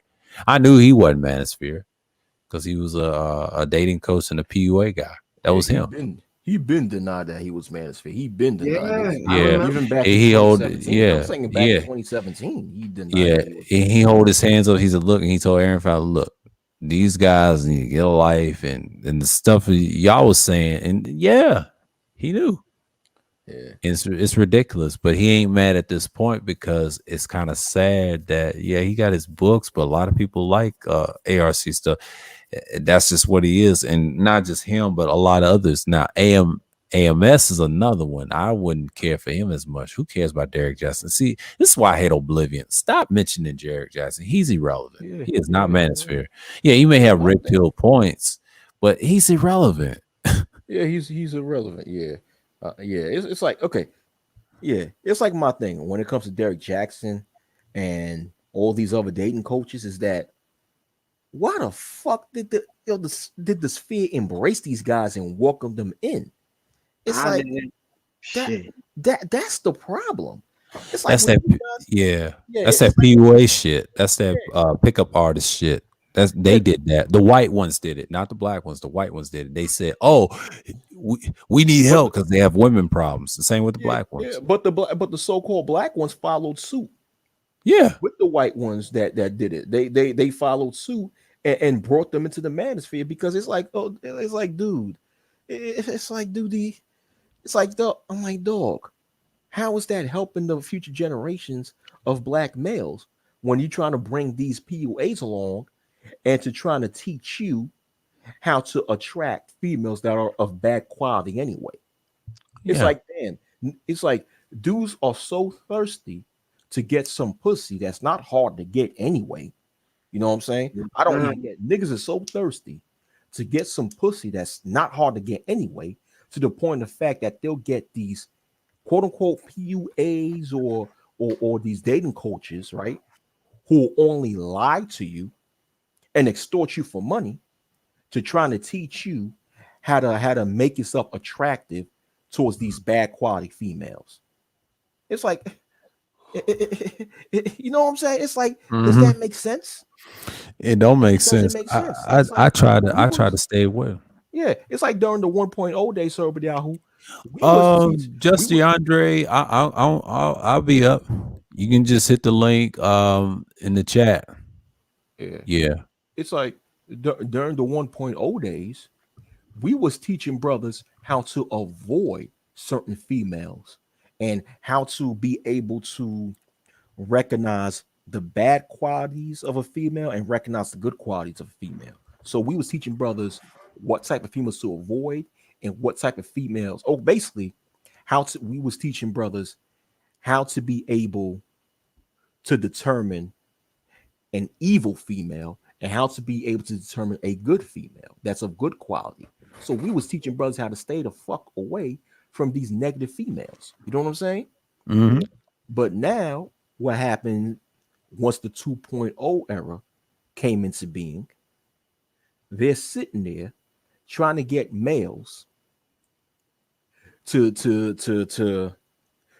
trying to get males to be appealing to these bad quality females that the previous generation have taught to avoid. Which doesn't Right, make right, sense. right. It's crazy. Why would you want to make yourself appealing to bad quality females? What? Because of some piece of pussy that's Yeah. once again not hard to get anyway? Yeah. No, Not fuck. hard to get. Yeah, it's sad they brought them in. It's a combination of both, but the black ones embrace them, but see, they got problems, you know. And I think Kuda said this a lot. It goes for all ages of men. And as soon as he tried help, I said, Kuda, you can't be a dating coach like that because number one, those guys act crazy anyway. These followers, and I learned a lot about YouTube when you're dealing with guys like that. They do kind of finesse you a little bit, so it's kind of a high problem in society. But I get it. But I get it. Bunch I of get dick it. riders. Yeah, man. And it's sad and it gets a little personal for most people, but they be begging a lot. And that's it's really sad. And I try to tell them, man, y'all should be focused on your lives instead of just be begging and running around chasing ass. Like that's not the whole goal or the sphere. But I get it. You know, everybody's got different viewpoints how they look at red pill, but that's not it. I try to tell them that it's really enlightenment. You got to change your life and then the other stuff will come, you know. You just got to be responsible. Yeah. So, you know. Yeah, facts, man. What's going on, sir? Hey, what's going on, Just DeAndre, man? What's going on, man? I don't know, man. YouTube been going through, man, like randomly unsubscribing motherfuckers to people, man. Yeah, Yes. that's been Yes. common. Yeah, on mine and me and Wackies, man. That it's normal, man. Especially if you're blacklisted or shadow banned, man. And they do that to Kuda too. Like they do everybody dirty. And I told him the same thing. Like, don't worry. Like, as long as you're teaching real stuff, I don't care what you're doing. Like, if you use buffers and underneath that you're telling the truth, they're gonna find a way that you're the bad guy. Yeah. That's how it is. And it's They've been all doing- about who else is. Oh, go ahead. My bad. Oh no, I'm just saying they've been doing that to me for months, just randomly unsubscribing people from it. Yeah. Yeah, and you know what I mean, because I checked one of my other channels that I got, and I ain't been doing shit on there for a while, and I had like 300 to 400 people, and it's down to 75. Just to run a social experiment, just to see what it is, and it wasn't really nothing. So they do it a lot, man. They do it a lot. So I was like, man, like when we did that stream over there with Kuda, and you was doing it on your channel, I said, man, I can't find him. Like, what the fuck? Like, I know he was in my thing, so that's why if you saw me like new subscribing stuff, I was subscribed already, man. Just niggas just do shit. But I'm like, a lot of times, man, like, you know what I mean, like the whole red pill thing, like I got into it years ago, right? Like before it was like a mainstream thing to talk about it on YouTube. Like it was like its own little community of people, like on Facebook groups that just would talk about it. You know what I mean? Like, yo, did you read this? Or, yo, you hear about this policy? Like, why is that acting like that? Or, you know, it was more about the world and how's it affecting you? Exactly. You know what I mean? It had nothing to do with, it wasn't about women. It didn't have nothing to do with that. It was just people. And, you know, women were there, but they were like, yeah, don't you think this is crazy? Like how this policy is affecting this or this guy's not really the bad guy. Like he, you know what I mean? He's actually there because the country put him there or like this policy's fucked up because it's like putting a Band-Aid, you know what I'm saying, on like an open wound. It's not going to do anything, right? And, you know, you talk about it like that, but you always get into that where you're in a point in your life where you're trying to play it by the rules and it's just not giving you your results. And you're just trying to figure out why. And then you find out that there's a whole, like people in power do not prescribe to the morality that's pushed on you by society. You know, like like morality is for people, it's for the powerless. For the, you know what I'm saying? For the people in power, they don't subscribe to the same morality. They do whatever the fuck they want. Yeah. And that's the red pill. That's the red pill. That's what it is right there. What you just said, that's the red pill right there. It's about being socially aware of what's truly going on in the world and being able to see beyond the lies that society teaches and seeing the bigger picture. Yeah. That's And what the red pill is. It's beyond females. It's deeper than females, man. yeah, Fe- Females just play a very small role on the overall red pill. they're a tool. They're a tool, Exactly. like they're a tool to keep society intact, right? So, and this, but then once you get that right, and you try to tell everybody, right? You try to tell as many people as you can, right? Because that's your natural instinct. Because you don't want people, especially the people that's closest to you, right? Because you don't want them to go down the same fuckery. Because you want to save them. Get what I'm saying? So you Right. running around and you trying to hand out this, that, and the third, and then they're going to reject it because they just comfortable in their own whatever, right? And then you're going to get around other people and other people and other people, and then you start getting that community, but then they start going too crazy with it, right? Because their problem may not be society, but maybe bitches, or maybe it may be drug addiction, or it may be financial. Like they can't get their finances straight. They just have this thing about spending money or not saving or being properly prepared, right? Or whatever it is, whatever their reasons are, they'll only put it into that context instead of the whole thing. And then you go into your little cave, right? I call it, you go into sage mode, monk mode, where you fuck the world. They fucked up. I'm gonna just live in this cave. I'm gonna roll this boulder in front of it, and the world's gonna destroy itself. And then you get tired of being in that cave and you roll away the boulder, but the world is still there, Mm-hmm. right? And then you start getting into you start evolving, right? Or you start getting, Sir Obadiah was like, start getting like kind of black pillish, right? Where Mhm. people want to be lied to. Right. They want to be lied to. Like they love being lied to they love being fooled. Like we love magic tricks. You start understanding that people love the magic trick. They know it's not real, but they want to believe in something. Hope, belief are dangerous tools wielded, right? In the wrong hands. And then you start becoming something else, right? Then you understand, and then you start being very subjective of who you have these conversations with. Right. And sometimes you got to be subtle with it. And I've learned on this channel, I tried to do for years and try to be subtle. And I think me and Fasty did the after stream for Kuda, and we talked about it for like a good 2 hours. And his Wi-Fi went out, and I told him that was the first time I had him on the panel. And so he told me, and I said, yeah, he's always welcome. I mean, we'll talk about different things. This is something that's just to chill.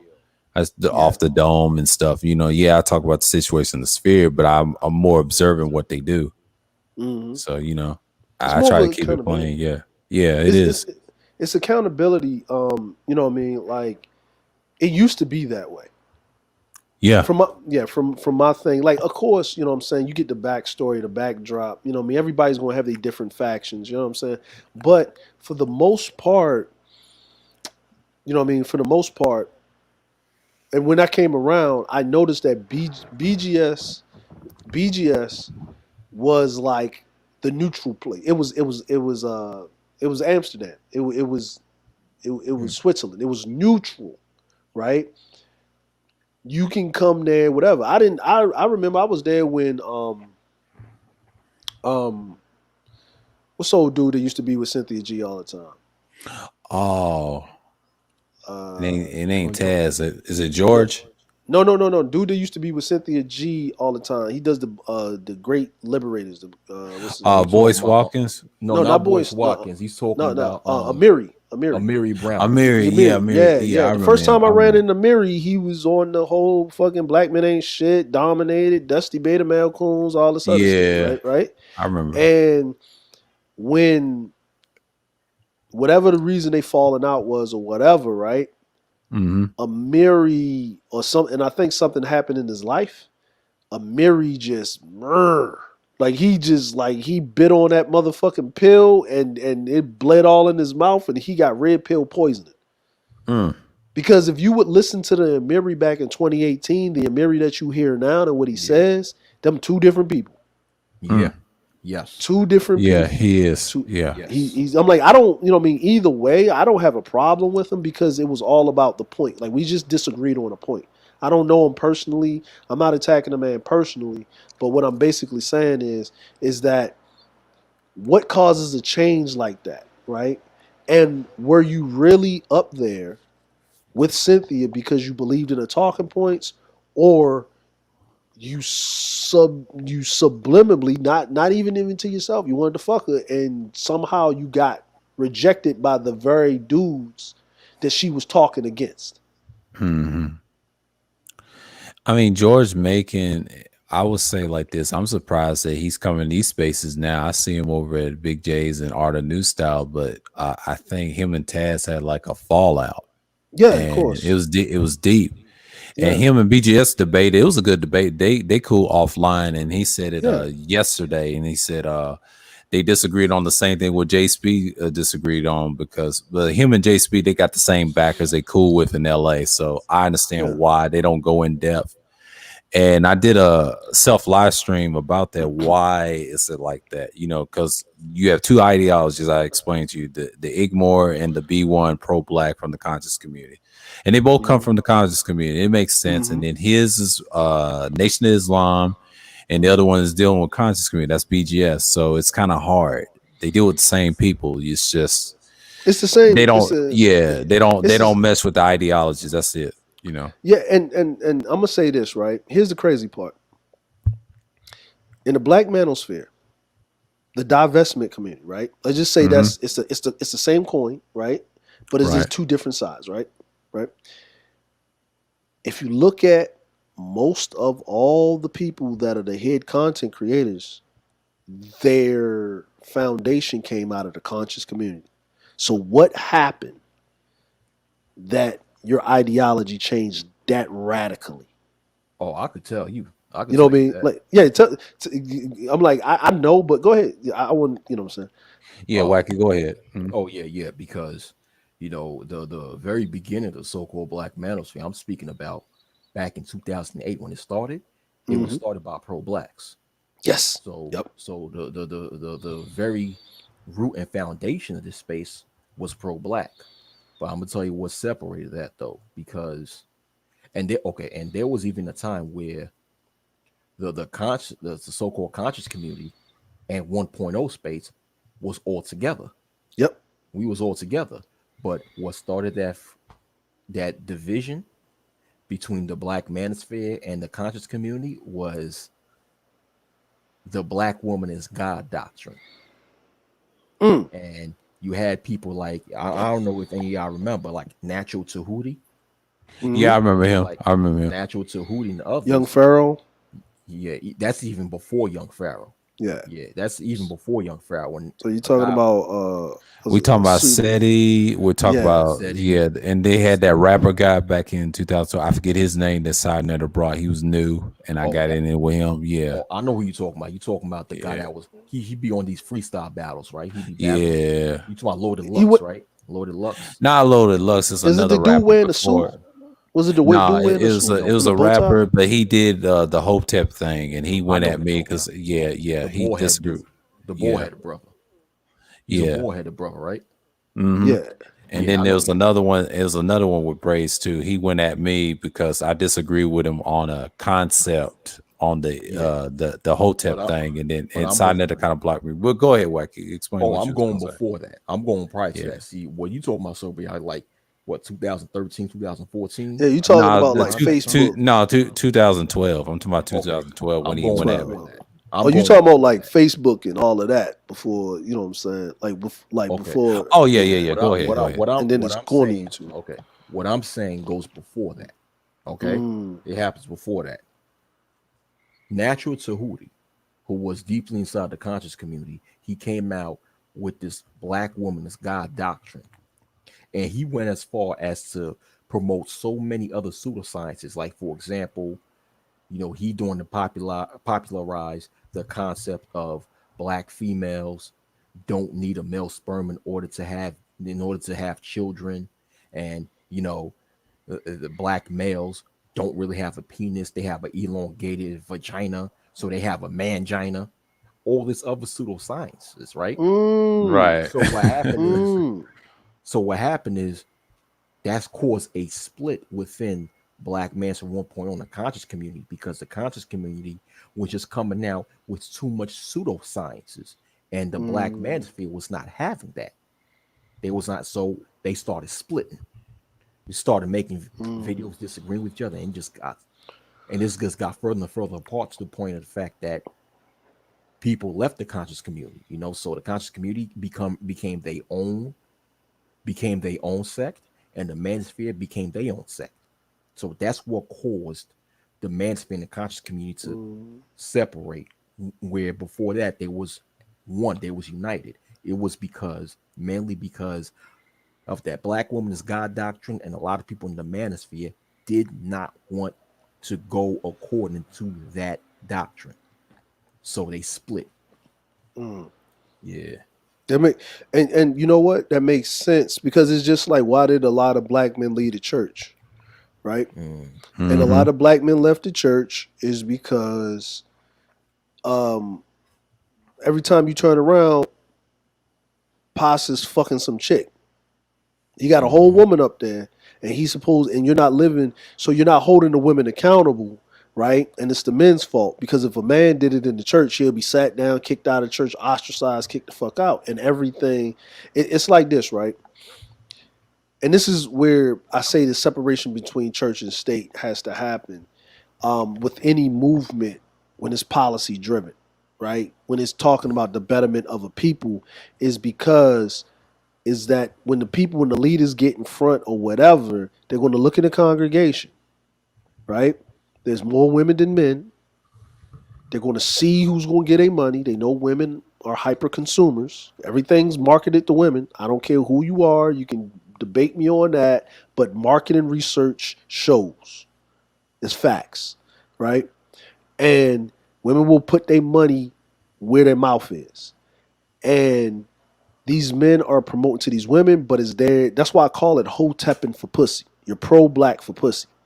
That's all it is. You know what I'm saying? Right. If you're sitting there and you're saying the black woman is God and this, that, and the third, and blah, blah, blah, you're saying all these pseudosciences, but it's directed at the upliftment of one gender and the pushing down of another gender, you're basically only any clear-headed woman. If a woman is in her truth, if a woman's in a functional relationship, she's going to push back on that shit, because a man's going to push back on that shit. Right? Yeah. So you're speaking to broken women, and you're making money and a movement off of their trauma. That's all it is. And that divestment is the divestment is the women that brought into that black woman is God thing, and they got a rude awakening because the motherfucker that was telling them was sticking his dick into them and 3 other bitches. And if because remember, I am a jealous God. I am a vengeful God. There shall be no other gods before me. Right? If you saying this woman is God, you can't be serving another God. You can't have another woman. I'm the only woman for you. Yeah, that's idolatry. You know what I mean? Like, you know what I mean? You're a heretic. You know what I mean? And and then that's why they went on the campaign and doing the black men ain't shit, because they went through their fucking dick, inquisition. You know what I'm saying? Like, they was just roasting niggas, right? And then it helped the dominant society to a certain point, right? Where they could set them up on these panels and have them on Fox Soul, just throwing men underneath the bus that started this whole thing, and then all of this other shit. But whose fault is it at the end of the day? Who started this crazy shit? Who rolled this shit over? The women only go where the men go. Exactly. You know what I mean? Like, and that's why I'm more on the lines of women do shit. Women do shit, but women only going to do much shit as men allow them. Women ain't submissive. Are you making them submit? You got to incentivize the submission. Yeah. You have to. Yeah. Sorry to interrupt. Oh, go ahead. No, I go by the belief that as long as simps exist, the females that you see how they behave, and they're going to continue to behave the way that they behave. Yes. Because simps exist, and simps enable the bad behavior from these females. As long as simps exist, this bad behavior, this corrupt behavior by females will always exist. Why? Because there's no incentives for females to change. Yeah. There's no incentives. As a matter of fact, there's more incentives for females to just continue to be as destructive as possible. There's way more incentive, not only by the system that we live in, but also by a lot of our brothers. Yeah. They incentivize them. They give them some dick. They put money in their pocket. They give them protection. You know, they give them all these luxuries. You know, in which they gave them all these luxuries in mass, in which in ancient times Yeah. females had to be deserving of that. But Mhm. yeah, before I leave, let me give more context as far as what I said, as far as Mhm. how the manosphere made that split with the conscious community. Yeah, Mhm. like yeah, I forgot to tell you that. Yeah, due to certain, because Just Yandra brought out certain good points, so I wanted to give more context to this topic. Yeah, the reason why, of course, the manosphere wanted to push back, they pushed back on this black woman as God concept, is because, of course, you're putting a group of females in a pedestal who have a history of playing a big role in helping to destroy the so-called black community. And not only that, when you put these females in a god level, you're not holding them accountable to all the destructive acts that they've done. So that's one big reason why the manosphere pushed back on it. And the conscious community was going to keep on promoting that because they was benefiting. Like you said, they was getting pussy as a result of promoting that. They was getting money from these females. So Mhm. they had a reason to keep pushing that. So the manosphere said, we ain't gonna be down with that. Therefore, it caused a split between the conscious community and the black manosphere. And the split got further. They it got, those two sects went further and further and further apart to what you see now, to the Yeah. point of the fact that they're just totally two mutually exclusive groups. But to that point, I'm gonna have to leave. So you guys Yeah. have a good night. Great speaking All with you. right, now. Shalom. Yeah, you Shalom. welcome anytime. All All right. right, no problem. Yeah, Wacky had to drop off. So, we've been talking for like over, I think, about 2 hours to 3 hours in. So we good. Yeah, I mean, I think War Masters up there and Raven. I was up there for like midstream. I think came at the 2 hour mark. I say, Yeah. yeah, Kuda was in there. It was a good stream. We was talking, Yo. Yeah, they laughing. still up there. Platinum came up there. I just dropped off, because Platinum came up and stuff like that. Yeah, Platinum stream like I think he had like 2 or 3 streams. Like he came back. Yeah, he came back from vacation, so he's good. So yeah, Yeah. Yeah. Mm. Like, and it's Platinum, what I mean, like, because I told Kud, I said, yo, thanks, I told him in the chat, like, yo, I'm not dropping off because Platinum came up, but I've been up here talking, chopping it up, but you know what I'm saying, like, y'all gonna start talking, and I think Platinum need the floor, and there's too many people up here, so I'll just jump off, you know what I mean, so while y'all, yeah, y'all can yeah, talk, you know what I mean, because if it's too many people up there at once, everybody vying to talk and cutting in on each other, and you know what I yeah, mean, yeah, you know what I'm saying, so it's, it ain't like, you know what I mean, it's like. It's not like a formal conversation type of deal. yeah. It's Platinum and Gemini and still War Master. Yeah, War Master's home. That's why. Yeah, War I had Master. he's cool. I had talked to him since the Rose Scholar thing, but now he's home. We had a long conversation this time, but the first time I was on the panel with him, Kuda private the stream, and yeah, it was about politics. So it was 11 hours, Yeah. and it was all good. So after that, yeah, Kuda said he was going to check out the GMT Vermeil thing, bro. yeah, I'm still watching that too. I'm bouncing around. Yeah, it's a mess. Yeah, he's gonna. Yeah, I know he's petty, but he's gonna be over there. And it's looking bad for Ramil. He done said his name and everything. But Ramil's supposed to do a response stream on it around 12 something Eastern time. Yeah. Yeah. I get he took it down. He took it down. What's that? Yeah, he took it down. Who took it down? Ramil, I guess he said, no, I'm not gonna do it. That's a troll. You don't give him no ammo. I don't blame him. Oh, he was going to do the stream on Yeah. GMT. Mm-hmm. Yeah, you know, uh, I'm gonna say this, man.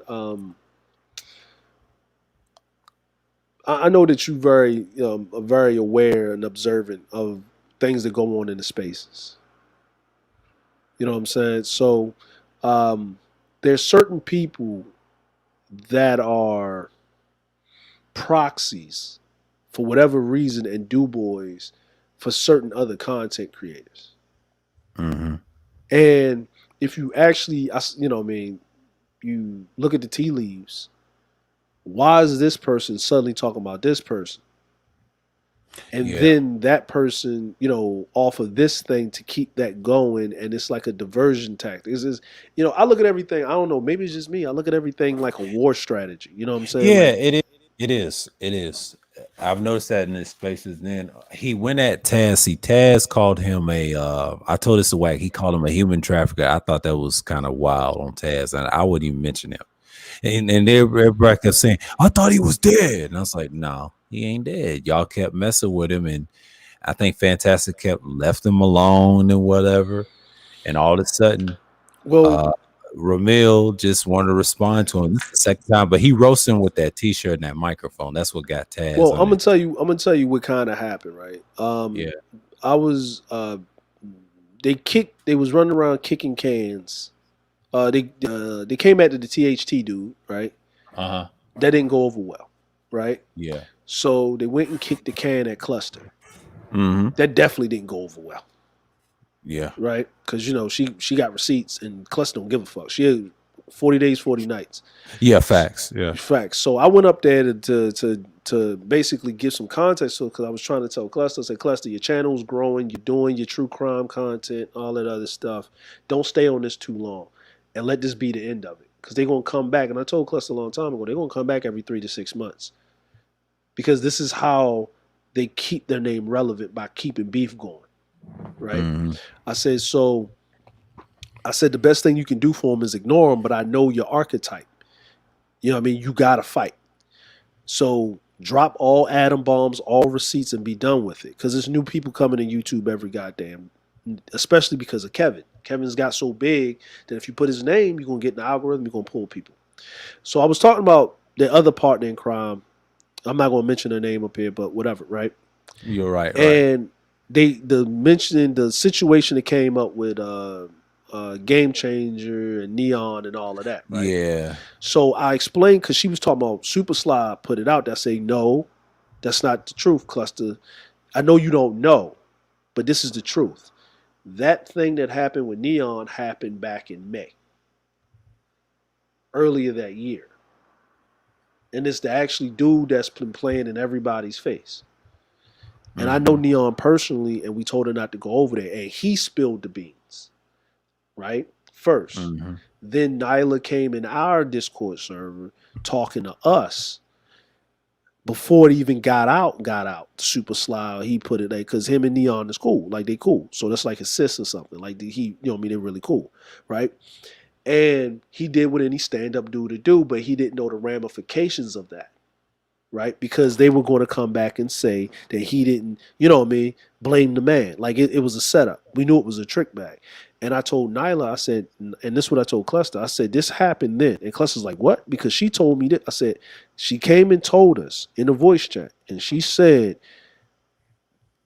X, Y, and Z with the Game Changer situation. And I told Nyla, yeah, we heard about that back in May. You're late. And if this is a situation that actually supposed to happen, she need to go to law enforcement. This ain't nothing for YouTube. Yeah. Right. And the next thing I said, she said, oh, and by the way, Ramil Amir does gay porn. That's what she said to us. Right. Now I said, I don't care. Everybody know he does porn. And if he did do gay porn, ain't none of my problem. And most men that are in porn, they get paid a dumb amount of money, like these porn stars. Dusty mentioned that on Kuda's panel once. Not Kuda, Sexy Red's panel. They said, is that the guy that did gay porn? Yeah, he did porn, but I don't know about the gay porn. Yeah, but they was putting out that they was putting out that narrative, right? They was trying to get us to put out the narrative, because at that time in the space, I was over there with Cerulli and them. We were Ceruli's the most respected guy. right? Because he's been consistent on his pro-blackness and all this other stuff, right? And they was doing the B1 thing. So I was telling Cluster's like, what the fuck? I was like, yeah, this was what's told to us, right? But that was only to weaponize us, to put a battery in our back for us to go out there and say it, right? So they wouldn't have to say it, right? Guess what? After Nyla left and Taz was talking to us because he was there, we could hear him in the background. We told everybody, nobody say nothing. Everybody that was in the voice chat, don't nobody say a motherfucking word. And we waited in a week. The Super Slide thing happened. Then we saw Taz on that crusade in January trying to paint everybody in the manosphere as pedophiles and sex traffickers and all of this. And tied what's that dude that was down in Dominican Republic and they locked him up for having sex with minors. Yeah, I know it's about. That dude, right? Because the passport bro shit, I forgot what his name was, and then they was bringing up the hardcore Tito thing, and then Reg the back, and Reg, he even said he fucked up, and he let hardcore Tito on his panel while Taz was doing his thing because what was happening the whole time? Taz was running around from panel to panel, coming at Fantastic. Right? Coming at Fantastic. All the thing he got out there, the whole doxing and here, there, whatever, right? He got all clips of him right now. Yeah, all the clips, right? But here's the thing, right? I asked Cluster a question. I said, you know what?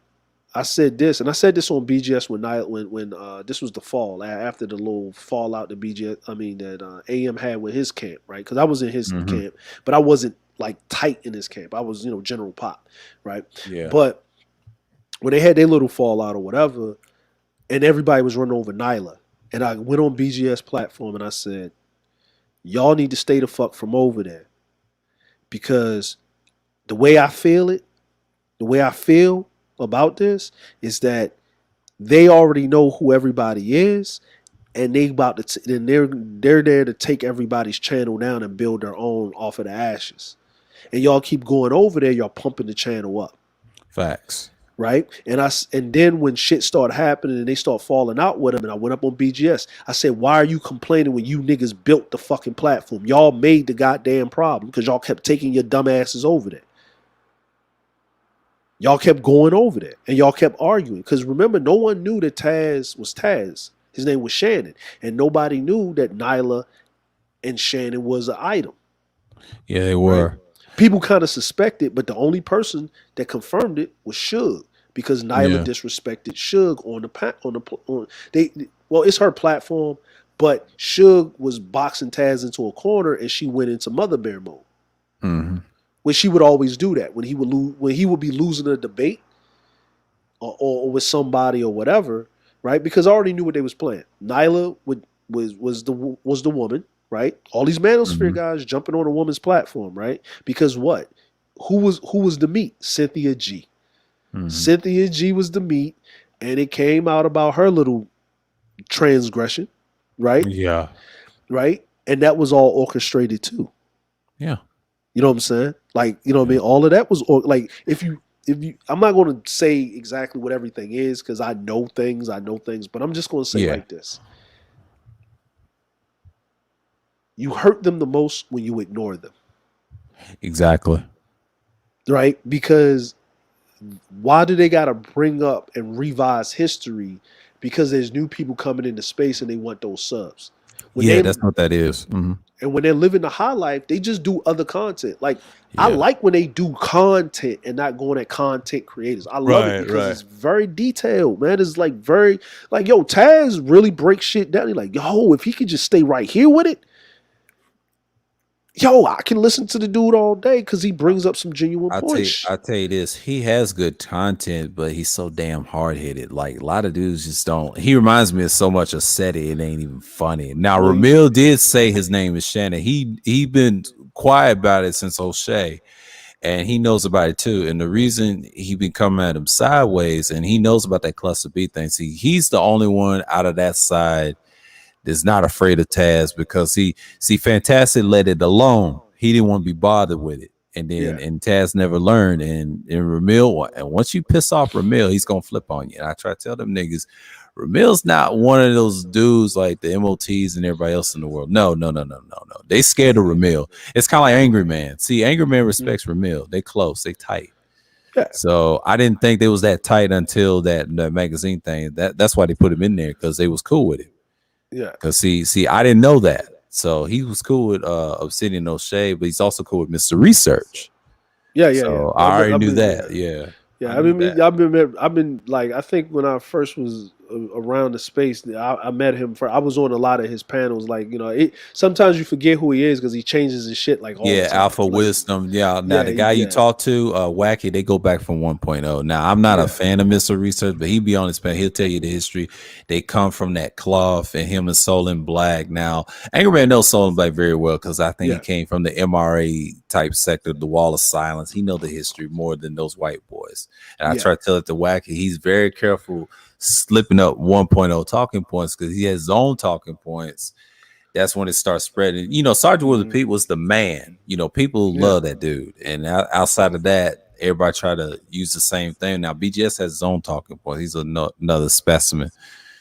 But Ramil, with the Shannon thing, and his exposing his name, but see, he kept doxing him.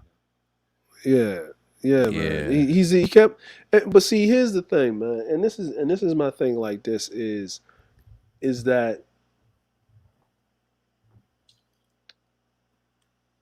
I always ask myself a question: why is a person doing what they're doing? Why do they keep having the same behavior patterns? And is there going to be an end to this? And how can I combat this? And you know what I learned? Once you find out the reason. Once you understand their modus operandi, and it's hard for people to break habits, right? We all got our quirks and our habits that Right. But if you become cognizant of yourself, you understand a certain thing, right? If you're on this platform to make money, Kevin didn't just blow up overnight. Kevin put in the work to blow up how he did. You don't gotta like his talking points. You ain't gotta like his delivery. But what is the fact? The man does not sit up there on his platform talking about y'all better donate or I ain't going to do X, Y, and Z. Yeah. He focused on himself. Yeah. And I noticed that last year he was smart back then. I knew he was going to get 1 million or more than that. Now, if he keeps doing it, he'll end up being 5 million and be like one of those guys like PewDiePie and them. Like he's got that type of face. But I understand with Kevin, but here's the thing, right? Kevin, and I'm talking about his personality type, because I talked to Kevin offline and how he is, right? Kevin doesn't want to do that.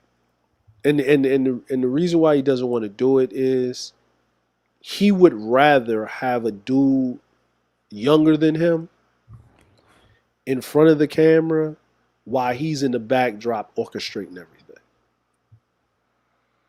He wants to be the guy that you need to know. You know what I mean? Like, that's where he feels the most comfortable, because that's where the longevity. That's where the longevity is. And you make the most money doing that.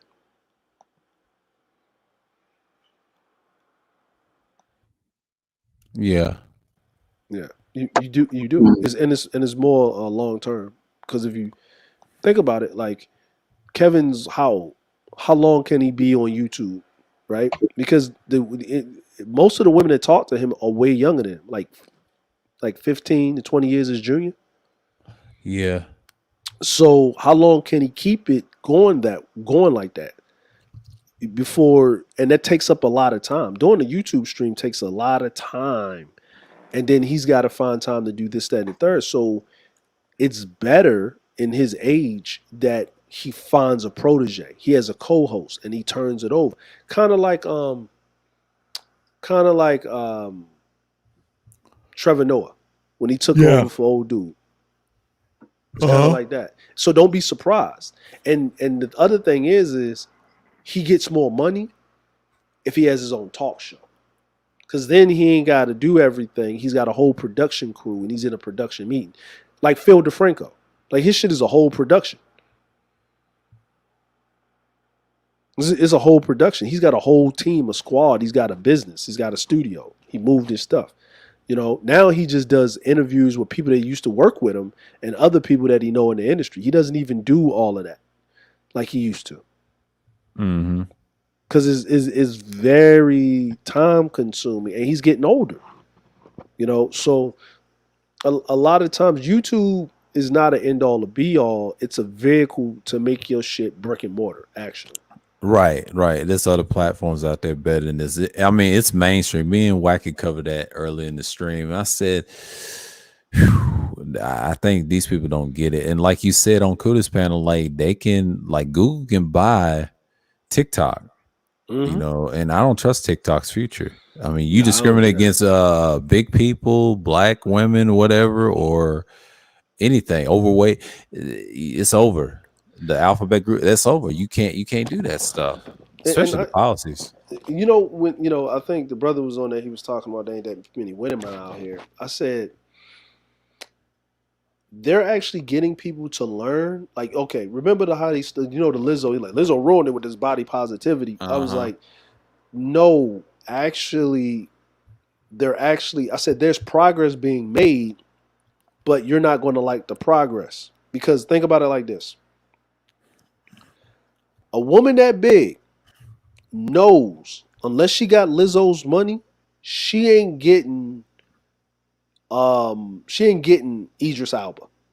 She ain't getting that dude. Right? And even Lizzo with her money ain't got an Idris Elba dude. She ain't got one. So the body positivity thing is for women to understand that you can love yourself, but you still ain't going to get the man that this woman with the God-given beauty is going to get. You can be happy in your own self. And then the men that see you happy in your own self, when they get to a certain age and they done been with those women, they'll settle for a woman like yourself that's not insecure in yourself.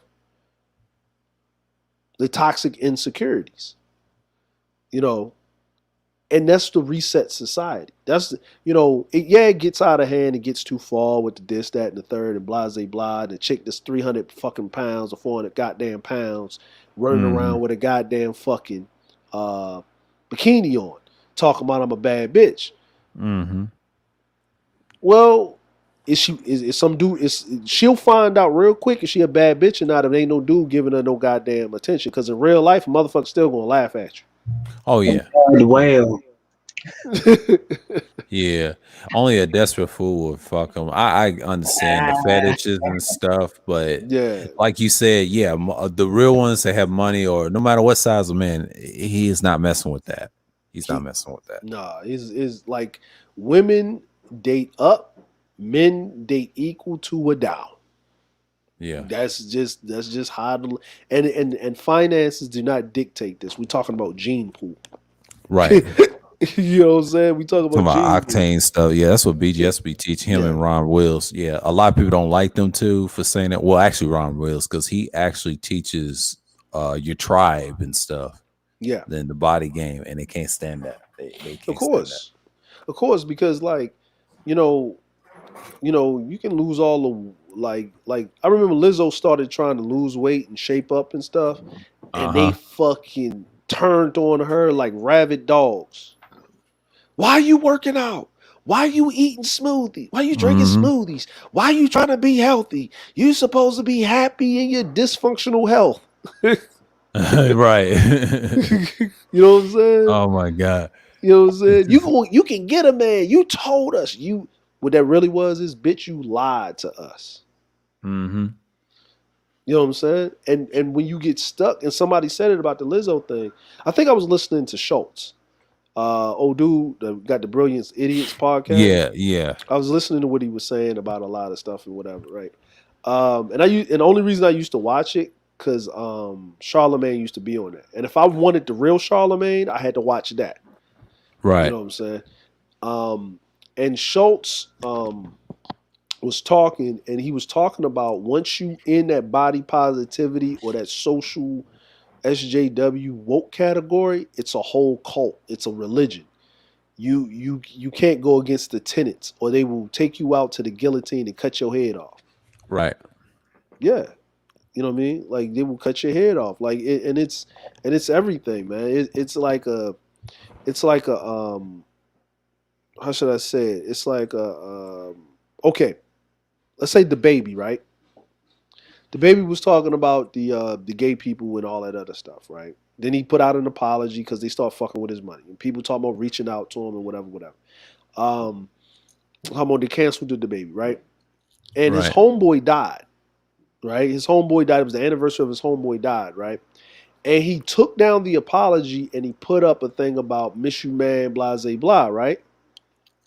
They was Right. like, the baby removed the apology to the LGBTQ community, not paying attention that was the most popular thing trending on his post.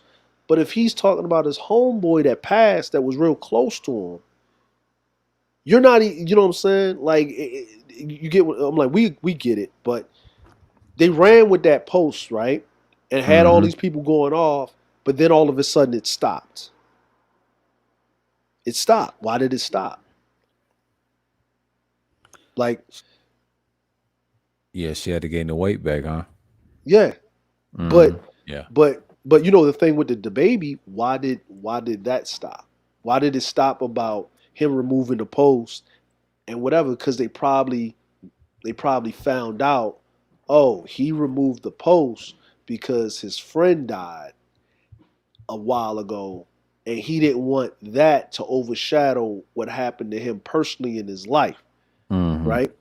And they had to stop with it, but they can't say that they were sorry, right? Or they can't say X, Y, and Z, right? So Mhm. what I realized was this: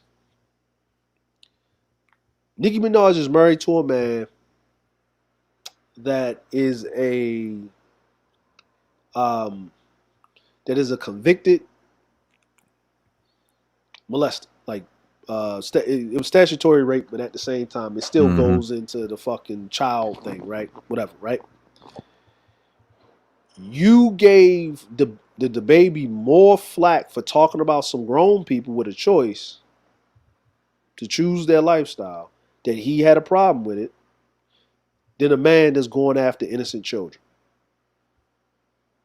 You don't hold her accountable, but you hold the baby accountable for that. See what I'm saying? Yeah, I see what you're saying. Yeah, they don't hold them accountable, and that's what I'm saying. Like you see it in these spaces, and women coming through, and I've been talking several streams about it, like since I started this year, and then just be over what Kuda was talking about, everybody else is talking about. Yeah, it's a mess. I ain't worried about the doxing. Me and Wacky's talking about that like the last 2 hours about it. It's bad on both sides, especially both races. I told them how white folks get killed for that. They're doing 20 years for that. Like if they catch you Yeah, now, they they swatted started that years. Yeah, the years ago. Yes, why he started laughing. He said, "You do that?" Yeah, they do some wild shit. And I told them black folks are not built like that. They'll kill each other over some small shit before we get to that level. It's only a handful that can go to jail. Yeah. But Yeah, white folks act like they don't care at this point. yeah. Like, it was a guy in England. They just got arrested for getting another guy killed. Like, it was an online streamer. He swatted his house, and the guy Uh-huh. got killed. Right? It just happened like a couple of weeks ago. Right? And he's in England, but the guy was in the States. Mm-hmm. Right? So, and you know what it was over? They had the same usernames, almost kind of similar. Mm-hmm. And the guy in England had it first, but the other guy had his similar to his, and I guess he was more popular. And then they started this beef online, whatever, and he got him, and he swatted him, and the guy died. So that guy in England about to do some time, because it's an international crime. Yeah, Interpol's involved, all bunch of shit, man. Mm-hmm. Like it's like like the thing that happened with Tariq Nasheed Mm-hmm. when he got swatted. Those was white boys. Yeah. Yeah, I knew but about that. Yeah. yeah, they was white boys, right? They was white boys. You know what I'm saying? It Yeah. was white boys. But here's the funny part. Here's the funny part. The white boys got the information because of Cynthia G. Yeah. You know what I mean? She Yeah. She almost got a loves. black man killed on national television. Yeah.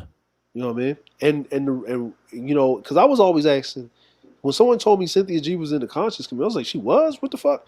And they told me what happened. They told when she started going at these white boys, showing up, trolling in their chats and whatever, and these white supremacist dudes or whatever, and the conscious community pulled it to the side, I guess, and they told her, leave them white boys alone. You don't understand what you're dealing with. And she was like, oh, y'all just scared. And when them white boys came after her, she turned and said, well, y'all didn't protect me or whatever. No, motherfucker, we told you to leave the motherfucking white boys Yeah. alone. She was ignorant. She was ignorant, but they told Tariq Nasheed the same shit. Yeah. That's why Tariq Nasheed is kind of over there. Like, you know, you notice he has his own community. Like, if you notice in the conscious community, Tariq Nasheed is in his whole separate airspace, Yeah. and that's why. Like, Yeah. yeah, you know what I'm saying. So Well, those white boys that came in Cynthia G, they were somewhat intelligent. I tried to recruit it, but that technically they dumb. But they never come after me because we have to bring facts back then. I'll never get this. I used to block a few of them. They tried my videos and they understand. I said, man, we can't get this nigga. And even in yeah, person. But see, if you're firm, they respect you. yeah, And then I said about the Mizuna thing. We just discussed this like the last hour, and he said those men got emotional except for Zero, and he had to shut that boy down. It was our space, right? But right, see, if you go to theirs, you're not ill prepared. That's what happened to Cynthia. See, she's a woman, she's easy. Now, a man like me, knowing how they think, and I had friends that think like that and hung out with racists that I don't know, don't care. I'm gonna bark at them in a certain way, but not in a yeah, violent way. I'll come correct because I know how they play the games online and in real life, you know, because I don't take these dudes serious. Now, the ones that got power, that's yeah, hard. That's hard. I tell Kuda that's hard. That's the ones I'm talking about. I don't care about these bums on the internet. They just like niggas. They they know just how to white, get niggas. Yeah, they just know how to get niggas a certain way. But yeah, they really the same if you put them in the same box and you'll be yeah. like, wow, yeah, you just have to catch them. That's the trick. And you know, Dave Chappelle says something that's very true, and you don't understand this as a black person until you kind of make it to a certain level, I Right. guess. Is that racist white people would rather have other races of people around than what they call bottom feeding whites. Right. You know what I mean? Like, I've been around racist white people that you know that they're racist, and they will literally conduct themselves and you know what I mean, and hold themselves in a certain decency and decorum. You know they racist. They know you know that they racist. But Mm-hmm. if it's time to get the bag, they don't give a fuck. Mm-hmm. They don't give a fuck. And the proof is in the pudding. Look at Donald Trump. They don't Yeah. give a fuck. I Give a said the fuck. same thing early in the stream. I said Donald Trump finessed those white boys. He didn't give a fuck. And that's how he got his 4 years. And me and Wacky talk about the politics thing, the conservative thing. And I said something about the brain trust. I know they ain't dead, but what I mean by that, I mean, we kind of disagreed on it. And I said, they ain't looking too good, but I know Mike V is helping out Compass, but Compass got his own daughter and his family to worry about. See, he ain't got time to do YouTube like that. He told me this when I was on the Sapio tip. He said, no, I got a life to worry about. He's got his Yeah. own businesses and things like that. And it's hard to run that channel because they are 3.0, but the problem is people ain't going to recognize the 3.0 name because of the stream team thing, because everybody's going to remember Kuda, Ty City, and them other boys like Fantastic and GC, because it's a lot of ego, and that's another thing. And then women feed off our ego. Like when we go at each other, that's how they come in. Like the white people. See, white people, they just wait for years, man. But look, I'm gonna read this to you, and this is what the world thinks of what the red pill thing, right? Right, right. Go ahead. So, Spree Killer in UK highlights. Now, this is in the UK, right? Mhm. The need for a new approach to incel rage. An expert says that men can't be ignored and need help, right? So remember on Kuda panel when the brother was up there talking about there's no change. I'm like, change is actually happening, right? Now this is in the Mhm. UK. This is not the US, right? So the white boys, right? So I'm gonna read this, right? Jake Davison described himself as an incel in YouTube videos before he went on a shooting rampage in Plymouth, England. Incel Therese Jinko charged in a federal court at the end of June planned for a mass shooting of women. Now, that one's in the U.S. One expert explains that even if it's easier to look away, we have to help these men before it's too late, right? A 21-year-old from Ohio charged in federal court for planned a mass slaughter of women at a sorority house out of hatred, jealousy, and revenge. Guess what happened in Japan last week, man? There was a Japanese dude walked on a train, right? Because in Japan they got lot of perverts, right? Mhm. So women, they have a card for rush hour where women, it's a women's only card, so they ain't getting touched on the field on because Japanese trains get packed, right? Mhm. He walked on that car and started stabbing women because they looked too happy, right? Right. Right. So just weeks later, on the 12th of August, Jake Davison shot 5 people, including a 3-year-old girl with a pump-action shotgun before killing himself in Plymouth, South England. Now, he didn't have an AR, he had a shotgun. Mhm. So Davison, like Gecko, self-identified himself as an incel. Incel is an involuntary celibate, is a sexual inactive person, mostly men, who believes that they're owed sex and have a hatred for women who do not give them that. In a series of YouTube videos Davison published, he described himself. Remember, YouTube videos. As an incel, a virgin, a socially isolated. He complained about the lack of interaction with women and said he was defeated by life. Now remember, YouTube, I'm going to say this again, videos. This is a white dude in England. Davison also spoke out about associating with the black pill ideology, a subset of incel beliefs that hinges on nihilism, defeatism, and believing women are simply objects who owe you sex. In what many believe to be an event tied to these beliefs, but with motives as of yet unconfirmed by police, Davison shot 2 men, 2 women, and a 3-year-old girl. Then he shot himself at the scene, his first victim. They're going into that, but you see now, right, that incel culture only operates online in a dimension called the manosphere, where angry young men pour out vitriol against fuck toys women. Yeah. Now, if they're going to go after the white boys and shut them down, what you think they're going to do sooner or later? Yeah. Right? You know what I'm saying? So Yeah. when these, and that's why I'm always up here talking, and I know you're saying it too. Y'all need to calm down on the motherfucking female hate, because they're going to shut you up. Yeah. Right? I said that earlier in the stream. Me and Wacky said the same thing. We've been saying it for years because it's best to ignore them. And if you talk about them as topics, they're going to respond with videos and streams. That's cool. They ain't mad. Long as you ain't coming to their side, they respect us because they know not to go at men's spaces because we'll give them that work. Now they resort to doxing and trolling. That's what females do. I've noticed that too. White boys told me off of the manosphere in real time. They said, be careful. Because that feminist shit, that gynocracy shit. See, the white woman used them as bait too. They ain't gonna tell you that. They use them as bait. And that's the worst thing about these brothers dating and marrying them. I say, keep on. They're gonna get you. That's that's another way a white man can get you. He don't have to get you based off that because he's like, oh, you like white pussy? All right, go ahead. Yeah.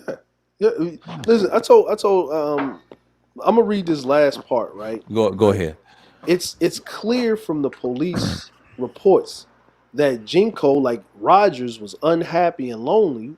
His manifesto against women was entitled Isolated. He describes himself as deluded and homicidal, and signed the document Your Hopeful Friend and Murderer.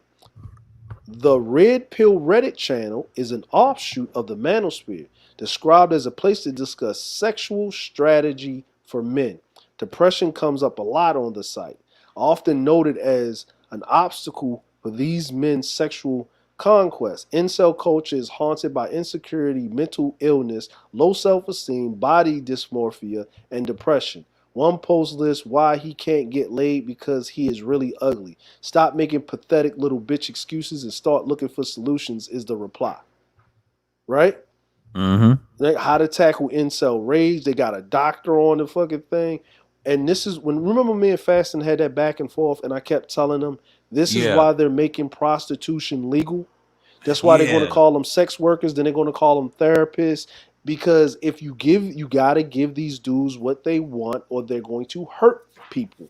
And they're already doing it, and they're hurting women. And they already have a what, sir? They already have a what? They already have a shortage of babies. And the only people that's capable of making babies are women. Mm-hmm. Are women. So this right here is, I usually say, man, society is not balanced.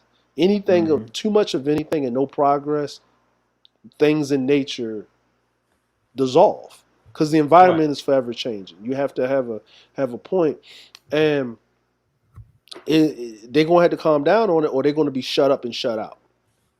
Right. Yeah, and they got a whole That's the FBI task force on this, man. Yeah.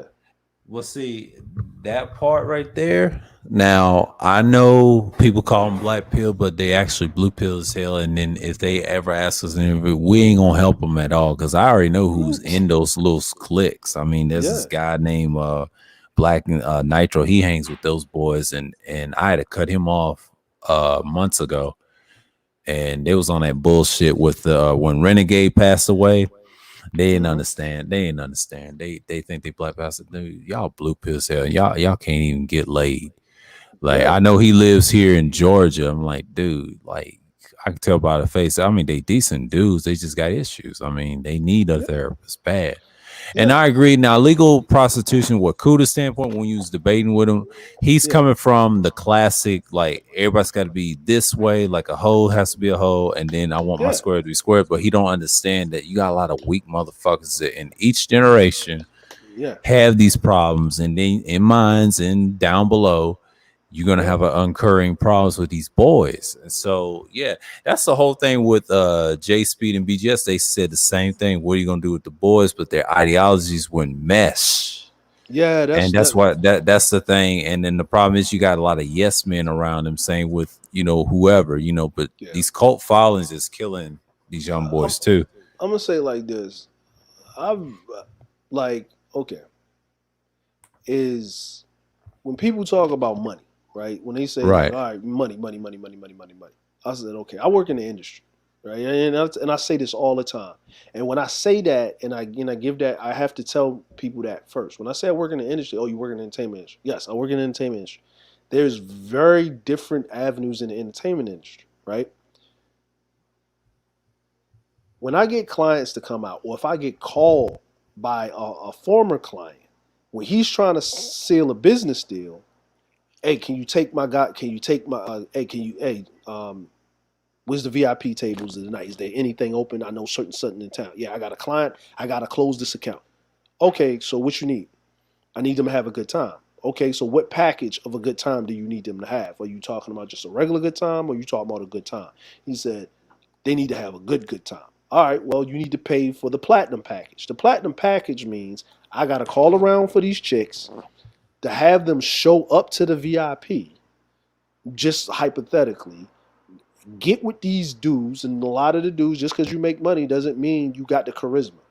You know what I'm saying? You just smart or you're just good at business. That don't mean you got social skills, right? Especially with women. These chicks get up there. They pick the chicks out. It's a whole one of them, right? He's already paid for this shit because he's paid me, right? Mm-hmm. They're going to pay, you know what I mean? Because but they're using company credit cards. This is company money. This is part of their travel expenses and all this other shit. They don't care, right? It's tax-free deductible anyway, right? So he paid me to make sure the chicks are there. Then he takes the chicks to another spot, right? Then these chicks are already understood that they're going to fuck these dudes, right? Yeah.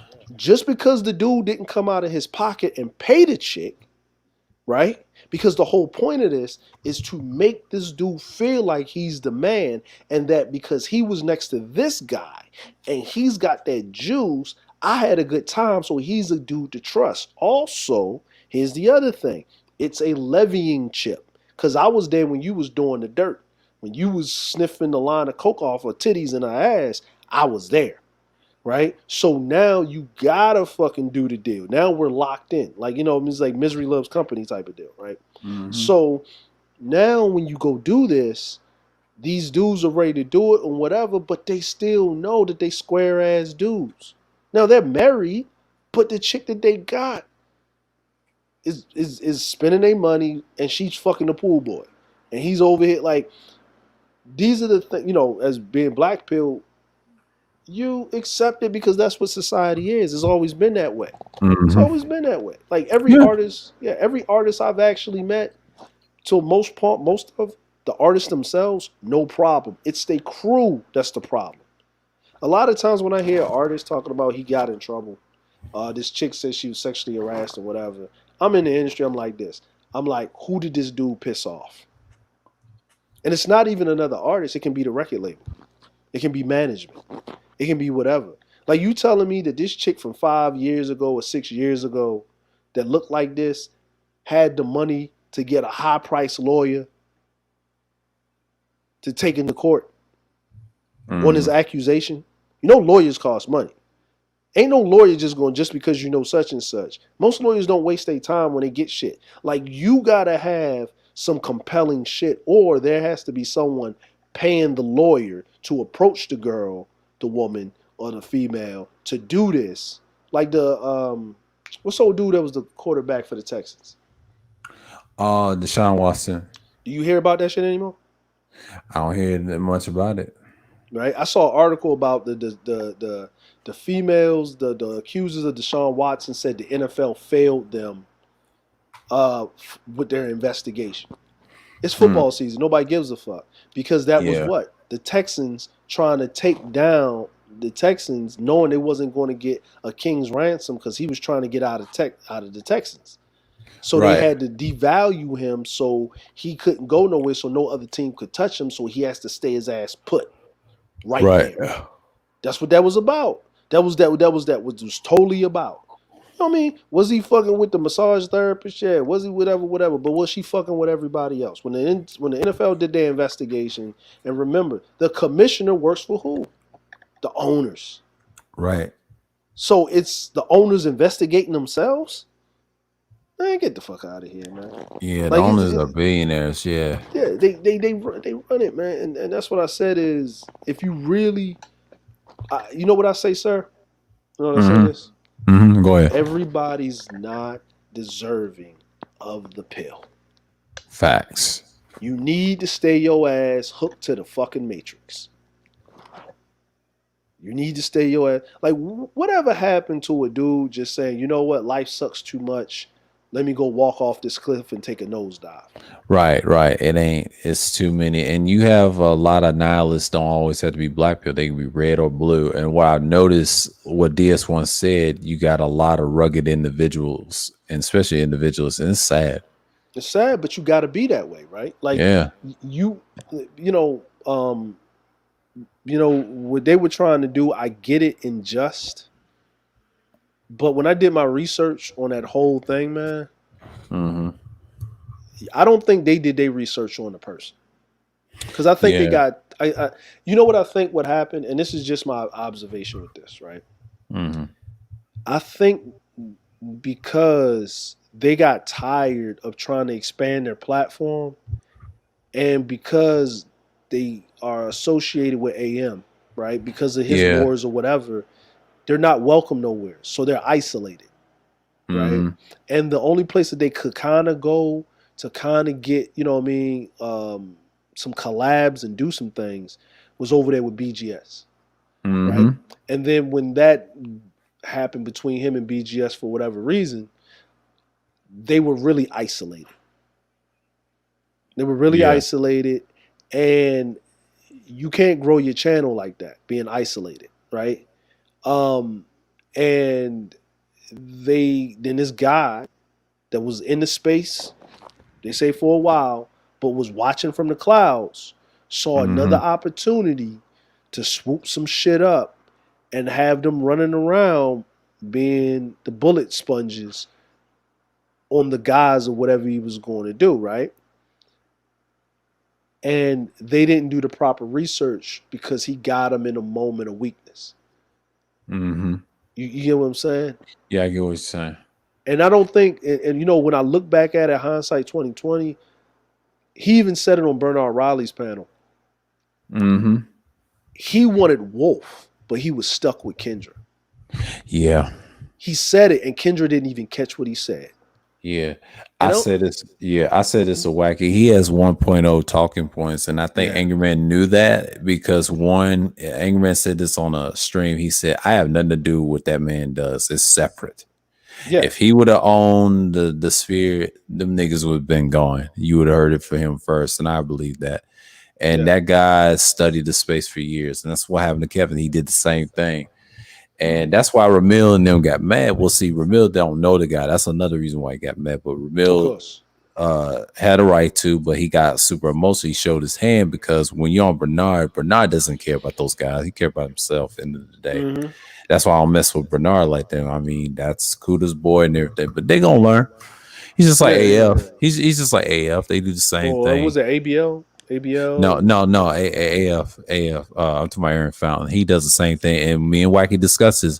All he's doing is raising a mirror when guys talk all that wild stuff and hear themselves. And Doug said this too. He's the neutralist. He said, don't they hear themselves? Yeah, that's how they get jammed up. And Kuda says somebody's going to jail. Well, I try to tell you who Aaron Fountain is. He's a journalist. He police. Yeah, he You is can't police. touch him. You can't touch him. That's why I don't have an issue with him. Because I know. Yeah. Because he does what he's doing. He knows who is not as bad. He knows who is are bad. You know, he puts him on his clip. Yeah, it's the right context. He knows better too. He know not to mess with. See, they tell him, don't do that. Just go after that guy. That's why I don't put myself out there like that. You know, he know who I am. Yeah. And that's what I mean. Like he doesn't, you know, and I think because I already knew it was going to blow over, right? Yeah. Because and this is this is what I was saying. I said it would have went all well. They would have all fell for it if he would have just asked, right? And and the guy that did it, whatever his name is, his arrogance, right? Just because they up here arguing and beefing, none of them dudes are dumb. Right. You know what I'm saying? They may do some, remedial shit from here or there or whatever. But you just been watching these dudes. You don't know the inner workings of everything. And you know what I'm saying? And the only reason why, Angry Man said it. He said the only reason why y'all entertained it was because Kendra said it. But if I would have went up there, y'all would have jumped down my neck. But y'all was going at the man, but not at the woman, you know what I mean, for introducing this shit and blah, blah. But no, but I was, and this is where I kind of disagree with Angry Man, right? But it was her taking a cues from a man. She was being submissive to a man. You know what I'm saying? So you can't have it both ways. Like you can't have it when it don't work, it don't work. She was riding with him. That's what you said that you wanted, right? You want a woman to ride with you whether you wrong or right. You know what I'm saying? I'm like, what are you talking about? It's like what is wrong and right except for perception at the end of the day? Like if we really get into it, right? Like 1 week Jesus was right. The next week they hung his ass on the cross. He was wrong. His mama stuck with his ass when he was right and wrong, right? You know what I mean? Like is and I really believe, DS1 wanted to do that. Was it who is it? Was it you know what I'm saying? Kendra, you know what I'm saying? It's Bishop. It's I think Ronan once he comes from 1.0, and I think young men. I think Ramil knows YMC more than any of them. He don't know the rest of them. Well, Ramil doesn't know. That's the whole Master Mercy in it. That's it's a mini of Grinch. Yeah. Grinch, but even Grinch, even Grinch told him that shit wasn't going to work, and and you know, he even had his little stream when he was saying Kendra shouldn't have went her ass up there because the dude had her looking stupid, and you know, and Kendra was in the chat and she was saying she was going to rock with the dude because you know he was doing something, he was one of the solutions and whatever, and I'm you know and everything like that. But me personally, I looked into the nigga shit. Like, and I ain't go into his personal shit. But I Right. mean, I looked into his businesses, right? And everything goes back to A game. Like, you got all these different universities you're a part of, but then when he was talking about he's doing the thing with Marcus Garvey down there, right? With Mhm. Marcus Garvey started at. I'm like, dude, you're selling plots of land in Costa Rica, talking about selling shipping container homes. Like, what are you talking about? Like, it's shit. Like, it's a scam, right? And then when the woman that was there as one of the editors, this woman used to be an IRS agent. Yeah, I And saw that. yeah, and then you know what I mean. And I read the news articles on it, and she decided she wasn't going to pay taxes as an IRS agent. She went into federal prison because an agent is no different than a person in the military. She violated her oath. That's an oath of office. It's like a police officer.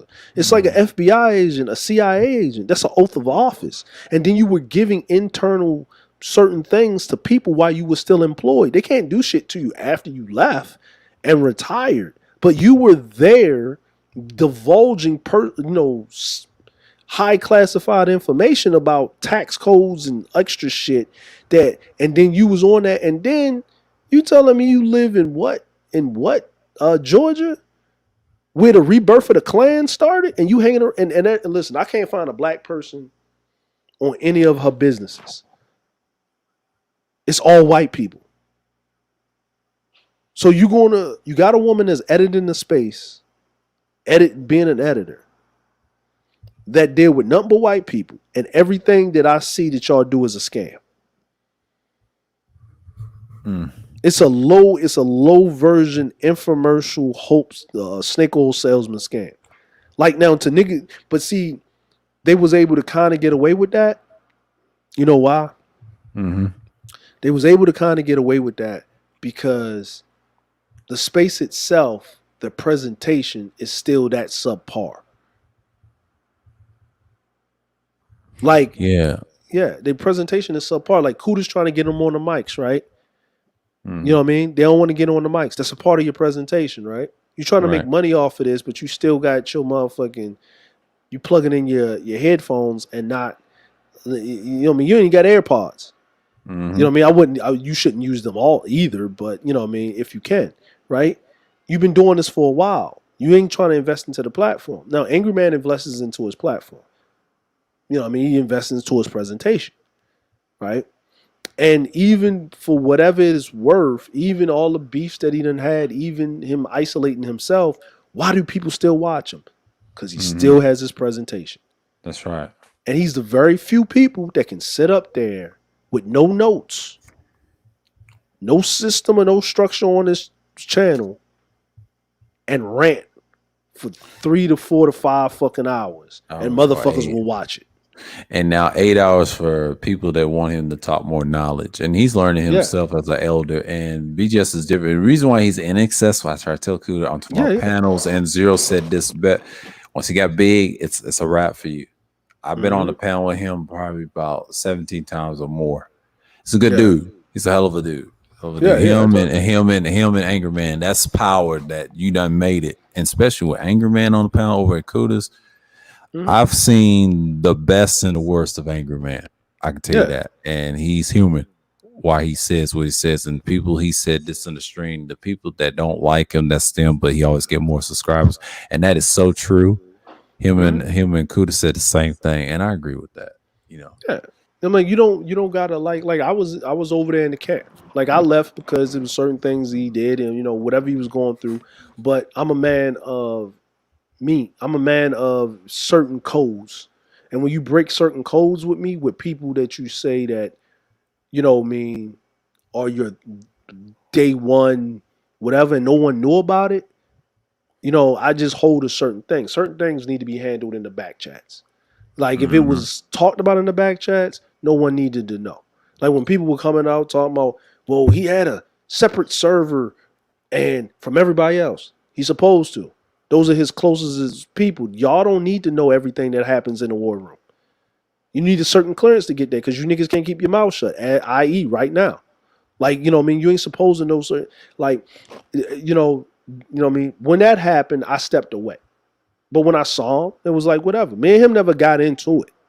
Mhm. Like, we never got into it. Like, he'll sit on the panel, whatever. We'll talk, it is what it is, right? But we don't get into it. Like, we've been on CUDA panel together. We chopped it up with each other, whatever. He can probably speak about things he don't like about me or things that I've said, but I keep it at the points. I don't go past to anything else, right? Yeah, I keep it Yeah. at the points too. I don't go personal with him. Yeah, Oh, could have did his stream. It was 10 hours, man. I gotta say that. yeah, Hope he keeps it up. yeah. Yeah, shout out to the Cuda for that. Yeah, he's gonna watch this GMT thing because I don't think he's gonna do a third shit. It's already Yeah. till It's Sunday. He need to he's chill. yeah. It's Cuda, what's Monday over here right now. yeah, Cuda, Yeah. Cuda. To me, like Cuda's doing the thing that BGS used to do. He just does it every day. BGS used to do it on Saturday. I used to be there the whole time because I was like, how y'all Yeah. sit up here for like 12, 14 hours on a stream? And then I started doing it. And BGS laughed at me. See, now you see why. Ha. I was like, yeah, I see why. Yeah. Because it flowed, but when it stopped flowing and when it stopped at one point, you know what I'm saying? When it started being more about who can yell the most or got the biggest dick and The highlight in and the complex. Yeah, that's what Zad was yeah, trying to tell me. I said, yeah, but BGS done seen it all. And he knew it was if going to happen. and if he ever asked me, I said, yeah, the long stream I did was 5 hours. We was talking about the locks and DMX. Yeah, And it was a great discussion. yeah. I try not to go knock myself. And like you've been over to my channel, my streams. Like you probably look at me, go live, look back, and my shit is over. You know what I'm saying? At first, but you have good content, man. You're Yeah. very diverse. Like I've seen the first time I seen you stream, you was talking about different stuff in Japan, and I watched. As a Skywatcher, I was watching different streams, and I said, "Yeah, this dude is the real deal." But my personal favorite over at Kuz, that stream right there, that he had his internet problem. That is my personal favorites. And the reason I say that, like when that build we had. Yeah. That right there, I cherish. I say I ain't never did that, especially for 12 hours. They cut it to 11. So every time I watch that, he dropped some good points. And I was listening, what Faston would say. No, he was important since he's an African. He knows the bullshit, what's going on in his country. And he's having fun right now, but he'll come back and talk about. I told him, yeah, and I told him, yeah, we'll discuss about it on the panel. I got time in September, because August ain't nothing but a watch. I got scheduled streams back and back, but I'll do the Hannibal series, not the Hannibal series, but the Hannibal story on the 18th. But Okay, I I'm definitely here. will check that out. Yeah, because I already got links. I already got links to it and everything, and I got the book, like the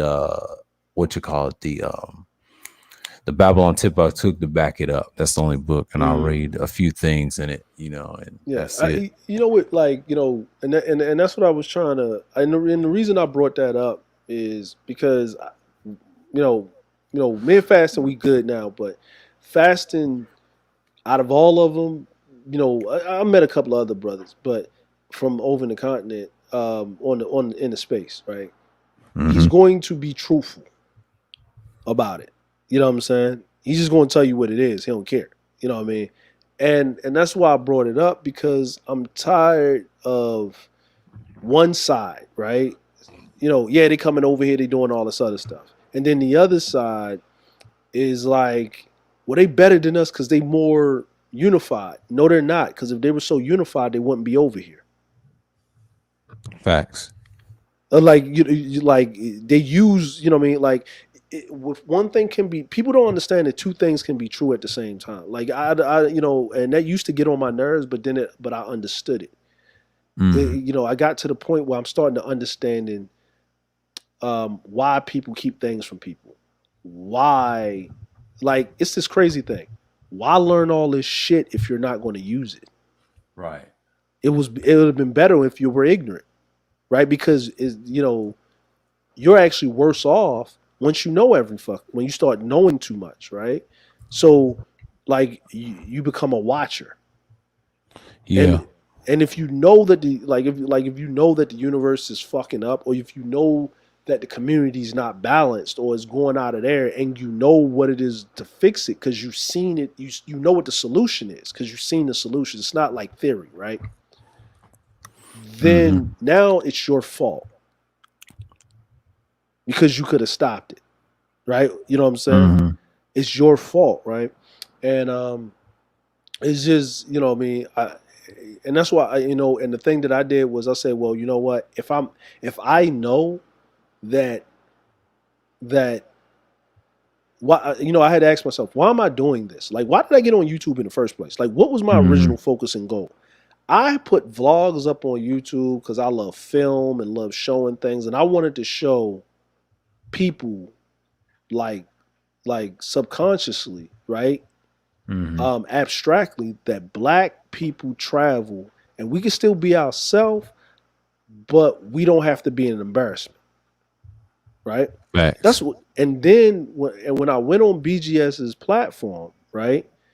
That's why there's a big ass lull in between my first videos that I had on my channel and when I started doing my vlogs. Like, because I was in the space and I got wrapped up into that, right? And it was cool that I got to speak and talk. But all of these people, like all this, and BGS was pumping my channel. Yo, go see his channel, go see his channel. And the only thing they was going to watch was the Jay-Z video and the vlog about me in my house talking about club life in Japan.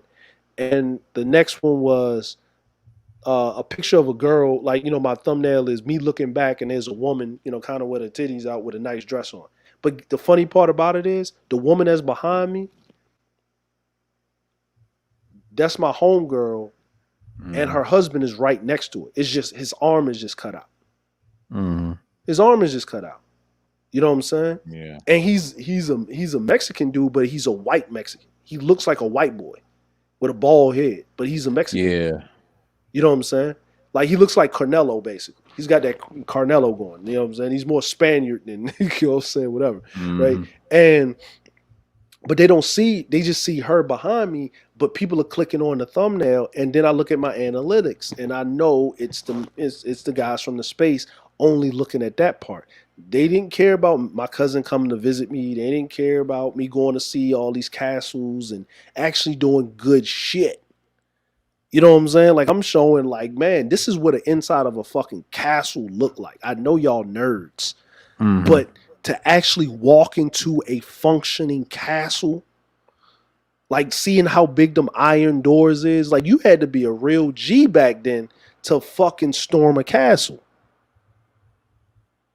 And, like, you had to fight. You had to get through the first gate, but there was many gates. You just didn't. And by the time, you know what I mean, like, you got into the castle, because you didn't win the war until you got the prince or the king or whoever. They already escaped out the back door. They were gone. Right. They were gone. Like, it was, when you think about that and you think about the ingenuity of these people that didn't have cranes and shit back then. Like, yeah. You know what I mean? Like, dude is sitting up there chiseling this brick, this piece of stone. He's chiseling the face of this bitch just to be a foundation piece. But he's got to do this how many times? It take 15 years to build a big ass castle. Like, you think about the ingenuity of men, right? Like, this is what men used to do, and then you stand to say to men now, and it's kind of sad. It really is sad. And is it going to change? Yeah. But who's going to force the change? You know?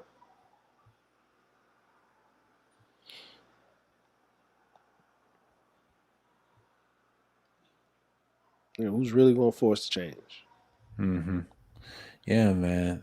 I see that a lot, and people got to force it. Like, I've been observing a lot of things in the space. I just try to learn it, and that's why I look at people's old stuff and their content. That's what I do when I make sure I subscribe. I study them first, and then before I even speak. In this new type of platform, man, it's just you talk to your fans, and I think DJ Kuda said you're too much accessible. You know, BGS responded. He said, "No, I have to talk to the subscribers because he's not one of those members only type." Yeah. And that's the difference. And he talks to people. That's the difference. I'm the same way. You know, Yeah. he knows how to handle trolls. He doesn't see it all. I have to. Yeah. When it comes to trollings of this site and the whole, we done seen it.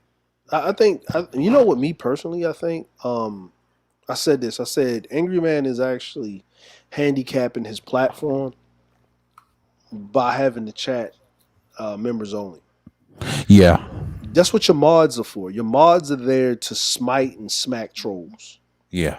That's what your mod. And when we were over there, I really couldn't enjoy the stream because I was working. Like when you get on it, when you know back then, I'm talking when Angry Man was more pro family. Mm-hmm. You know what I'm saying? When he was more pro family with it, when he was more whatever.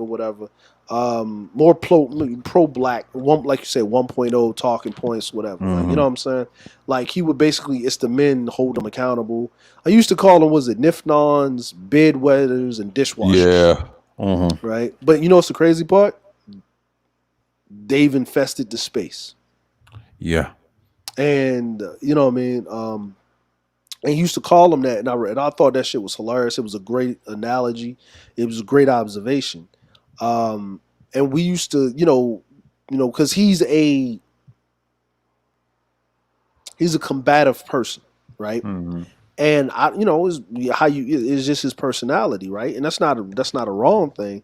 He's not going to tolerate too much disrespect, and he'll be in the stream, and then he'll just see it, and he'll just he'll just rage out, right? But people came there to see that. Because that's, you know what I mean, people and they're enticing them, but the problem is that if you do a members only chat, that means you have a problem. I know why he does it, so he doesn't get off topic, so he can do a stream, right?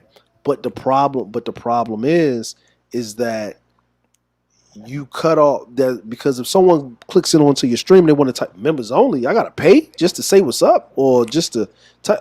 Oh hell no! So he has a lot of cloud watchers, right? Which is, you know, that's what it is. But it's actually the point of a live stream is for interaction. Yeah. The problem with him is he did so much dirt. Beasley said he did a lot of I don't want to say doxing, and he played the game just like Ramil. And what happened to Angry Man, he had a members only, and that's another reason too. My issue with him was like, don't play that game. So that's what happened to Tommy too. And they learned a valuable lesson. And this is why they got members only, because once you step outside of that, you're not protected. And that's, I don't care who your mods are. He does tell them the block the ones that are members that don't have wrenches. I've seen that. And then he delete Jessica X's little thing about the trademark thing. He shut her up. And that's it. But outside of that, he goes back to the topic. But he's been doing outside streams, car streams, and someone bought him a pack of cigars with a Cash App. Not Cash App, but a Super Chat. I saw that Super Chat. It was like $500 something. And he appreciate him. And he told him, he said, don't do what he did. Don't ain't no for free. You gotta pay. And he let you know that too. But Angry Man is trying to get in that status. I get it, the Kevin status. I get it. And he's not. Here's the thing: Kevin didn't get there. Kevin got okay. The average at best was a hit, right? But people keep forgetting this, and I break it down as strategy. And I said, listen, this is not me pointing out things. This is not me hating on Kevin, okay? Because he'll tell you, if you watch that what's old dude fucking the No Jumper podcast, right? Oh, Adam 22. Yeah. Adam 22, he basically tells you what he used to do corporately. He's doing the same thing. And you know what I'm saying? But you know what I mean? This is basically what Kevin did. The chick that got up there got paid to be there. Those are facts, right? The first couple of chicks that were up there that looked a certain way that he was talking to like that, they got paid to be there. These are facts, right?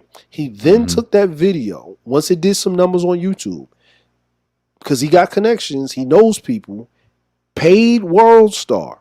That's paid. He put money behind his shit. Paid World Star. World Star then ran with it, right? Mm-hmm. It got legs. Then Kevin did not take the original clip of the video, but he took the one with the World Star, with the World Star thing on it, right? Watermark on it, and did a stream explaining what he did, why he did it. The chick played her hand because she wanted the extra bag and tried to go and say Kevin did and tried to get the poor me shit. But that NDA was about to smack her in the fucking face. Mm-hmm. See, people don't know about that because she signed on to go up there. It's a whole scripted thing. But here's the thing.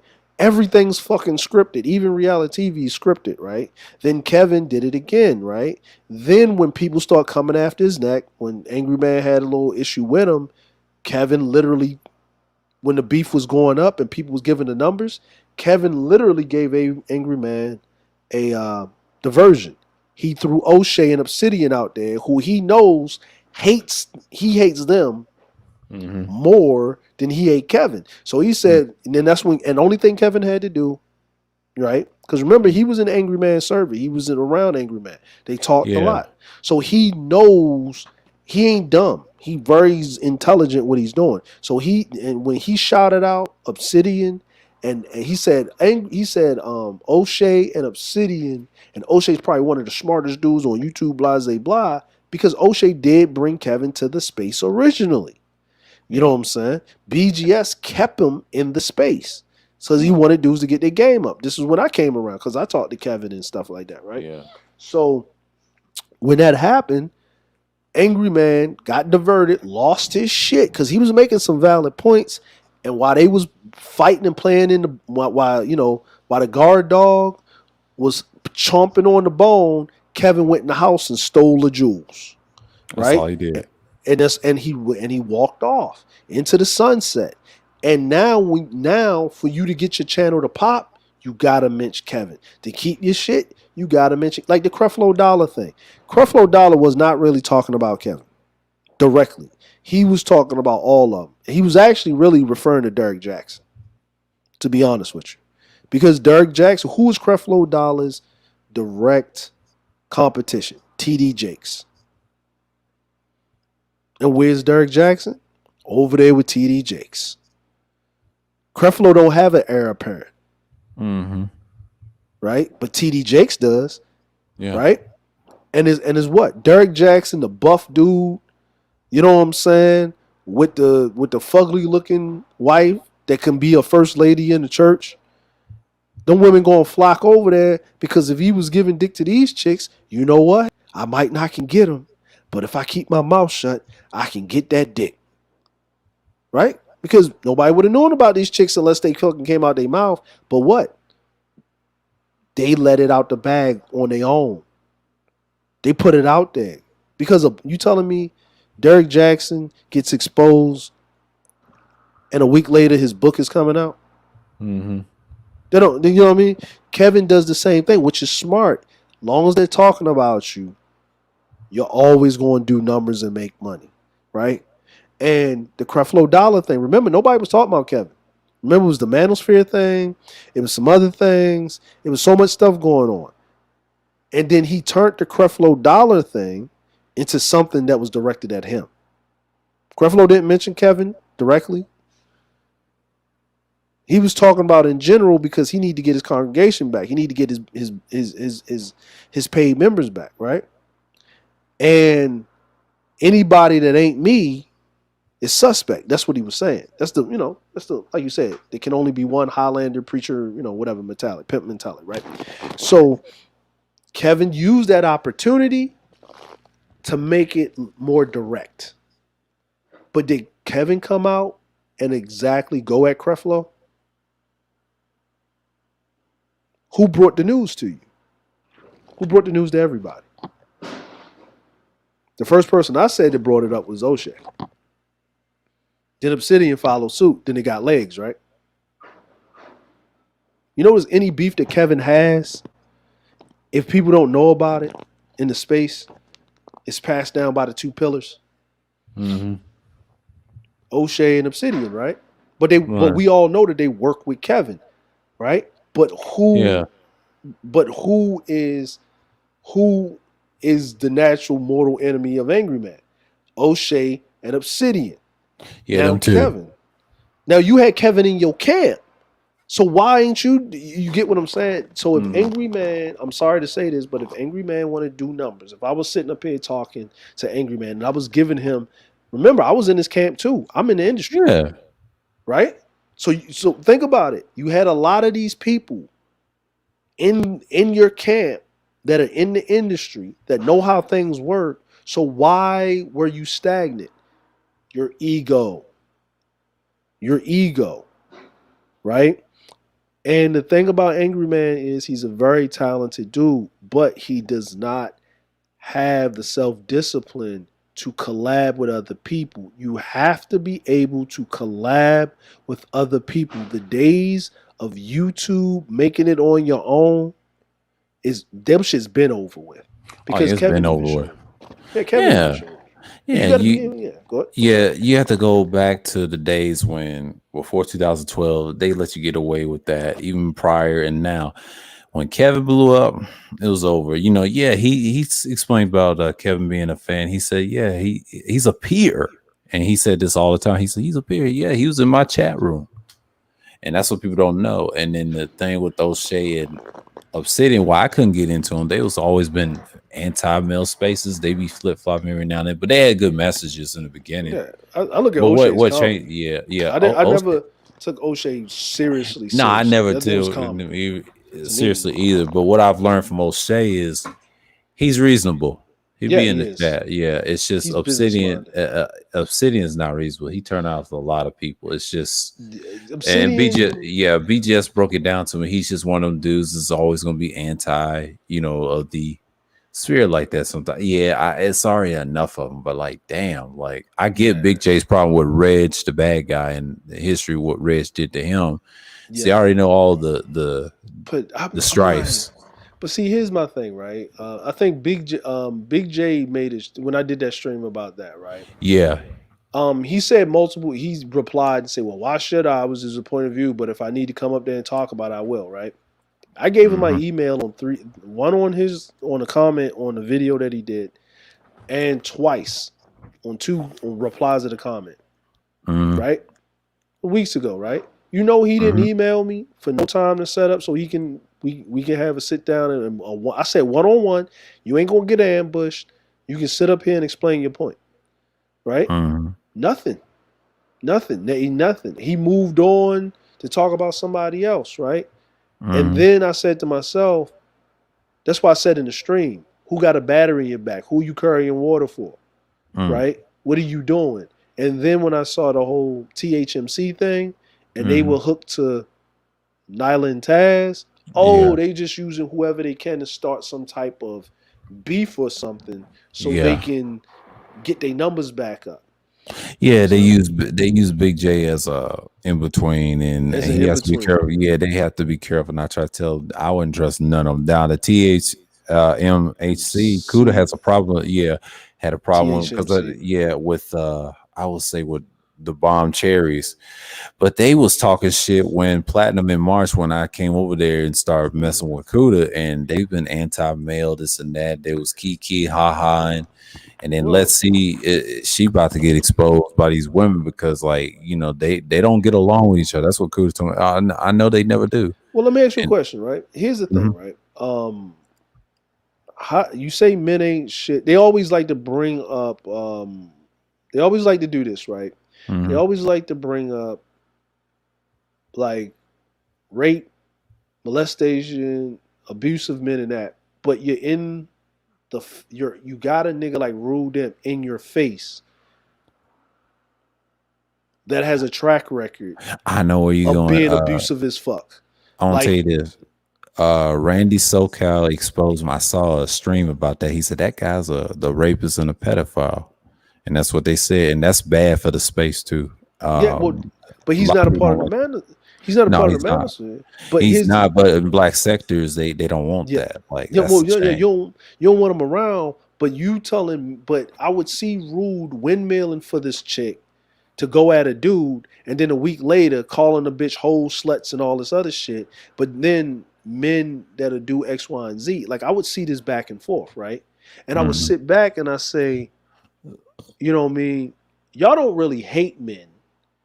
Y'all just hate the men that don't want y'all. But what y'all don't understand is y'all are toxic yourself. Y'all want to get into pointless arguments, and men ain't trying to argue with y'all because we ain't fucking y'all.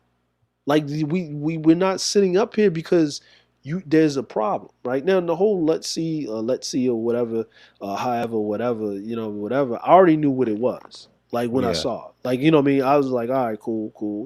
I already know what she is because if you see, a lot of men don't allow them to talk. Only thing you got to Right. do is sit up there, have a conversation. Don't be on either way. Be neutral. They'll feel safe and they'll talk and they'll tell you what they were. She basically said that her and her friends used to run around and try to get free shit off of dudes and knowing what they was doing and set a dude up. She said it. Yeah. She's a Yeah. setup artist. She sets dudes up. She said that in the beginning in March when I first met her over at Platinums in the chat, and I knew she was fake the whole time because Yeah. she's not part of no sisterhood. But no, they gonna set her up and do her dirty because she's got a kid. You saw what they did with Celeste and that key Yeah. giggling. They ain't with that bullshit.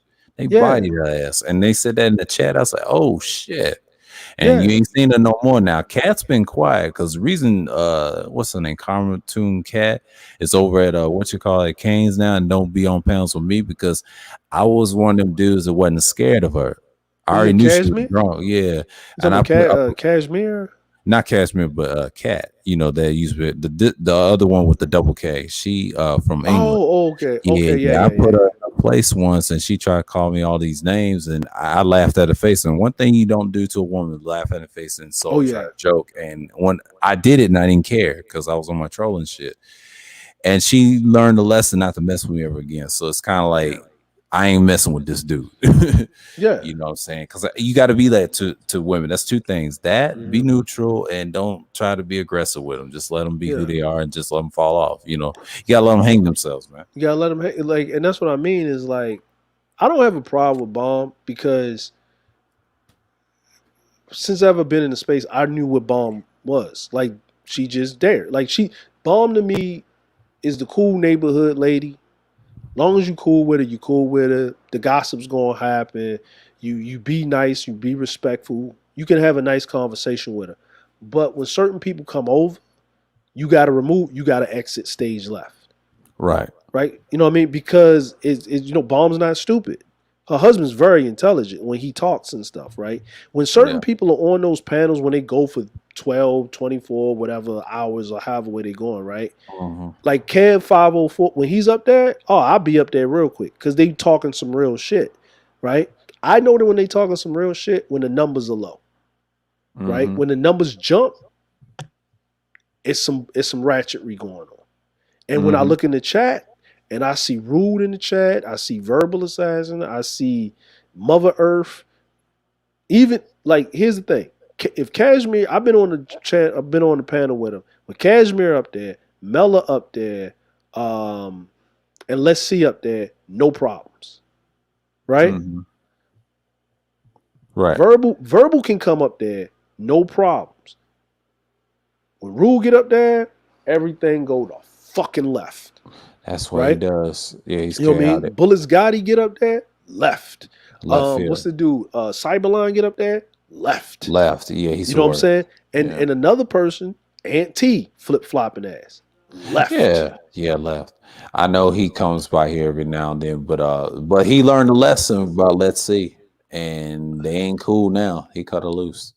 Good for him. Well. Here's the thing, right? Here's the thing. I saw how that all played out. They didn't turn THMC until Ant traded them all in for Jessica X.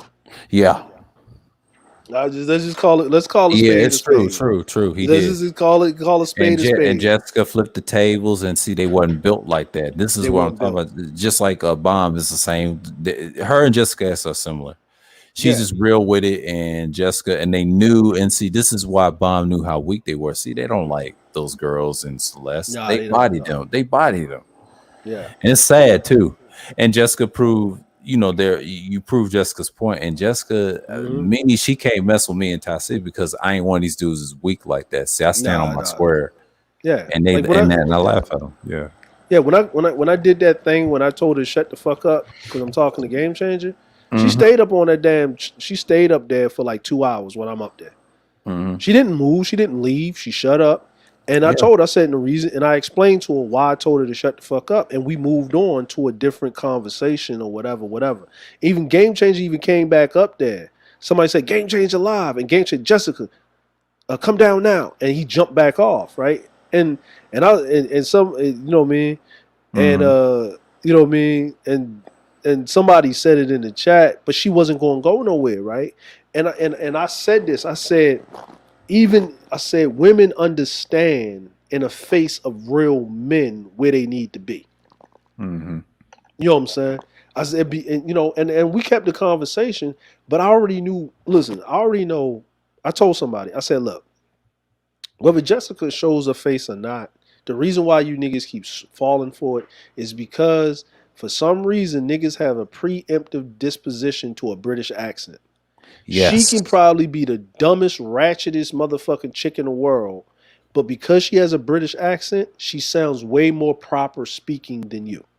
Facts. Right? So it makes her seem she's more intelligent than what she is. Not to say she's not intelligent. Don't get that in misconstrued. No, she's smart. She knows exactly. She's smart, but she knows how to do semantics and trap you into a box, and she tries to keep pushing on those emotions. She uses the quote unquote Caucasian or white people tactics, right? Because the first one to get emotional is the first one to lose the debate, right?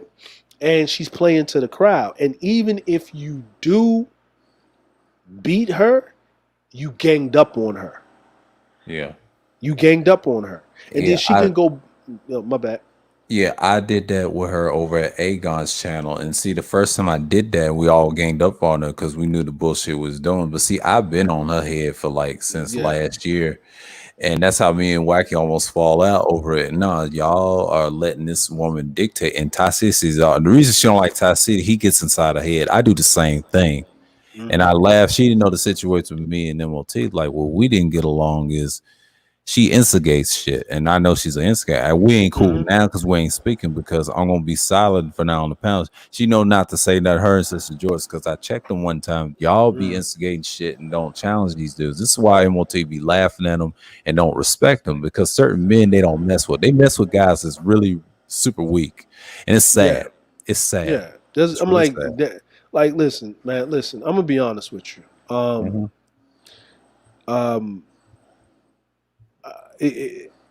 look at, and I had to tell Kuda one day.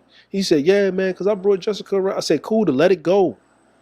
Like, you brought her around, that's fine. But I had to tell him, I said, bro, let that go, bro. I said, she's here to make a bag, and she found her simps, right? Yeah. And I said like this, Jessica to them over there is like Kendra to the masculine mercenaries. Facts. Right? Just the difference is we just don't know what Jessica really looks like. Nor do they care. Nor do I care. But here's the one thing that I don't understand. You have all of this smoke or all these talking points for black people. But when I ever hear somebody that talks about this and they live in another country, like from England, they'll make references to the parallels of their women and black women in America because their women are actually taking the cues from black women in America. Right? I said, you got to remember, she doesn't talk about England. No. She only talks about America. But if you're from England, talk about England. So what? Okay, so if black women in America are fucked up, What makes English women so better? Because I got research and goddamn documentations on how thotty them bitches are. Yeah. You know what I'm saying? Like my wife is half Japanese, half British. My kids have a American and British Yeah. passports. I And got here's the secret. Like she tries to, if you mention Britain, she'll double talk and circle jerk and try to, you back her in the corner. And Big J's the only person that made her talk about England, and she's afraid to say something because she's afraid of getting exposed. That's what that is. And that see, I'm known to break people down, and she tried that shit with me. I said, I can say a lot about your sorry country. You don't even challenge the queen. You only say one word. See, I get inside their heads and see her buddy, Mr. 824, why I call him Mr. Fittinelli. That shit stings him worse than calling him a motherfucker. You know why? Because he know what I'm gonna say, and he tries so hard. And yeah, he gave me a nickname, called me Coffee Man, but I laugh at that. That's a weak joke, but gotta come better than that. But the trolls know. See, I control his trolls. See, I used to subscribe to him. He knows I know his patterns. He don't like that, so he tried to use Jessica. That didn't work. Yeah, because Jessica knows not to mess with me no more because everybody will. There's trolls in Tudor's chat like Pepe be checking her, and she gets frustrated anytime she says something dumb. We're on to her. Red Supreme's on her with the talking points. You can't do that shit no more. Yeah, you can't do that shit no more. But see, people are tired of her. They're gonna treat her like China White at best. And the sad part about it is, that's what happens when you mess with a lot of dudes. You're gonna be replaced. You're irrelevant. And then Sheep, DS1, he be trolling and messing with her, and she don't be over at his channel. You know why? Because she said, ew, I didn't want him. I said, well, this is what you like. And I told her, and she didn't want to hear that, but it's the truth, because you don't check guys like us. See, we don't play that stuff. We don't give her a leeway as we're simps. They test our heads first. That's what they go for. I go for her head first because I know how dangerous she can be.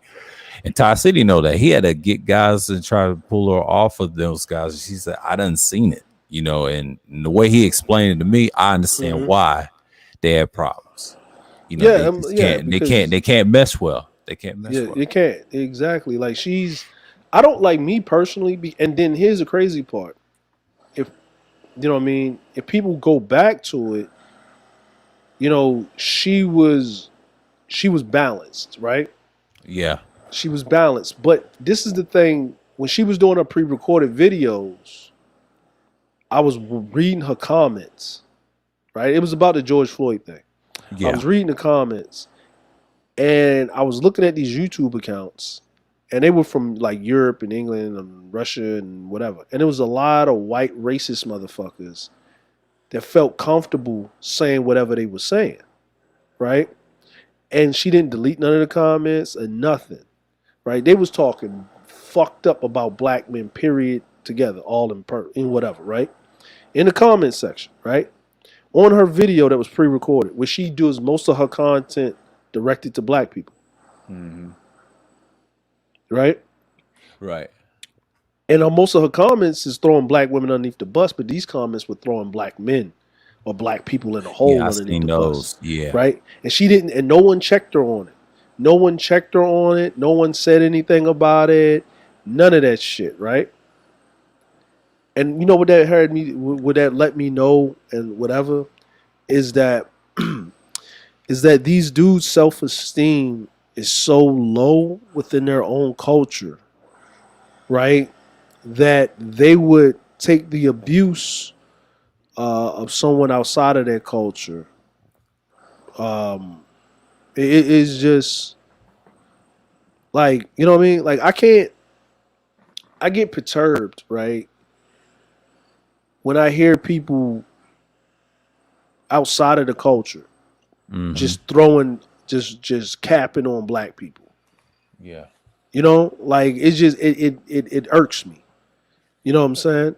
And it doesn't matter, okay, you come from the continent, you're not black American. It's a whole different thing. Right. You know what I mean? You're not black American. You're not American and you're not black American. Mm-hmm. You know what I'm saying? You're not black American. You know what I mean? Like, why are you black people are lazy? No, niggas is just taking a break. This infrastructure didn't build itself.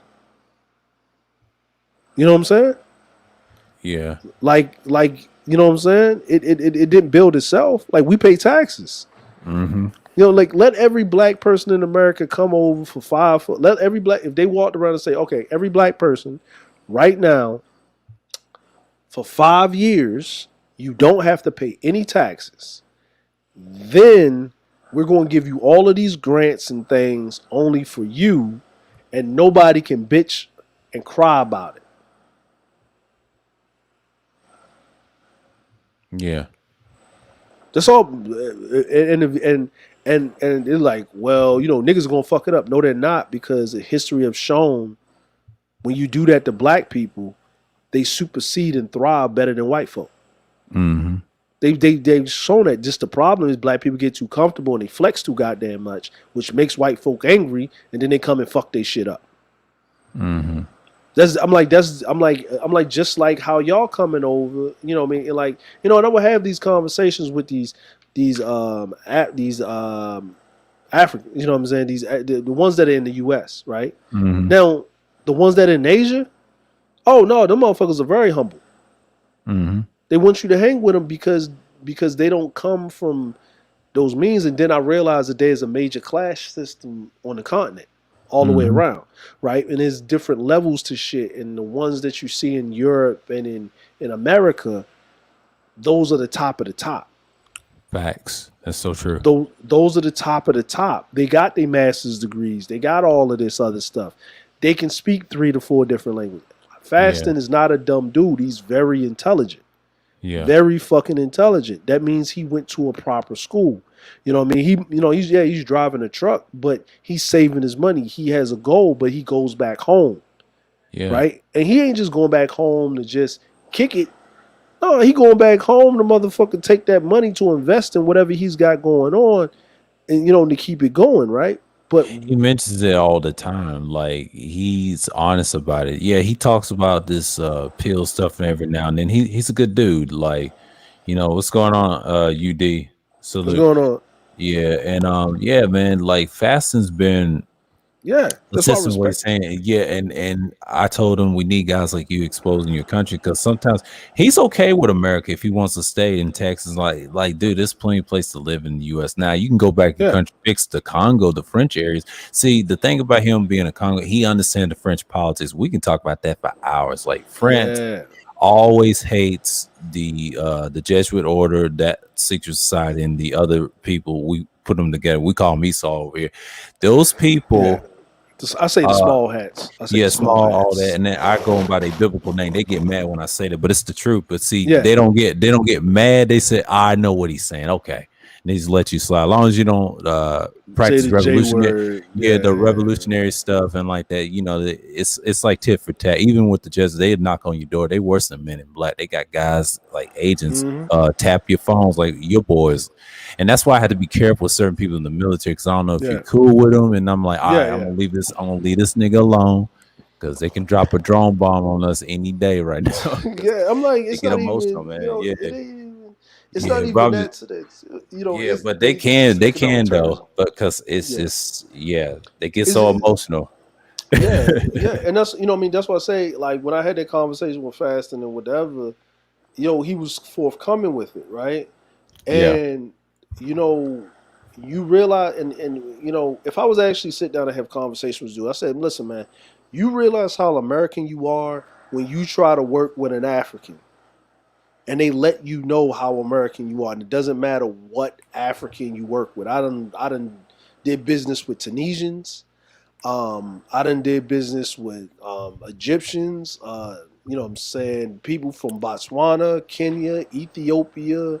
You know, Nigeria, Ghana, Sierra Leone, you know what I'm saying, Chad, all of this, right? And when they say out their mouth, you American brothers, when they say that, American first, brothers second, they already telling you you're not us. Yeah. Right? And you realize what it is when it is. And even the Ghanaians don't get along with the Nigerians. Of course. You know what I'm saying? So They don't get along with each other. How they gonna get along with you? Yes, you are a descendant of that, but weird. Like you don't. If you don't have anything in common with a Jamaican or a Haitian, you definitely ain't got nothing in common with a Nigerian, other than the melanin point of your skin, to a certain degree of that, and not Yeah. even that in certain cases. So Yeah. what I basically say is this: is that do I fault them for being on the motherfucking bag? No, actually, and this is why I encourage black people, right? They're using any means necessary to bring wealth into their country. Now, after they get into their country, what they do with that wealth is, whatever, right? But if you're going to travel and you're going to do it a lot, like, get on some shit. Like, sir, don't you think it's really fucked up that I got all these goddamn connections, but I can't help nan one nigga that I know or talk to on these panels and shit? Nah, it's a shame, and it's who you talk to. Like, I can relate more to the Black Canadians and the Caribbeans and blacks that look similar to me. If we had a similar bloodline, I told Kuda, I can tolerate them more than my own here. And the traders is with our own in America, like in Europe. And the sad, when I read the more stories, I say it's the same shit. Yeah. And I try to tell Fasten, most Africans that have the ancient ancestor, they know we're Semitic. They don't like us, period, because what we did to them historically was awful, and we did to each other as a dark collective. We'll never get along. That's just natural. White man knows that, because he's cool with the Africans because they're just as bad, as filthy as he is. And the sad part about it, the truth, they do the same weird, same sexual shit all time. The pedophilia, the incest. And when I studied Egypt, I said, oh my God, the ancient stuff. But that culture's been mixed down so many times. Like, that's why I love that website, that scholar. He said, that's how it was. It was normal. And then Fast was saying the same thing. Yeah, it was. And most black people got to understand, everybody's not really your friend like that. They'll tell you what your culture is. They know more about your culture. What you used to do is great. And they're embarrassed that a lot of your secrets is in Rome somewhere. Yeah, in other places it's scattered. And, a lot of shit we got to rebuild. Sanskrit, how we learn to read and stuff, was better than everybody else. I said, damn, you knew the scriptures and the Torah more than we do. Yeah. But it's embarrassing though. Like, America got us so blinded because we make this culture what it is. If we leave it, the country dies. That's why the white man is so paranoid. He can't. No, the niggas are so strong. They got the guns. They got the missiles. Me and War Master talking about. Yeah, if you take us out of the country, and especially in Europe, they're done. Yeah, they're done. Like, and it's done because people don't even realize it, right? It's like this.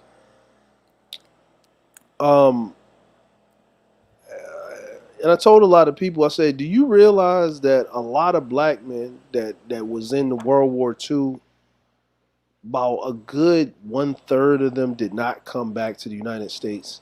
Facts. They didn't. And it's not that they got killed, it's that they just didn't come back.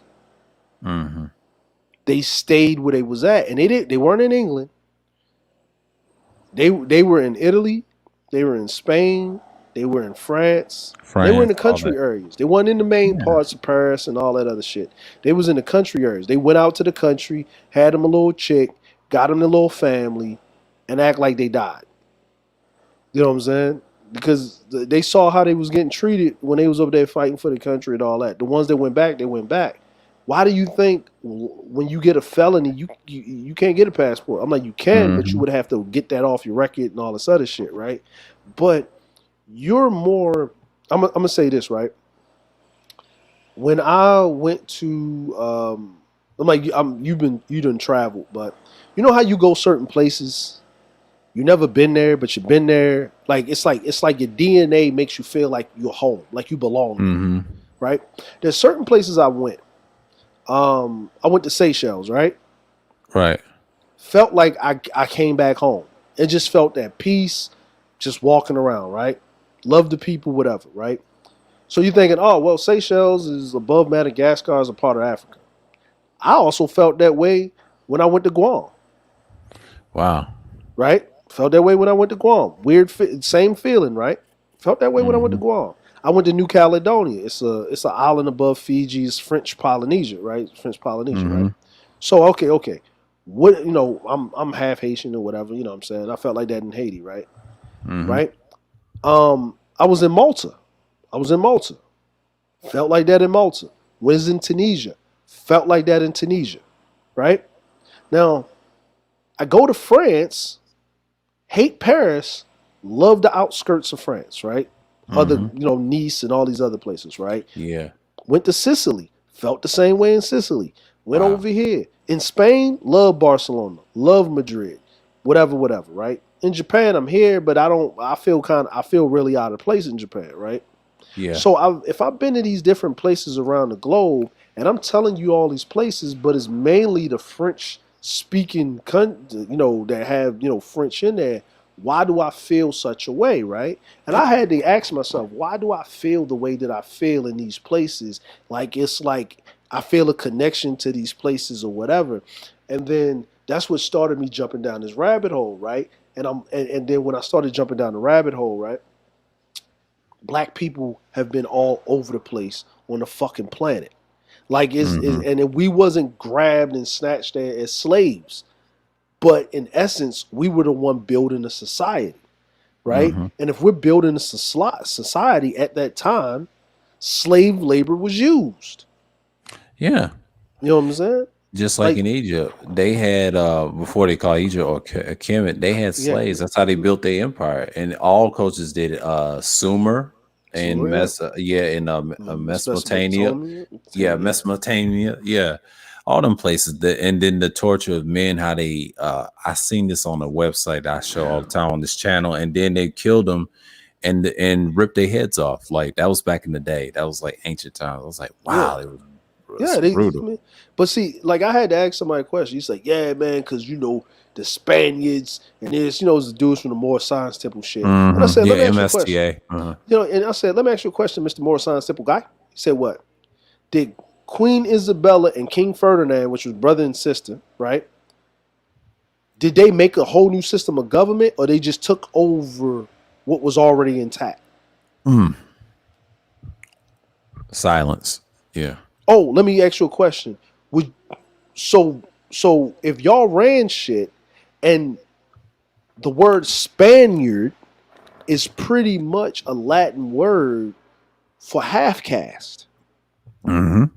They weren't Moors. See, Moors wasn't a race. Moors was a country, a culture, right? Culture. Facts. You had white Moors, you had Asian Moors, you had darker Moors, right? Mm-hmm. And then you were free to basically worship any type of god and religion that you want because it means no different. But the word Moor was interchangeable with merchant.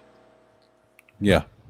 They were businessmen, and slavery was their business. Mm-hmm.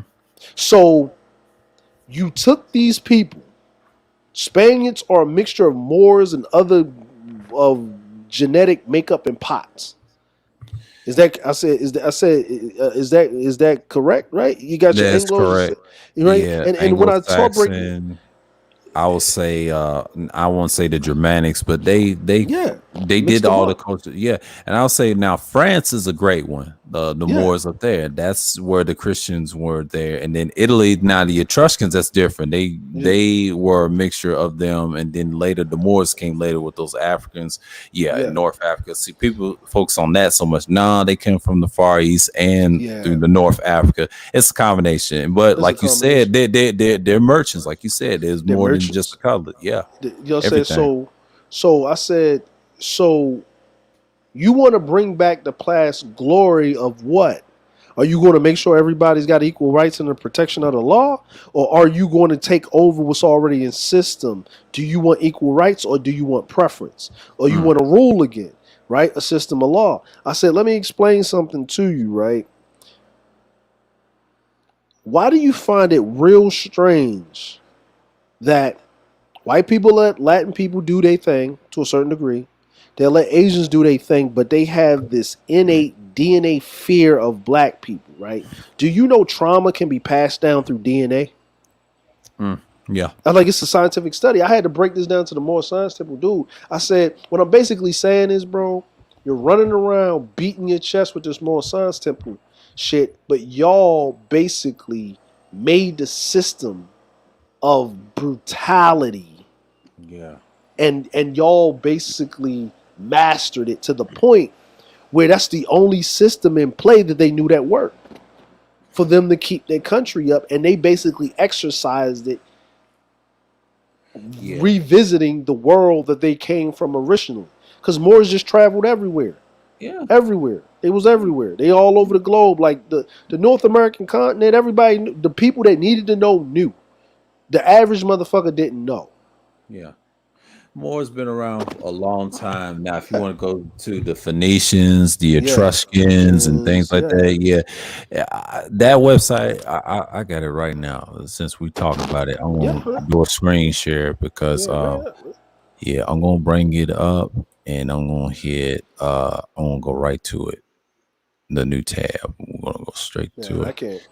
Yeah, this right here, like this dude, the scholar, I've been studying him for like 9 years, and he added new things. And I talk about Etrusca right here, and it shows you all the shit about civilizations and stuff, and the Moors and stuff, and it shows the DNA, all that stuff, and the people, and they're not playing around. This dude, and look, the blue go back up. Yeah, that right there. Now look, now this right here, right now. Okay, you see the one with the blue eyes right here. Mm-hmm. Okay, so in Haiti, right, they call them the original Haitians. They call Blancas, right, because of the eyes, right? So you go into the village, right? They don't talk to you. They don't speak. They write everything in old French on chalkboards, right? Like little small chalkboards, right? Old French, right?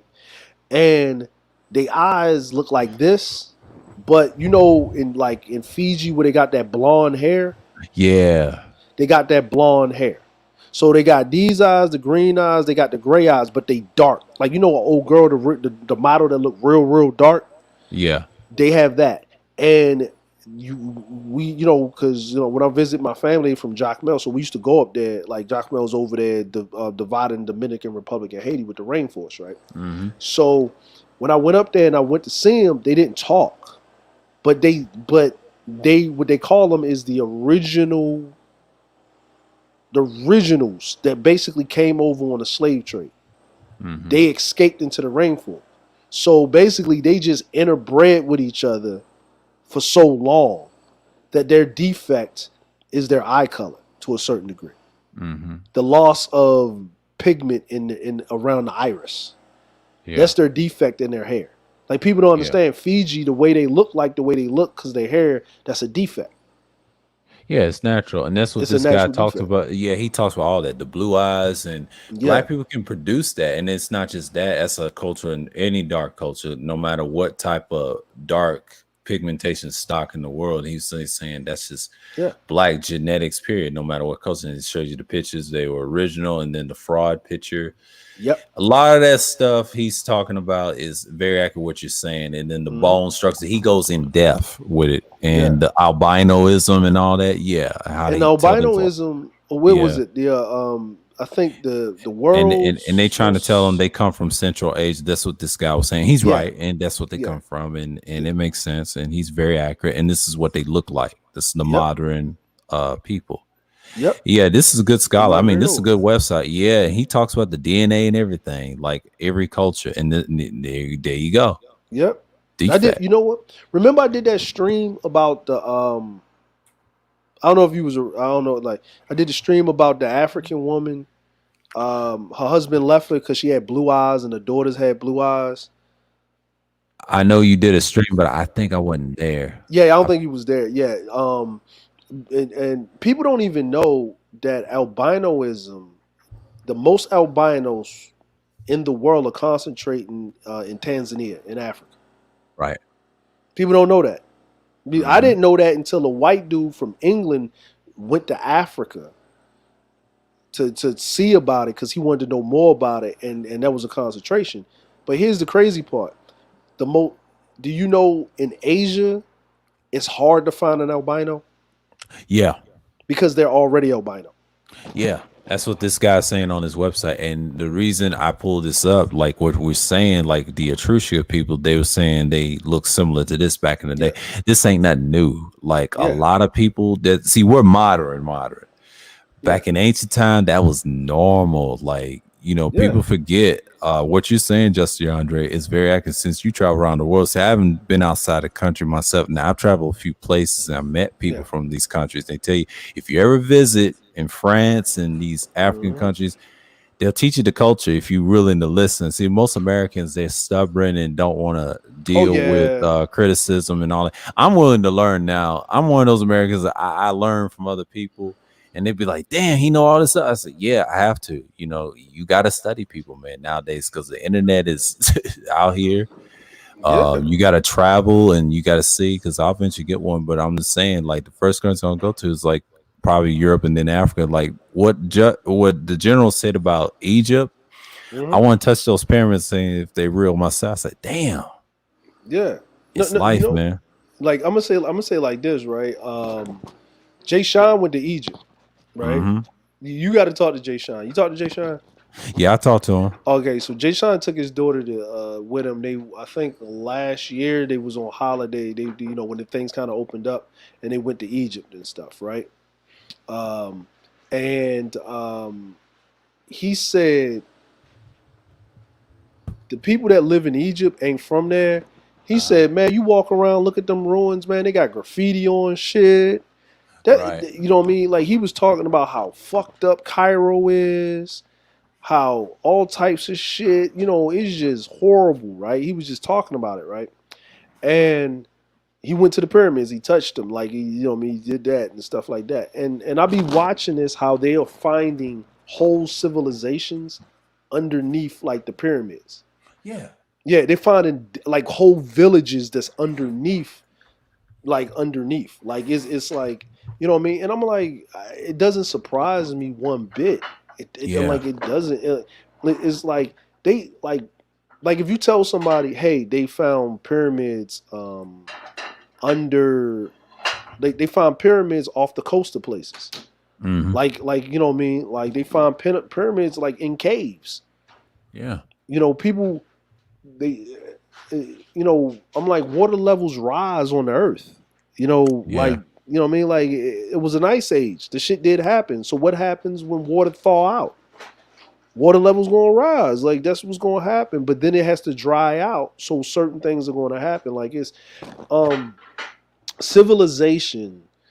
Like I said, civilization. That's why I tell black people, I tell them this real quick. I say, if you're going to travel somewhere, stop going to these third world countries first. Go to Europe, and the reason because you need training wheels when you travel. Yeah.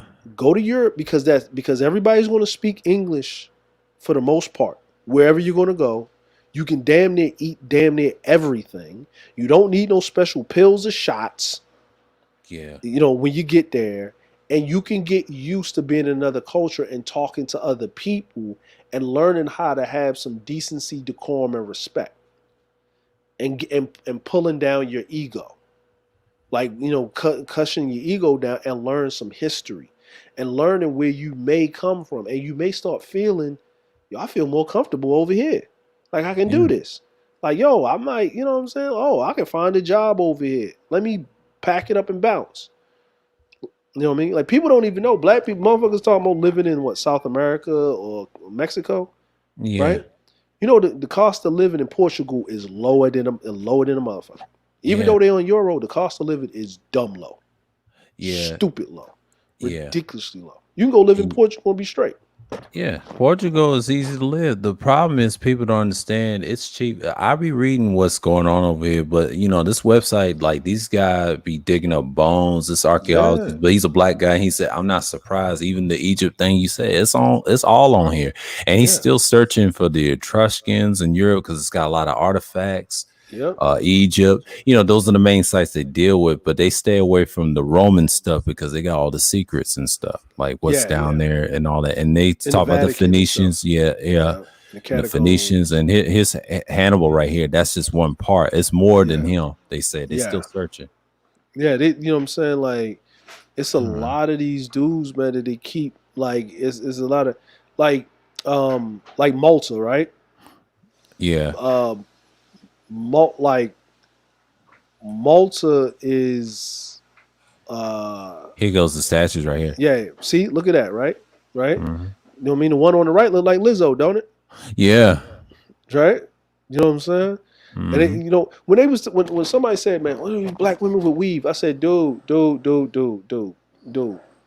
Queen Elizabeth the First wore a wig, nigga. That's weave. You know what I'm saying? Yeah. The fuck you? Men was wearing wigs back then, bro, and stockings. Yeah. Back in Nigga, 18th century and shit. Yeah. Yeah, you know what I'm saying? So, you know what I mean? Like the 14s and shit. King Louis of France was wearing a fucking wig and Why you think they was marching them asses to the guillotine? Because Antoinette was spending more money on her fucking clothes than the people eating in the streets. Yeah. You know That's what I what they mean? did in France with the guillotine. They were the first Yeah. ones, and then other cultures start doing it. But guillotine's been around before France. Yeah, before Poland. Yep. I can name a lot of countries. Russia, they tell you. But when I saw this website, they exposed it further that's normal back then. Even dark Yeah. cultures did it. Yeah. I wasn't scared at all. And I said, man, if I visit these sites, man, and this guy, like, yeah, and appreciate my content, man, like, nah, I just going to get this out here, man. This stuff exists. You just don't Yeah. see it on the news. Me and Fasten talked about. He said, you ain't gonna see it on mainstream media. Not this. No. Hell no. No. Like, They gonna be and biased. but you know the crazy part about it is for the way for you to get it out there, right? You know what I'm saying, is to actually talk about it with a non-biased tone. Like you're not Yes. preaching revolution, you're just coming at it from a scientific, historical level. You of got knowledge. to. At this point, you got to. Yeah, you got to be because fair. You got to be fair. Like you got to tell everything. You can't say we was kings and shit. Well, guess what? Yeah. Kings execute the fuck out of people. You know what I'm saying? Like you know what I Even like each watching? other. Yeah, go ahead. You know what I like watching? Okay, like you know them shows like the Borgias and stuff like that. Yeah. I love watching that shit, right? Because it showed he wasn't supposed to be in power. They poisoned motherfuckers so that he Yeah. can become the Pope, right? Yeah. He became the Pope and shit, and they were working hand in hand. Like I think the episode where his daughter liked the one of these princes that was Muslim, Mhm. right? And he was hiding in the church, so he converted to Catholic to be Catholic, right, or whatever that was at the time, Right. Roman Catholic. And the kingdom, because he needed money, right, because people didn't even know back then. People didn't even know Naples had the most money because because Italy wasn't unified.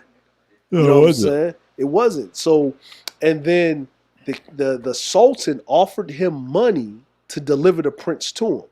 And he basically had his son assassinate the goddamn prince, right? And handed him over so he can get paid. But his daughter was like, he died. Like, but they used poison when they did it. He died. Like, what happened? They got him. Someone's in the castle. And there's, you know, I mean, they made up this thing. Someone must have slipped through and poisoned him, right? But they did the poisoning. And they showed how he got paid. You know, the dignitary showed up, gave him the gold and all of this other shit. And it's like, yo, everybody's in on the come up. Everybody's in on the come up. You know what I mean? I watch those Asian dramas Yeah. where they talk about how this king, and they talk about the dispute between this faction versus this faction, and they got this one dude that was not guilty, but they tortured this motherfucker. You done seen he wasn't guilty, but he was set up, and the only reason he basically agreed to saying that it was his crime that he did it against the king or whatever, you know what I'm saying, that he's allowed to go out and die peacefully by drinking this poison, because they was going to fucking execute him and kill everybody, 3 generations in his family, and they was going to lose all their wealth. Like this is what they used to do. Remember they used to do this shit? Yeah. Execute him and kill everybody 3 generations and put the rest of the family in slavery. Yeah. Like, nigga, what? Nigga, what? They do shit like that. And then Etrusca, they built half of Rome. And that's what they don't tell you right here. And when I was reading this, when I did a stream on it, I said, yeah, they did some damage, man. And this is the swastika. But that goes back to the land of Nod in the Bible. But then the Indian, they call it Nergal. that's a symbol. And then Hitler Peace, kind of yeah. adopted. Yeah, he Reversed adopted it. it. Yeah. And it's just, and then they say this on the website. Yeah, he says he's a dark European. They confirmed it on this website right here, and because of that DNA, even though he's part half black, and I don't want to say the J word, but you know, the Edomite, he's one of them. Yeah. But he flipped on him. He flipped on him a long time ago. But I believe he executed them and did way more than just 6 million. You know, they try to say, yeah, but he did more to y'all. Yeah, It was more than that, more or I would say like less in the numbers, but he did more. He spread it out, and it was like the gospel. But he was trying to prove he knew how blacks, how powerful we was, and he said, let's go on and rule the world and do damage. They've been wanting to tear up this planet, and that's the whole thing. And if you look at 2012, people predicted, and the CIA and them, they've been wanting to tear up this planet for years, even with the COVID stuff. This ain't gonna stop. Yeah, I'm gonna say like this. To be honest, right? I was telling somebody this. I said, look, here's the problem. And I said, to get change and to make people do things, you have to remove certain things. You have to incentivize, right? Yeah. And have you noticed this? More people have been getting married in the last 2 years than they have been in years. Like, have you noticed that? I've been noticing that lately. Yeah, people getting married left, right. Even my generation, they're not really, right. They're not having sex as anymore. But yeah, they you know what I mean. Like, you know what I mean. I'm saying like this. Like, you got a career. Your kids are in college, right? A lot of scholarships, or they you know what I mean, whatever, or they going in the military, whatever they're doing. Right, so pretty much the kids are like, when black kids go to college, they got to pretty much be self-sufficient. They can't ask for nothing because they ain't gonna you ain't gonna be able to give them nothing. You know what I'm saying? Like, I'm like, that's just not saying all, but a nice majority, right? So they pretty much got to get it on their own when they're in college, right? So that means that the mother, let's say the mother's raising the kids and both kids go to college, right? They're gonna deal with their student loan debt, but they're getting a degree. Let's just say that, right?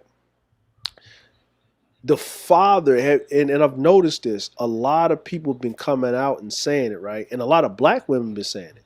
No, I'm not a disgruntled baby mama. And me and the children's father were co-parenting. You hear this co-parenting work a lot, right? Mm-hmm. You know what I mean? From our generation, right? Because you can tell they're 80s babies because they're like what? Like, you know what I mean? Like 30, 35, 36. To like, about, 41, right? Because I'm 81. Almost. Yeah. So you can tell that 80s baby, right? That we're that middle age and a little bit over middle age, right? That we're basically saying that no, we know about the father not in the home. Just because I'm not with the woman doesn't mean I wasn't caring for the child.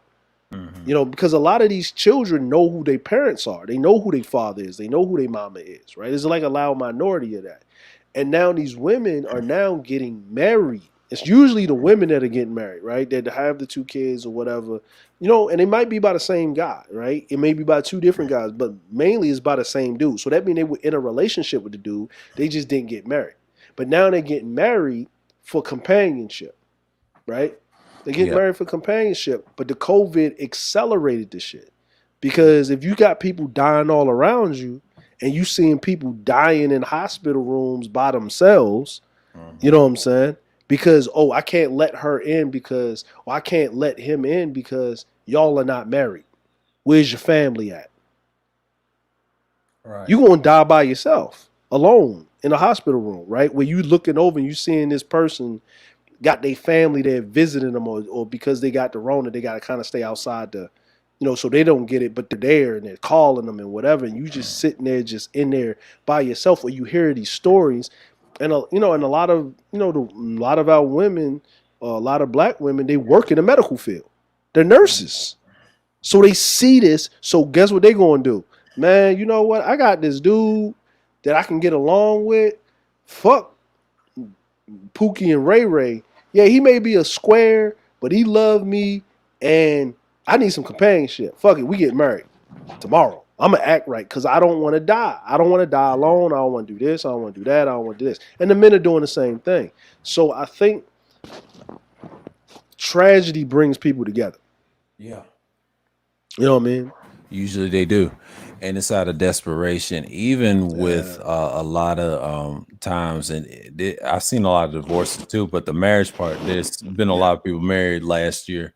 And this year it's kind of like run rapid. Yeah. And that's why legal prostitution is going to put pressure on dudes to get married even more. Now, this space, you can handle it and be red pill. The trick is you just can't fall for the traps, you know. Yeah. But if they come humble, if they come humble, no matter where she comes from, even overseas, they come in here to get marrying these American dudes, I'm not surprised. That's why Coach said you don't even have to worry. Of course, they're coming over here. They're coming over here. That's the whole point. If they can't stand a man, and B just said this is getting worse across the globe too. So yes, don't it you is. even worry. Don't you even worry. Yeah. I'm gonna be honest with you, it is. Like, man, you know, like I stay in the house, man. Yeah. It's dangerous. Like, no, you know what I mean? Like, you know what I'm saying?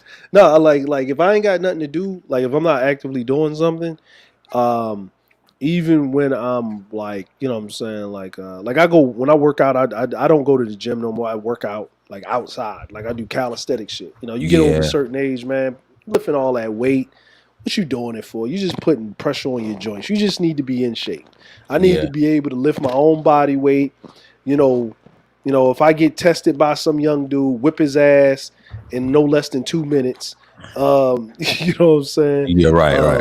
You know, and you know what I mean, and just, you know, and if it's a natural disaster, I need to be able to run for consistently at high speed for a good 400 to 800 meters. Right. You know what I mean? Like you have to. You got to, right? So, you know, and I see, you know, women, you know what I mean, that I can tell is single or whatever, they'll see me moving around and then they'll come into the airspace. And, you know, when a woman's around you, when she wants you to talk to her, like, yo, we're the only people in the park, lady. You're walking your dog. You got this whole park to walk your dog. Why you keep walking past my eyesight? Like, you know what I mean? And it's not like she's like, I'm not saying it like she's across the park. Saying I'm saying she's within 5 feet of me. The park is huge. You know what I'm saying? Because when I first saw her, she would walk her dog around the park. You know what I'm saying? And I would be leaving. And then when I start coming in, she started coming earlier and earlier and walking the dog in front of me until one morning she say, "Hey, how you doing?" I was like, "Hey, I'm doing." "Oh, you speak English? Okay, blah, blah, blah." You know, we talk back and forth. But then I made it an effort. I need to stay the fuck out of the fucking park. Or I need to come at a different time because you're you know what I mean? Like I've watched you change your whole schedule. So it's like a coincidence that we ran into each other. And, you know, women are starting to see it. And I keep telling dudes, you know, I've traveled a lot. Black American men are actually conditioned to get along with any woman on the face of the planet. Yeah, we usually are. Naturally. We're conditioned. To get along with any woman on the face of the planet. It's like what they call it? You like the big and little joker if you're playing spades, right? Yeah. Like, you know what I mean? Or if you're playing something else, like you know what I'm saying, or whatever.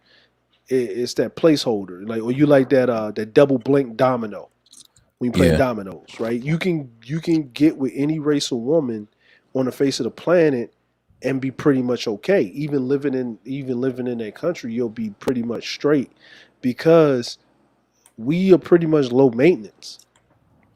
Yeah. Because we just want peace. We don't want much. We just want peace. You know what I'm saying? We just want peace. Like that's all we want, man. Like, you know, in a relationship or whatever, you know what I mean? And for the most part, man, it's just what are you going to do for agency? Like, in that, you know what I mean? What are you as a black man, as a man himself, but as a black man secondary, what are you going to do for agency for yourself? Yeah. You know what I mean? Mm-hmm. He's about to hop off. Yeah, man. Yeah, man. Peace, bro. You know what I'm saying? But yeah, man, like it's you know, it's pretty nice, bro. Like You know what I mean? That's why I stopped by and shit. You know what I'm saying? Because Yeah, I didn't catch the last ones. yeah. I mean, you good. I mean, I got plenty of streams. Don't worry. I got the one with the locks and had Wacky, had Third Ward on it. I Yeah, mean, we be building over here. Like these yeah, topics man. is just random. I got one Friday. It's a special. Like I'm doing a little thing for Fridays. You know, when Kuda does a live, I want to do something different besides be on his panels because I'm gonna be consistent with mine. But Mm-hmm, yeah, you know, I mm-hmm. had to stop by to check out my boy, what he's doing. Him and Yeah, War Master be tripping. So you know, I appreciate yeah, you they be stopping by. tripping, But you man. always, you always welcome over here, man. Like you Yeah, know what it man. is, man. You know, Yeah, yeah, man. Like, you know what I'm saying? Stop by, man. I think we need to have some you know what I mean? Like I'm starting to go to people's panels that I can actually have a conversation and not get agitated. You know what I'm yeah, saying? yeah. I mean, I'm more structured. Me and Wacky, we're Yeah. structured. His is I mean, you can get him by email, but he is structured. He tries to be. We was trying to do that last year. I tried to do the same thing and try to come Mm-hmm. back, but thanks to Kuda, man, like seeing what's around me. Yeah, I had Mm-hmm. to learn on my thing, and I mastered it very well. But thanks, good for BGS and the mothers. They're very strict. I already keep them in my top 3, Yeah. but Art's gotten better too. He's structured Yeah, now. art shit used to be the Wild West, man. Some of the He stopped craziest that. sound He bites stopped came that off the shit. art. Yeah, Yeah, and yeah. I try to I tell him, and he said, yeah, it was good. But told him, yeah, I'll be on the panel too, but I'm doing my thing though. You know, I let Yeah, I him don't have blame it. you. Yeah, I don't blame you, man. Like you notice, man, when I go live, man, it's a show. And Yeah, I do my little once a month open panels. But it's yeah. I Yeah, do that I once a month structure open my panel. streams, man. What I do is I put the information out, and then I Yeah. do these open panels. I do self Yeah. live streams. See, I move around. You know, I try to Yeah. be different. You know, Like because I I look don't at my blame old you. content. Yeah, What and I, but to be honest with you, even when I do them once a month panels, there be people sitting in the back. I don't let up on my motherfucking panel. Like yeah, like you know, I only put that like that because I learned something. Not everybody need to be able to speak. You need to sit in the exactly, chat. You know what exactly, I'm saying? exactly. And you know what I mean? Like yourself, Akuda, you know, people I got a rapport with. Like that's why I said on BGS, I was like, this is the first time I ever seen somebody just drop the link and let any random person jump up on a panel. You know, this is back in Yeah, Google Hangouts, right? yeah, And I say I ain't never seen that shit. And I you know, I've been in YouTube heavy. yeah, So but he can do that. I'm not. You know what I mean? Because yeah. I don't want Now, now, disrespect. I don't want disrespect from both people. him and Kuda now. BGS is very careful with the link now because Yeah. he calls certain people out. He stopped them, but see, he's got a lot of people in the chat. He said, Mm. "No, that's the ones he keeps the same with." Now, Kuda, on the other hand, has to work on that. That's because of the women and the music. And I told him Yeah. what he is. You're an entertainer. That's all he is. I mean, you got the Yeah. jewels. I mean, don't get me wrong. Oh yeah, yeah. Cool is Yeah, good. yeah, Good yeah, and yeah, his personality and his energy, right? Because even when you kind of go about to go there, because he's so chill, you don't want to go there. You pull yeah, back a lot. You like, you know what? I fucks with Kuda. He's got certain people up there. I know we gonna disagree and butt heads. I'ma stay away, but I'ma just like I do it all the time. You know what I mean? I'll be like, yo, hey, cool. There'll be certain people up there. I just don't. I know I'm a butt heads with, so I'll just like say what's up to them in the chat. Say what's up to everybody. I like the stream, and then I'll just have the conversation playing while I'm doing something else because I'm yeah, doing some work on the computer, or I'll just mute the stream, let it run for about 20, 30 minutes, and then I'll click off just to help him with his views. You know what I'm saying? Like, yeah. you know what I mean? Like, if I fucks with you, I fucks with you. I ain't got to listen to everything that you're doing, but I give it a play or drop something or whatever. You know what I mean? Yeah, yeah, yeah. That's cool. And I do the same thing too. I share his stuff and I tell him like I don't be on panels a lot. As long as it's a good conversation, I'm good. Yeah. I give him some pushback, but then I try to learn where he's coming from. You know what I do is I try to understand where he's coming from. Then he walks me down and then we walk it down and Yeah. it's a good experience, man. But I mean, I told him he's welcome over here too. I mean, I ain't got no Yeah. problems, man. I'm Yeah. over here chilling, doing me, and I'm just trying to get the audience I have from my old subscribers. They come. I saw one recently and Mhm. waved at me in the chat. I said, "Yeah, I'm doing me. I'm back. You know, like I ain't going Yeah, nowhere." man. Dude, yo, man, look, man, like, look, I'm all about connecting with people, having those conversations, Yeah, same here. having like, you know what I mean, detailed, sometimes direct, like we're going to talk about this and we're not Yeah. going to go over there and whatever. And you already, like, Char Willie told me this. She said anything over 3 hours divulges in the fuckery for you to be able to Yeah. sustain the audience and the viewership. And no one's going to listen to anything past 3 hours unless they're looking for a particular thing, right? Right. And when she said that, I did some research on it. And I noticed Joe Rogan's podcast, like when he was doing the Joe Rogan Experience, no more than Mhm. 3 hours. And Yeah. that's if the conversation was really flowing. He said, you know what, we got to get out of here. It's been 3 hours already? Yeah, man, you got to come back. Yeah, I got to come back. Yeah. You know what I mean? Like, but you cut it off at 3 hours because people can listen to that. Like, you know what I mean? Like, you're doing a podcast because really, even if you turn your camera on or not or whatever, right? Are people actually actively sitting there watching you? No, they're listening. No, they're listening. They're listening. They're listening. Like, you know, a television show, movies are what? Almost 3 hours, right? And then you got to Mhm. do a part 2, right? Because there's so much Yeah. information you got to digest, right? Yeah. So most movies or television shows are 45 minutes if it's an hour show. You know, you got the commercials, or 20 minutes with the commercials in it. You know, and then you got to move on to something else. So when I'm trying to get my content down, it's about 60 minutes and I'm out. I'm Yeah. really trying. I'm really trying to get it down to about The 60 most minutes. I do, me and Ty City, he does like 3 hours. My max is 4 hours. That's Mhm. it. And that's it. And after 4 hours, I've learned 8-hour streams ain't really that big of a deal. Or 11. See, now Kuda's entertaining. He got the music. I get it. But Yeah. me, I have a limit because I got time constraints. I got things to do. And me and Wacky will do like 1 hour, 2 hours. But most I do 2 to 3. But 4 is my max. That's it. Yeah. That's Yeah, the most 'cause- I can do. Yeah. And that's if you know if it's flowing, it's flowing. Like Yeah. I think when Q the General came up there, when I did my other one and Cerulean was there, you know Oh, what I yeah. mean? And that was about it went longer than you know what I usually do, but I let it flow. Yeah. Because they was having and you know, I pulled everybody down. I was like, hey man, y'all two have it. Me and Chaos gonna go back in the back. I'll pop back up when it's needed. You know what I'm saying? Yeah. Like I'm gonna go in the back, let y'all discuss. I was Yeah. listening, but I had to go eat. Like I had to eat lunch, man. I'm not Yeah. gonna be starving on the fucking stream, but I'm Yeah. not gonna be crunching in your ear. I mean, I mute my mic when we had a long discussion. I think it was about the microphones and stuff. I Mhm. think he has it on the it was a day stream. He had like 11 o'clock Eastern time stream, and I had to give me something to eat, right? And I had to mute my mic, and I was eating and I was listening to the conversation. I do that sometimes. See, I move Yeah. around. See, I ain't got time to just do that for like 11 hours to 8 hours. Man. I portion my shit. But if it's 4 hours is good, that's a good hour to end it on. Because I used to do that last year. 4-hour streams, 3-hour streams. It could be 2. A Yeah. good conversation. You know, it depends on what you're doing. You know, in Yeah. the discussion like that. Now, I'm like, I can understand why you do it like full. I understand that if you just starting and you want to knock out the watch time hours, yeah, go do Yeah. that. Like, yeah, knock yeah, these, but the yeah. most I do is like 2 to 3. If it's good and the information, if it's information based, I just keep it for somebody to watch. See, I get my views based off replays, and I like that Yeah, because there you people go. will tell you, yeah, that's what I've been doing.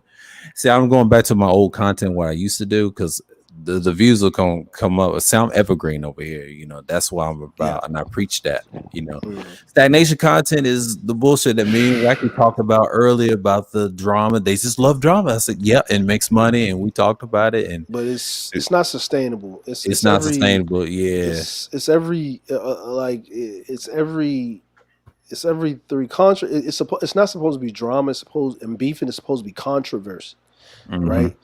You want controversy, and controversy gives you intrigue, but there has to be a solution to it, right? Mhm. And you got 72 hours. You have 72 hours, or the loss of interest is going to be the solution to it, and no one's going to care, right? So Kevin does it right. He has his controversy. Within 72 hours, there's a solution. Mhm. Actually, it's within 24 hours because he never publicly addresses it. You know, like, and it's always done as a preamble to whatever other shit he was doing, right? Like remember the high school photo, Yeah. right? Okay, I say, yo, he leaked that. Nah, man, they found it. No, he leaked that. That was a picture in the back of the book. So someone literally had to have that yearbook and that picture was taken with a phone camera, right? So it was a picture of a picture. It wasn't the original picture. How old is Kevin? They would have to digitally upload that yearbook to what? To the internet. Like remember, like you know what I'm saying, the internet wasn't really popping to that degree until really 2005, 2010, where you had to have 2 GB RAM in your computer. Mm-hmm. Before that it was kilobytes. It was, I mean, it was Mm-hmm. megabytes. I had a 512 megabyte computer one time, and I had to upgrade to a 2 gig RAM computer. And this was back in 2008. So Yeah. yeah, so you got to understand how much data would a whole yearbook would have been uploaded to the internet prior to the fact to find it. And that's what I'm saying. Someone had to have the yearbook. Most people don't keep their yearbooks. They give it to their parents Yeah. or somebody. So Kevin said he had a lot of aunts and sisters. So he probably gave it to him. So it had to been somebody or someone that knows him or whatever, but that was leaked. Then everybody's running around. He gave this, he gave that. Then he goes on Tasha K and says, for the record, and they put it in the trailer, I'm not gay. Right? He Mm-hmm. built the controversy. He gave you the solution. That he gave you the solution. And then Kevin said, anything that y'all find out about me is because I allow it. He basically told you he leaked it. He Mm-hmm. basically just told you. And he tells you, but you know what I mean? But he's telling you it's like this is, when we talk, people talk about, are you really red pill, are you really black pill, are you really blue pill, right? Right. Right. The red pill thing is that you recognize when someone's gaming, right? The black pill thing is you're able to game people and tell them that you're doing it, knowing that they won't accept that they got tricked by you. Because they're just going to follow along with it anyway. Like Kevin can literally tell people what he's doing and they don't and they will deny it, right? Oh, he's Mm-hmm. just lying because he's just trying to say that to. No, he literally do it. How did you get the information in the first place? Like, like who is the person that gave you the information? What is their track record? What is going on, right? And I'm not mad at him for doing it because what I'm saying. Like I said, I'll be, when I do them little random thought streams when I be talking about the 48 laws and the Yeah. Yeah. 33 Yeah. Yeah. Yeah. strategies of Yeah. war and, Mm-hmm. and, Mm-hmm. and and whatever. I do that on purpose, right? Because if I was just to get up there and run my mouth, people would find it interesting. But Right. if I tie it into some literature that's out there, Right. right, that people know about, or maybe not know about or never heard and go look it up, then that means I just didn't pull it out of the thin sky. I have a reference point. But the thing is, you've been in my chat before. A lot of times, it's mainly women in there. Yeah. It's mainly women in my chat. They're intelligent women too. The intelligent ones, Yeah. right? And they have no problem with me holding men and women accountable. And mainly the women in my chat are black. Yeah. They don't have no problem. My wife isn't black. I live in a whole nother country. They don't even care because we just having conversation and they're there to get the knowledge and to go on their business. And Right? that's the whole thing. I just been in Char Willie's chat. Yes, I mean Saturday. I Yeah. know today's Monday, and I shared her stream, Mhm. and she appreciated me. They was talking about something. They was talking about these Karens. Her and Classic Ruby. Ruby, yeah. And yeah, they be clowning on them. I started laughing in the chat, so I was in there. So yeah, Man, look, you gotta one time, man, you gotta check them out on Fridays when they do the open panels. yeah, And BG has been over there a couple of times, like a lot of times and stuff. And with Chara Do, she has an advice channel where people write into her. She'll give her advice, but then she'll give us the same question, and then we'll come up with these scenarios of what happened. Like what's going, like like whatever.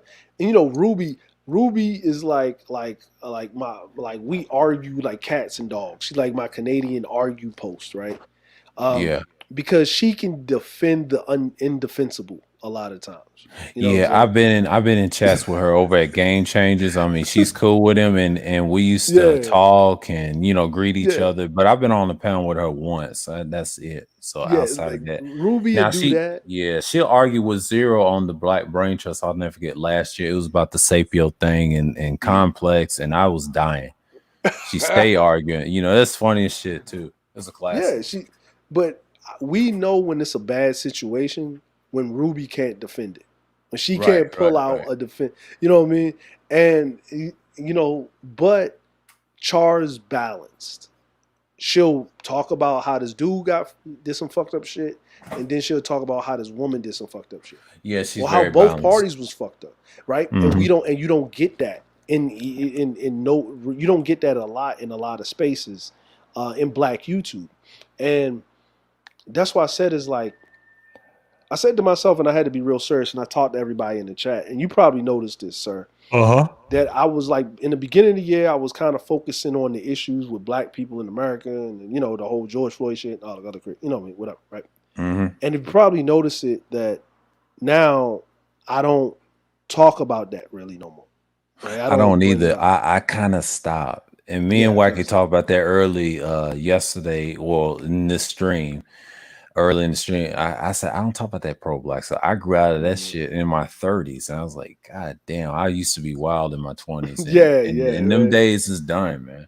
Yeah. And you know what I'm going to say? You know why I don't talk about it? Right? And I came to this realization. The last time I had a problem with the police on some brutality shit was like was the last time it was that was summer of that was summer of 2000. Yeah. Right? And that was me in the military. Like that was me in the military. If you would have asked me about the police when I was like pre-military in Baltimore, no, because we had white police, Black police. I was more worried about niggas in the neighborhood than the police. Like it wasn't really a thing, right? I know it was a thing, but it wasn't really a thing. Not in Baltimore. We ain't had that, right? So I don't fear for my life when I'm walking around. I don't live under the rule of that. So it would be disingenuous for me because I would have to bring everything up about 20, 21 years ago when it happened. Right?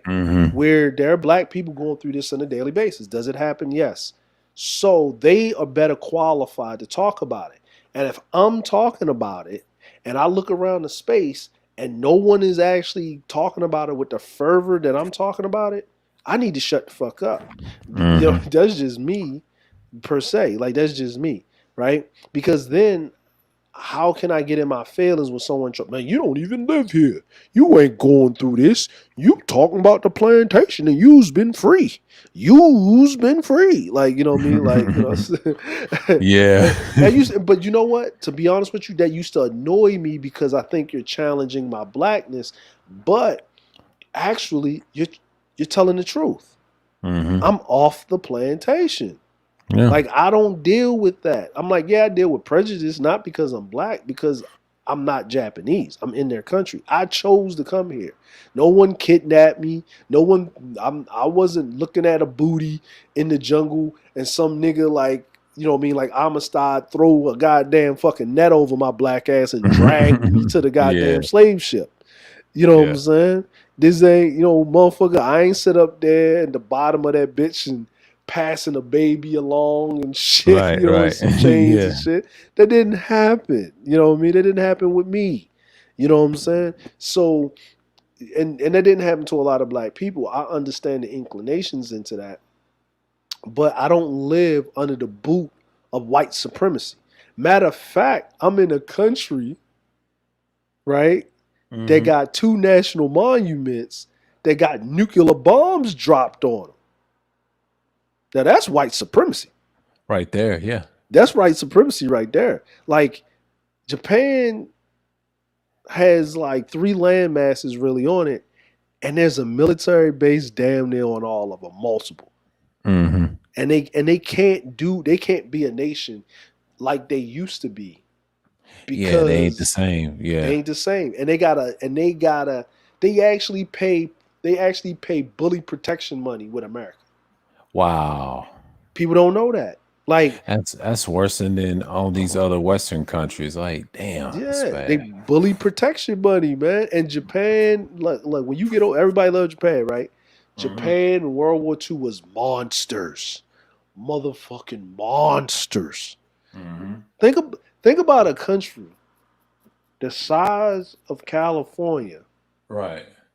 running over all of America, all of North America, South America, and a quarter of the coastal line of Africa. That's Asia. Mm-hmm. That's what Japan was doing in the Pacific. That's how brutal you gotta be to do some shit like that. To be able to have that much fear where you break my. They didn't, man. Motherfucking Japanese World War II ain't give a fuck. They still be talking about that shit, like the comfort women and all of that shit, because the Yeah. soldiers was just that. Yeah, man. They be talking, man. Look, it's like it be so much going in the news. They got a shrine that China still be crying about that they have on an island in Japan. Like, you know what I mean? Because like Japan did this very fucked up shit. The Chinese army surrendered, right? Mm-hmm. The Japanese imperial forces nailed them all down. Basically said, "You're not worthy to be men because you were willing to surrender before dying for your country," and Mhm. executed every last one of them and threw them in a mass grave and burnt their bodies. Mm-hmm. And you know how many soldiers it was? 50,000. And they didn't shoot them in the head. They sat up there night and day and cut their heads off. Not surprised. They ain't You know what I'm saying? Like, these motherfuckers was brutal. Like, brutal. Like, they was brutal, right? You know what I mean? So when you know what I mean, when you go into history and you start to understand things, man, I Yeah. said, you know what? You know what my job, not my job, but you know what I should do as a content creator is if my enemy is if my bad, if my viewership or the people that subscribe to me or the people that watch me, I'm in Japan. Yeah. I'm in another country. I live there. I live in a whole nother country. But I never wanted to make it about, because my thing BGS gave me, my first channel name was Black in Japan. Him and Kevin. They told me Mhm. about was it Tube? Uh, was it Tube? I forgot. Tube Buddy. They told me about analytics, shit I didn't know about, like the secrets of YouTube back then, right? Yeah. And I named my channel Black in Japan, right? Just off of their thing. But I changed it because look, I don't need to run around with that moniker or that shit. I'm more than just a black person in Japan. I do a lot of other stuff. I'm into a lot of other things. That's what's up. Yeah, so I think conversations need to be had, but I try to have. If you notice the conversations I try to have the conversations from a geopolitical view. Right. Right. Like what it what the world really thinks of you. Like, as you know what I mean, like what the world really thinks of you. It really thinks of black people in general. You know what I mean? And America is not the best place in the world. You know what I'm No, saying? it's not. It's You know not. what I mean? I agree. It's not the worst place, but it's not the best place. And if someone gave me a choice of what type of passport I would like to hold, shit, I'd rather have like a Canadian passport, a fucking British passport, because you can't do shit Yeah. if you got an American passport. You can't drive in other countries and No, you can't. stay for 3 to 6 months or to a year on a holiday visa where you can just go get a job and just stay there for a little bit. Yeah. Can't do that. Can't Man, do you that. if you get passports from the Caribbean, all them other countries, them African countries, that you know how many passports you done got, and if you're clean in the countries, I know people that has a lot of passports like that. When I used to work with, I said, "Damn, how you get all these passports?" I said, "You got to apply for them." I said, "Okay." Yeah, certain countries like when I go to England, when all this shit gets straightened out, when we finally get up and go over there, whatever, um, know what I'm saying? Like I'm, you know what I mean, I'm just going to just go ahead, contact, whatever, get my clearance kind of, like drop down. Um, and I'll probably get a British passport because you can be a dual citizen. Like you Yeah. don't have, yeah. So get my British passport and shit. You know what I mean? Because I'm like, look, man, shit. You know what I mean? Like, I don't care. Like my kids got American and British passports and shit. They dual citizens. Like, you know what I'm saying? You know what I mean? So they ain't gonna live in America. They already told me, they're like, nah, Dad, I ain't doing that shit. Fuck that. Hmm. Like, well, we done visited. Fuck that shit. I was like, no, I'm like, America ain't just like Baltimore. Like it's other parts of America. He's like, no, fuck that shit. I live in England before I live in America. Fuck that shit. They told me this shit. Yeah. They told me this shit. Like, I don't know, no, fuck that. Fuck that. They say, fuck that. I fuck lived that. in the country in Europe. It's gonna be France if I learn the language. Oh man, it's not hard. Versailles and places Yeah. like Paris. Oh man. Every time I think about Assassin's Creed Unity, I said, man, I wish I lived in France, man. Man, Like, yeah. yeah. I'm like, have you ever been? Now I ain't never been, but I would love to visit. Man, Yeah. visit. I'm telling you, man, visit. Matter of fact, man, you should put it on your docket, man. The Olympics gonna be there in 2024, bro. Yeah. Like that's probably the best time to go because listen, I've been to France, Paris, Parisians, and Venetians. Like people from that in Italy and Venice, Mhm. and people that live in Paris. They call them Parisians. They're very uppity, man. Very Yeah. fucking uppity, right? But the Yeah. rest of France is great. You know what I mean? It's like I know it is. I've yeah, the heard rest that. of France Yeah. is great, but the food, I'm gonna tell you like this, man. The best thing about French food is the desserts. Yeah. Is the desserts. Because like if you really think, it's usually bread and sandwiches. It's bread and sandwiches. That's what it is, and everything else is like cute, like snails and shit, and Oh yeah. Heard like about their food. Yeah. they eat a lot of pork and you know what I mean, like you know what I'm saying. It looks cute, but I know I'm not I sure don't like mess. what you, I don't mess yeah. with that part. Yeah, Yeah. a lot of seafood and stuff like that, but it's a Now lot the of seafood. shrimps. Yeah. But The it's a lot of seafood. shrimp and crab and shellfish and Yeah. shit. You know what I'm saying? So it's not really like fish. It's fish, but it's a lot of you know what I'm saying, like Scavengers. Yeah. scavengers. You know what I mean? I know Yeah. if the way the practices, that's against your practices. Yeah. So Yeah. so probably with the food per se, I'm like they have a big community, so it's not like there's because you got a lot of Arabs, a lot of Muslims that live there. Yeah, Yeah, so I try them yeah, out.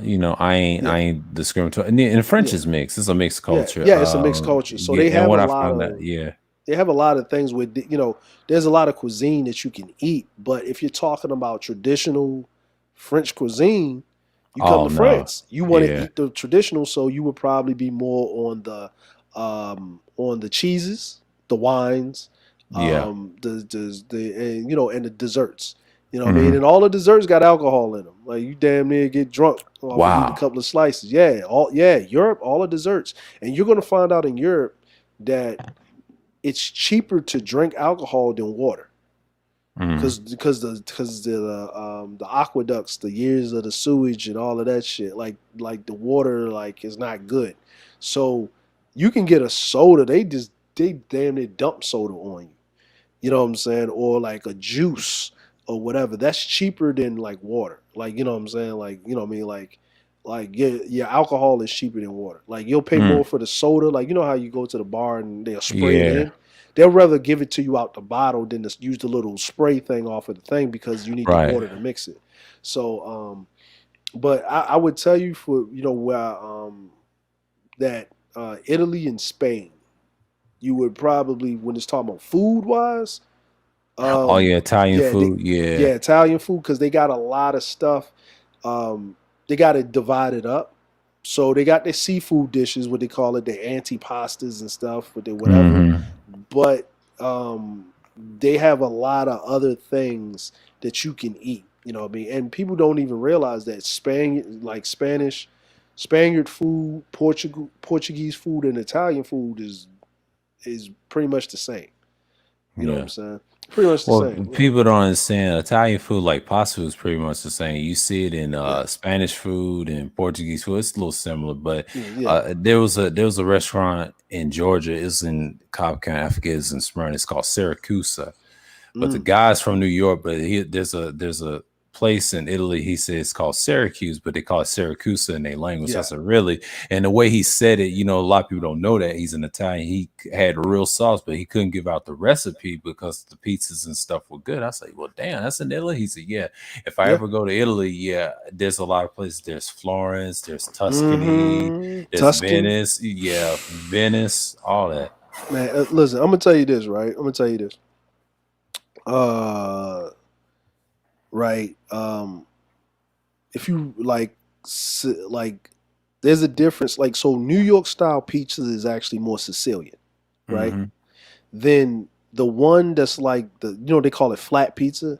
That's more from Naples. That's Naples. Yes, That's called Napoli pizza, right?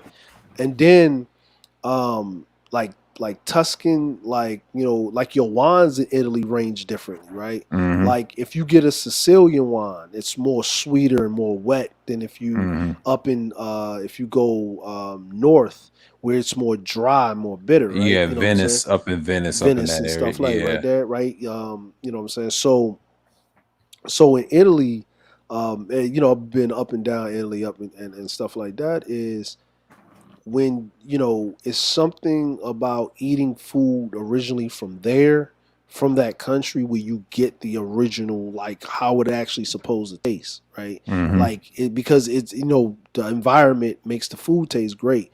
And the first time I ate a pizza with a knife and a fork, right? Best pizza I ever ate in my life. Yeah. Like you're not supposed to eat a pizza with your hands. You're actually supposed to eat it with a knife and a fork. That's common sense. Yeah, I've done that before. Oh, that's easy. Shit. You know what I'm saying? Like you know what I mean? But when it came out the oven, the sauce and the cheese was like liquid. It was like, and then it rested a little bit. So it was a pizza pie for real. It was like a pizza pie. Like, you know what I mean? It's a pizza pie, right? But the most underrated Italian food is calzone. Yeah. Calzone is like the shit. Like I was like, man, I'd rather eat this.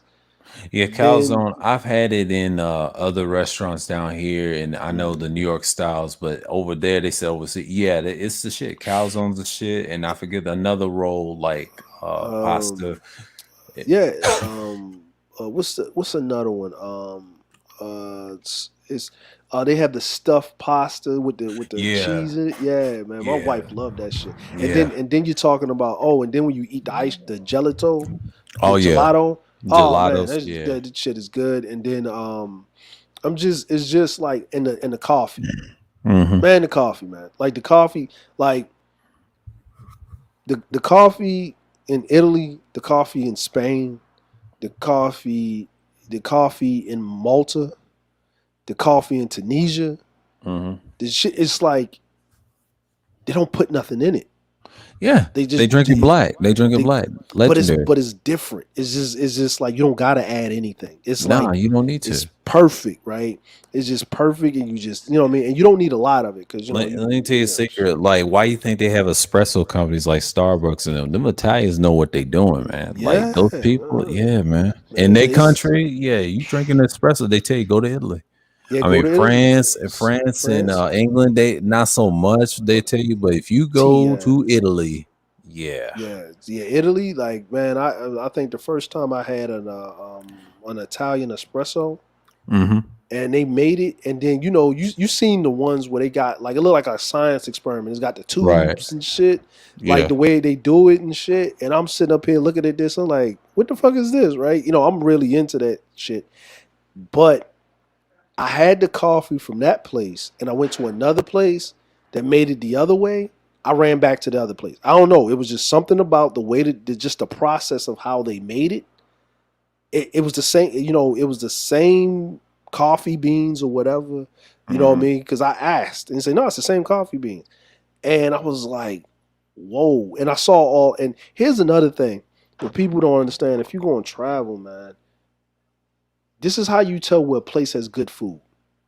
Where are the elderly people eat? You need to eat there. Not where the young people are eating. Where the elderly people are eating.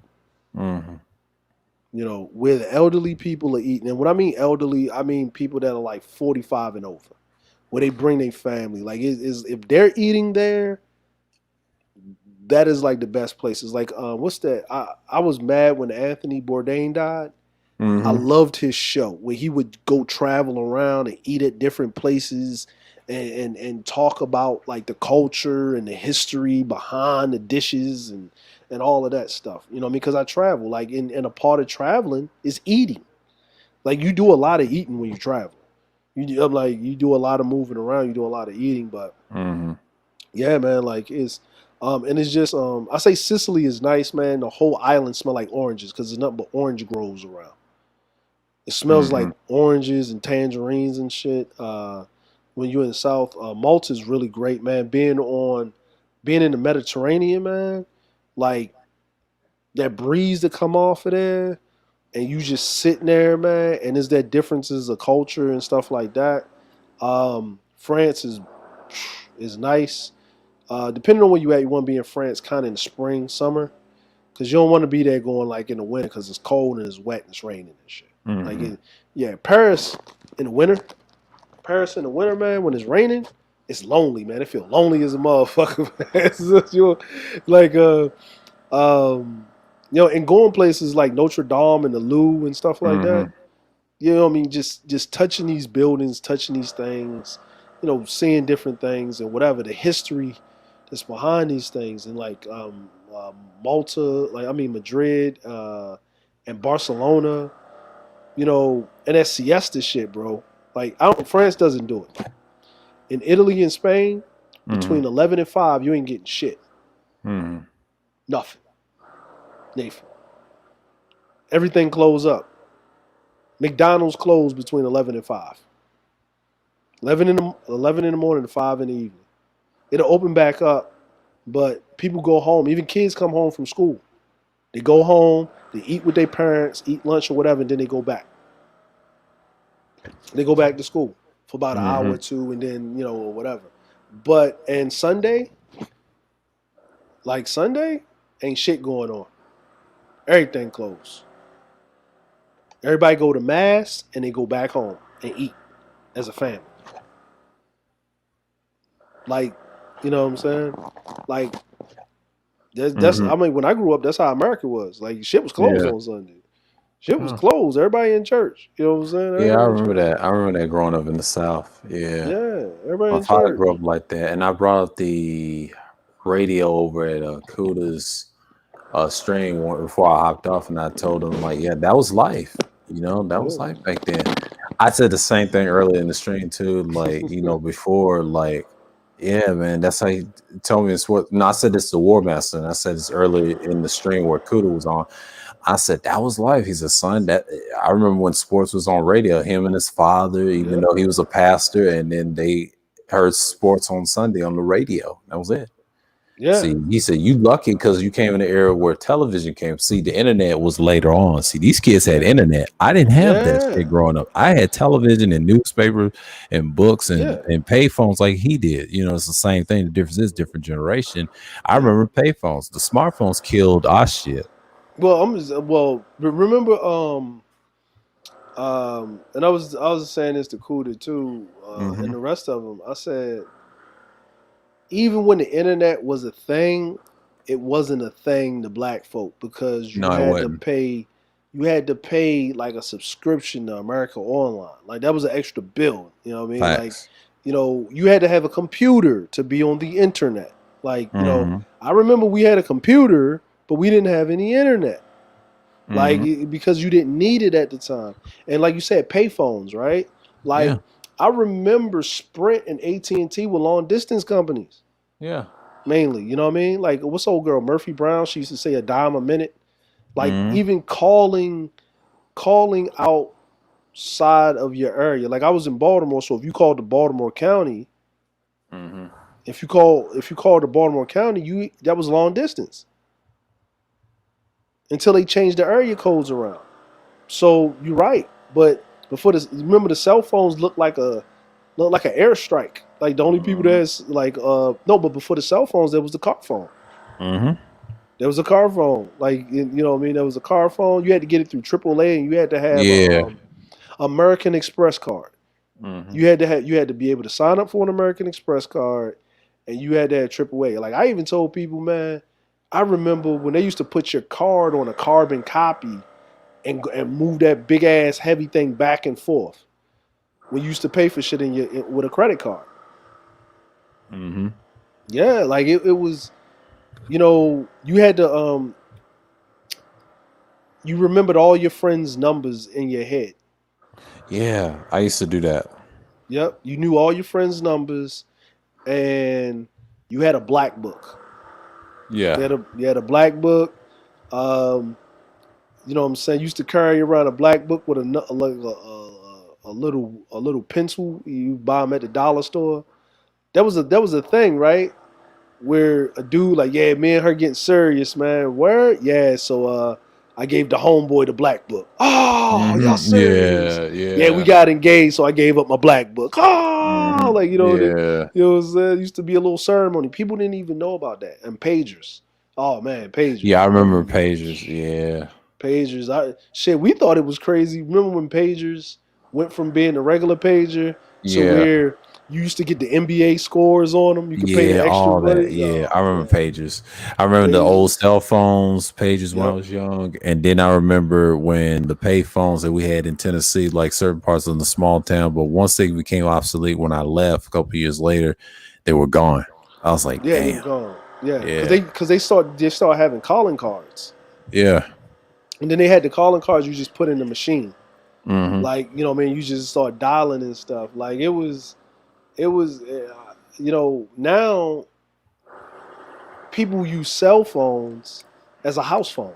Like they got an extra cell phone, like a flip phone. Yeah, it's a house phone. Yeah, my parents did that years ago when we was in Georgia, and they was doing that since then. Yeah, because TV costs money. Xfinity's one of the worst, and then there's Dish Network, DirecTV, and others. It's not good.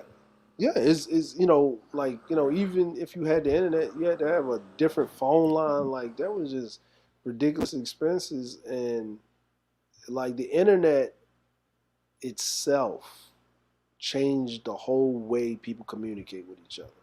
Like the internet changed the whole way. It changed a lot of things. Yeah. It changed a lot of things, a lot of ways that how we deal with each other around the world. Like remember when TV used to go off? Mm-hmm. You know what I mean? Like, and for you to get world news, you had to wait for Dan Rathers. Yeah, Dan Rathers, I remember.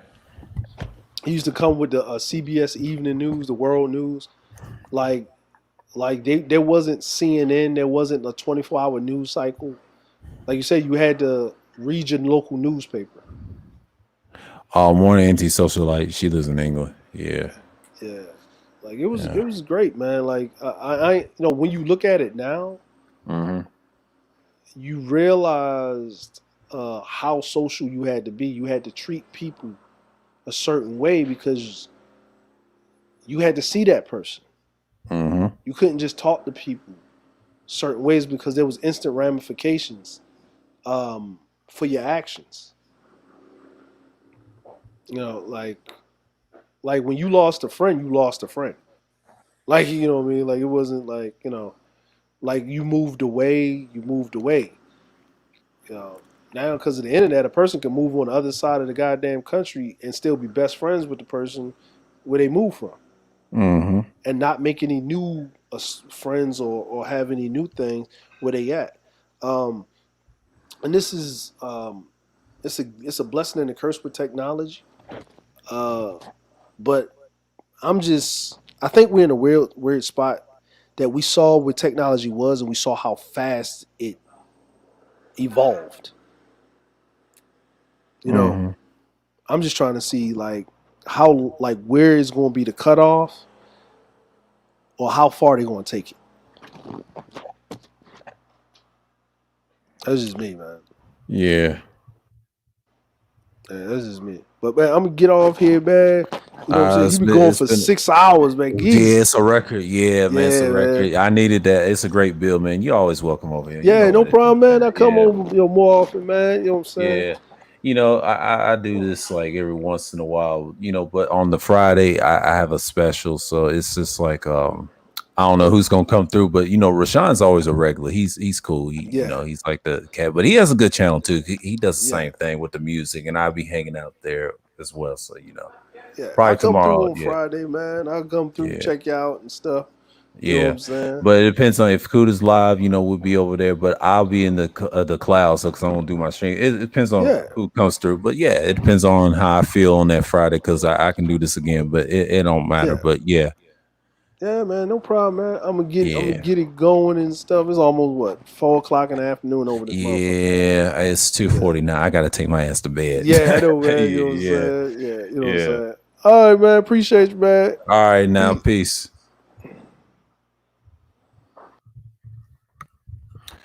Yeah, now hold on.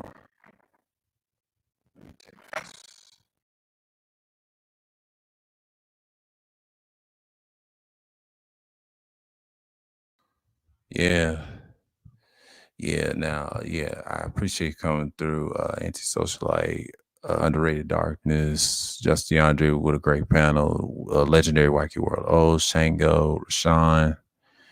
I'll catch y'all folks later. It's been 6 hours. Shots out to Go Professor coming through, Degenerate, Zab, Tampa. Who else came through? That's it. All right. So with that, I want to say peace and shalom. And we out.